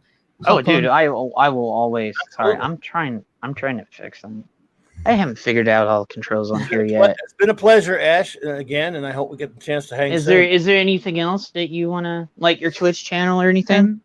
So if you want to follow me, just type Ash Thing on YouTube, Twitch, Twitter, Parler, mine. So I'm on the lot. I stream on Twitch and I post on the streams to YouTube, but I might eventually be moving the streams to YouTube because Twitch affiliate is as good as it is made to be seen. And you can't. And there's one thing I can say for YouTube. Even though, and this is gonna sound weird, but given how raunchy Friday Night Tights is sometimes, let's be honest. And I will say this is me being honest. If you were to say half the things you say on Friday Night Tights on Twitch, guys would be banned within like an hour. Yeah, and they know it. Oh yeah. And I can say this: if you would say the things, this is why I do agree with, and because I'm on Twitch a lot, but I go on there and I've been banned like twice, I think, from saying things. But it's getting crazy over there. Yeah, the regulations are quite strict over there. I mean, you can't even say simp anymore or something like that. Now you can't say version, you can't say thought, you can't say cam girl. They're like, dude. Well, they're just trying to protect their biggest earners, which are the cam girls and the thoughts. Yeah, it's true, and I've said that about several times. Mm. Well, anyway, on that note, I'm gonna head out. Thanks again, guys. Thanks, chat. You're welcome, man. You're always welcome here. Well, I got to run as well, buddy. Okay, Clobby, having me. Do your next thing. Oh, well, just clobber times on YouTube, my friends. And I've got tonight I'll be on with the wonderful Rise of the Valkyries. They're having a big party at 8 p.m. They're going to be, I'll be on with a lot of people will be on with them. They're celebrating their monetization. So, monetization. That's awesome. Yeah, so congrats to them. And tomorrow night, my usual Saturday night show with the wonderful Raquel reviewing all of Star Trek. And again, Monday comics and all kind of other shows coming up. And I want to say again, it is finally good to hang with not only you, Jed, of course, but my bud Lord Thoth. And buddy, you got to come on and talk some Legion with me one of these days, bro. Yeah. I want to, man. I want to very much. That's going to be a lot of fun. We can really rant and rave about stuff, recent stuff, the classic stuff. Yeah, that'd be awesome. I think we should do like maybe, and I think that we should do a podcast of three of us, and we could just rant and rave for hours. No, I think we did that. Well, you know what I meant.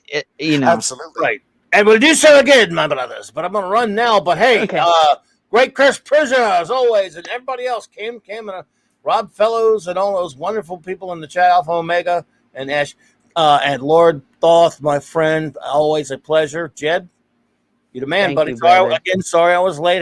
But oh no, you let me know what was going on, so it's no problem, brother. Take care, my friend, brother. Okay. Take care of yourself. Later, Gators. Long live the Legion. Long live the Legion. Amen. Yeah, long live the Legion. So, Lord, is there anything you want to promote, brother? Just it's been great here. Great to hang with all of you. Clobby, Jed, Ash, that was great meeting them, and the chat was on fire as always. Great to see you all in. I know that Noah was live streaming earlier, so it's good to see Alpha Omega here, Chris Persia, everybody else, Rob. Yeah. I mean, I could go on and on. Disaster areas here, I think too, and I really got to say this, and I was talking to Noel about this. I really do appreciate everybody being here because I know it's hard sometimes when there's people that you really want to go to, so you have to pick somebody, so yeah, but you got to do what you got to do, right, man? You got to take your time and go with it. Yeah, and Noel told me this yesterday. He goes, "Dude, don't be afraid to stream while I'm streaming." Because Noel actually said this. He said, I've done that at one time, and I was afraid to go on and do stuff while other people. He goes, don't be afraid. Do your own thing. He goes, yeah, you spend a lot of time over on my channel, but he goes, I want you to grow your channel too. Don't be afraid to go on at the same time I am. Absolutely. I think we're all kind of running in the same circles, and you just got to do what's best for you and go with it. And speak to your strengths. You have a great channel already. You've got a great group of friends here willing to support you and help you out. So that's a good start right there. Yeah, and I know it's not as because I don't have the fancy intros or anything like Gary or any of the other guys do. So, but this is just the start, right? They've been doing it for years. I think I was a low 3-digit number subscriber to Gary back in like the old days. I think I was like 300 or 400 or something. Here's the thing. I will say this, and this is the reason why I bring Tom up. I've been subscribed to Tom for years and years. Tom Midnight's is Midnight's Edge. I've been subscribed. He's the one I've been subscribed to because I always used to go over to his stuff all the time. So that's the reason why I'm a new subscriber to him. I can't believe that it's taken me that long. I think I started subscribing to him a year ago. And then afterwards I found I found them. They were my first, and then afterwards I found like Doomcock and then Gary and then Az and everybody else. But I didn't know like seriously, and I will say this to chat and everybody else, I appreciate this. Because I would have gone bloody nuts this past year if I didn't have YouTube or any of the people like Gary or Az or Doomcock or Lord or Mike or Chris or Omega or anybody in the chat, man. This year has been hard on all of us, and I think this has helped all of us. I think you're right. I think that's a very good way to put it. Yeah, we're all in this together, and that's why I'm so saddened by a lot of the negativity out there and people attacking each other. And we should be all in this together. And it's too bad that it's come to that. But you know what? a lot of us that are in the same kind of group, and we all look after each other, or at least try to, and this is a great opportunity to just get out there and talk and express yourself. And that's going to help you get through this tough time. And another thing is, I don't want to copy Gary. I don't want to copy. I want to try to do my own thing. But I know somebody did tell me, he goes, "Are you trying to copy Gary? Are you trying to copy Tom?" I was like, "No, dude. I'm just doing my own thing. It may look familiar because everybody does kind of some of the, but I'm trying to put my own spin on things, you know. So I'm not trying to copy anybody." You know. Yeah, you got to find your niche, and that's it. That's what I'm trying to. So, and I was like, well, okay, I know comics, I know movies, I know TVs, I know, I'm like one of those all over jack of all trade geeks, you know. So I'm absolutely. And that's good. I know from my perspective, my wife keeps bugging me to do her channel, and I keep everybody else too. And she's been saying, "Oh, well, hey, I could come on and give my perspective," because she's kind of like a princess type, right? And I'm the geek. So although I was a jock in high school, but I was a closet geek. So you know what you should do. And I just thought of it. You should name, if you guys do a channel, you should name it Princess and the Geek. I think she would like that, actually. Yeah, she's my beautiful princess. So yeah, absolutely. Yeah, that would be that'd be awesome. Princess and the Geek, and you can like do yours. Like I have like tons of ideas and stuff like that, and you know, so yeah, because I know I've been calling her Lady Ma'at there. So Lord Thoth's wife there, the goddess of justice, and the feather is the on the scales of when you go to the land of the dead and you're judged by how you lived your life. It's the feather that's used to weigh your soul is the Ma'at's feather. So we've been talking about doing that kind of thing, and it'll be fun. We'll see. I've taken it. No, now that I got you on Facebook, I know, because sometimes people don't do it.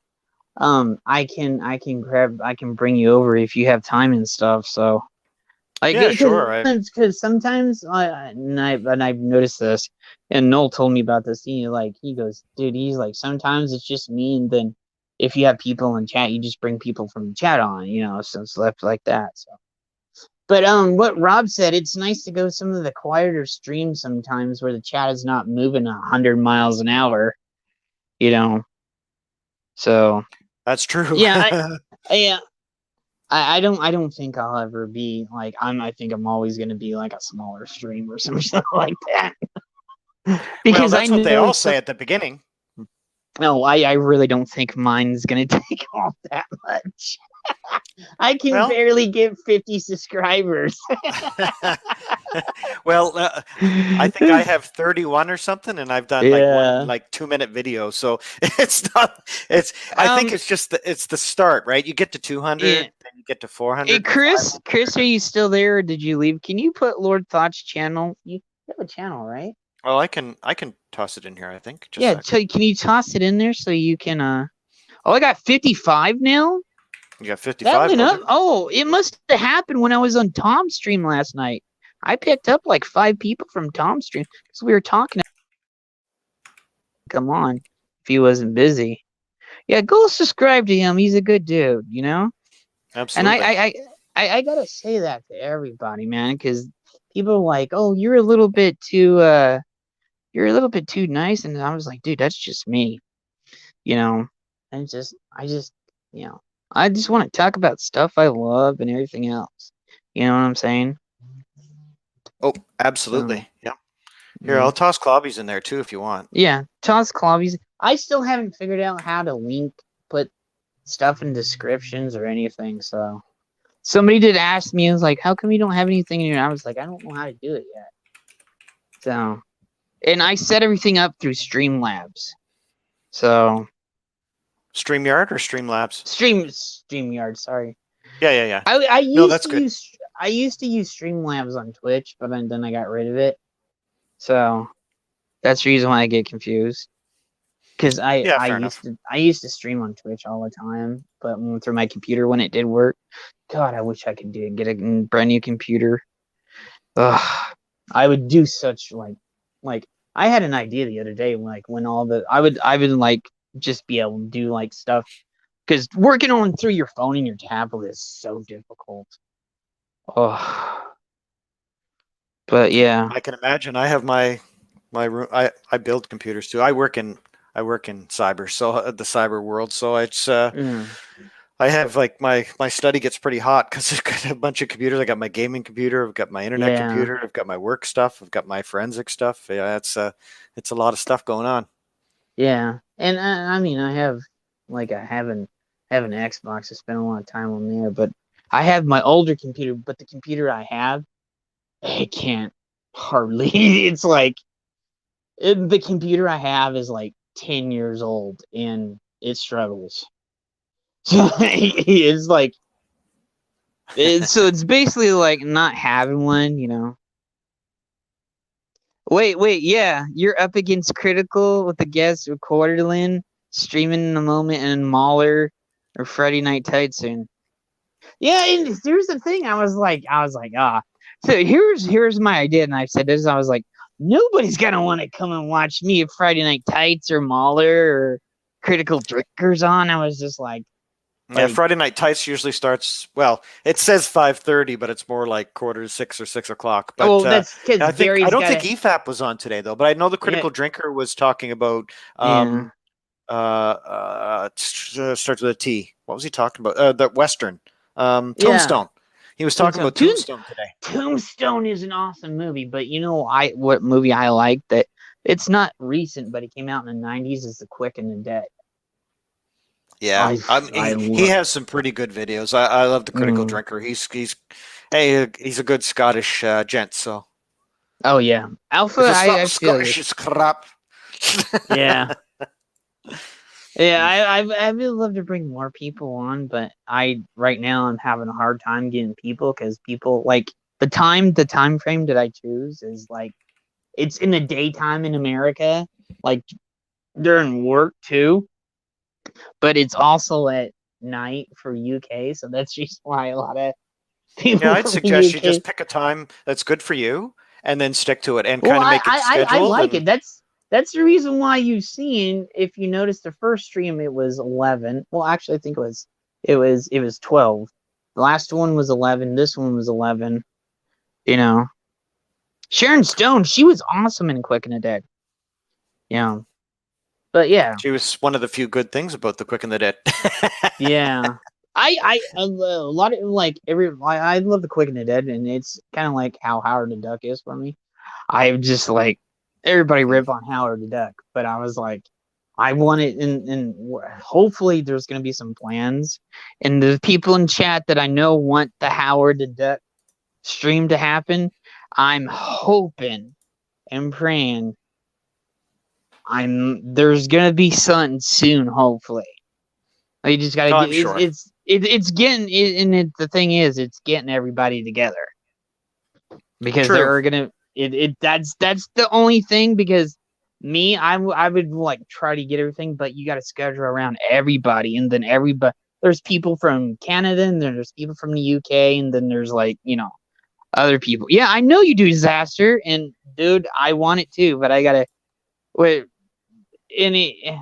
Let's just say it's gonna be a lot of people you guys recognize if this goes through. That is going, wow, how did you guys do this? And like, well, we had to get everybody together. So, and that's the challenge too. Is it is. And here I say this about Friday Night Tights because I deeply love Friday Night Tights. That would be an honor and a privilege to go on Friday Night Tights. Even to talk to Gary or Doomcock, that's a privilege. You know, I know Gary Sizzy, but like Gary and Doomcock, they're like the top as Gary. You know, they're all Doom. You know what I'm saying? Jeremy from the Corden, he's awesome too. Jeremy from Geeks and Gary. I'm in all the streams. You know, everything that you know. But that's like being brought up on Mount Olympus and stuff. You're like, hey, you know. Well, you know, in all honesty, so I mod for Nerdrotic.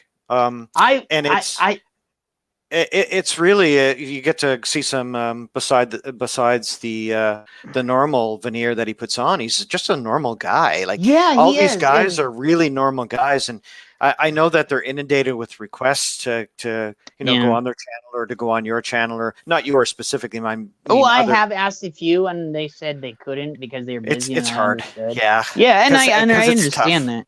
Well, I know. But yeah, they're just regular guys. They're the good thing about most of the guys on FNT and a lot of the guys that have the bigger channels, they're just regular guys that started out just like you. So it's just be patient, keep doing your thing, man, and find your niche and find your time that you want to do it. Regularly schedule stuff, and you'll grow. It's just a natural occurrence. So yeah. I said this. I was like, because I'm on Gary's stream like every single time. I was like, I'd love to mod for Gary because I'm like practically like Tom's, Gary's, and Gary's stream. I'm over there all the time. I would love to do that for him, like to help him out and stuff, Yeah, it's crazy though. The Friday night tides, I know. There's like 5,000 people watching. Dude, I see. I love that. Okay, I know everybody loves stuff, but I would love to have something like that, But I know there's the chill streams and stuff like that. You know what I'm saying? But there's streams are a lot of fun too. We just sit down and we just shoot the crap, and it's a lot of fun. I would love and I know, and this is my grandfather, my grandmother's grandfather is like, you got to learn to walk before you can run, So that's right. But, it kind of hypes me up, and he's like, okay, I can see the potential here, but you got to chill. You got to let things come on.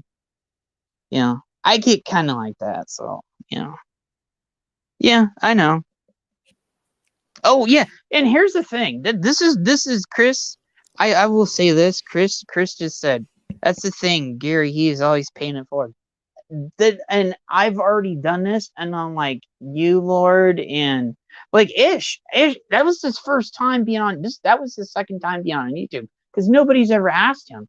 And I'm trying, and I want to do this. I want to pay it forward. I want to help out other people. I want to. I want to do that. Absolutely. And that's most of the fun, right? You get on and just chat. Look, you spent what are we up to now? 5 hours? 4:15. 4:15. So and we talked about comics, we talked about all the stuff we love, and look what happened. Like started this just after lunch for me, and now it's supper time. It's pretty amazing. Yeah, I thought this is the night, and I was talking to Retro because I talked to Retro a lot. Alpha said it's tough when you have to do separate video to cover all the donations. Yeah, I don't, dude. I've never had that problem, and I don't even think I'm going to have Not that yet, problem. But wait for it.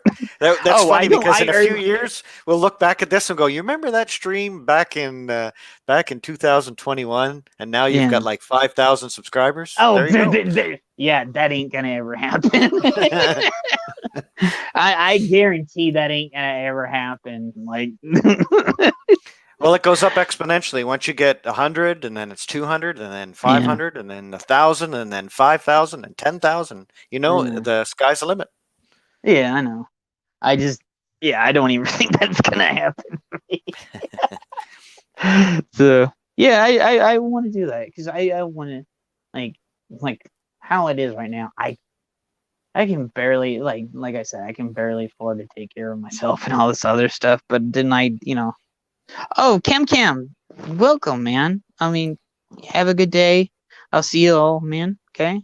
Yeah, but yeah, I would just love to get in a better. And they also said don't do YouTube for money intent. I just want to come on and my intent is to help people. We've had a last shitty year and a half, and I just want to make people forget and do jokes and do other stuff, you know what I'm saying? Make people feel better. Because we've all had a bad almost 2 years, right? So just make people feel better. That's right.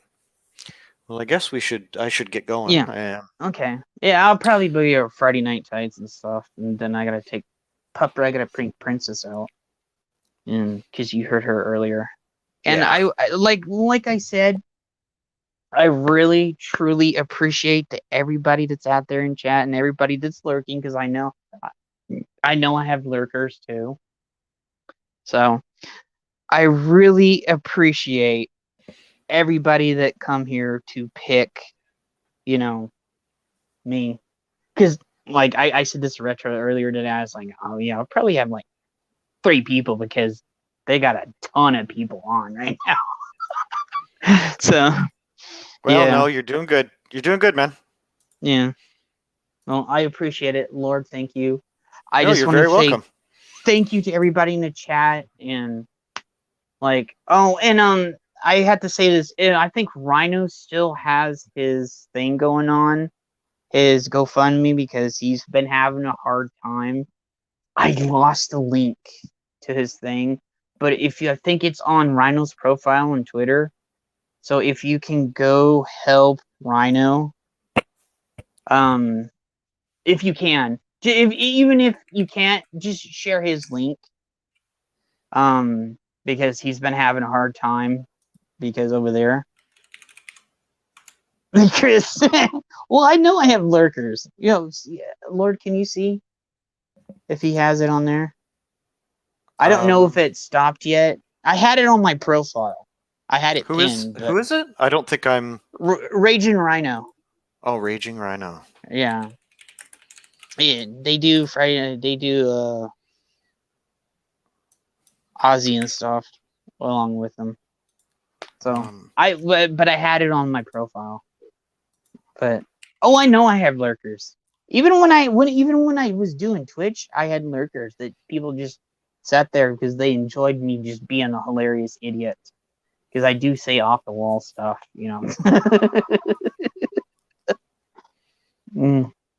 Yeah, thank you, Chris. Oh, did Chris take care of it? Yeah, Chris, thank you. I appreciate that. I'll put that up there. Oh, it's RYNO. That's why I can't find it. I always move that whenever if you guys can, if you can't donate, I understand. But if all you can do is just like go give him support or share the link or anything. So, it'll be much appreciated, because he's having a hard time. But not to say that everybody isn't having a hard time, because I understand this, but it's a dude in our community and he doesn't ask anybody for help. He does his videos, keeps to himself and stuff. No, I'm actually subscribed to him. I didn't know that. Yeah, if you can go over there, give him some support, whether talk or whatever. Thank you very much. I appreciate that. And I'm not gonna promote myself. I just wanted to promote that for him. So, everybody knows where I'm at anyway. So I wanted to promote something that would help somebody. So thank you everybody in the chat, and I appreciate it. I don't know when I'm going to stream, because sometimes I do random, but probably Friday streams are probably going to become a real thing. So, and everybody knows, either on Facebook or Twitter, you have me on there so you can get a hold of me. So, thank you everybody. I appreciate it. Have a good night. I'll probably see you over at Friday Night Tights. Good night. Good night, everybody.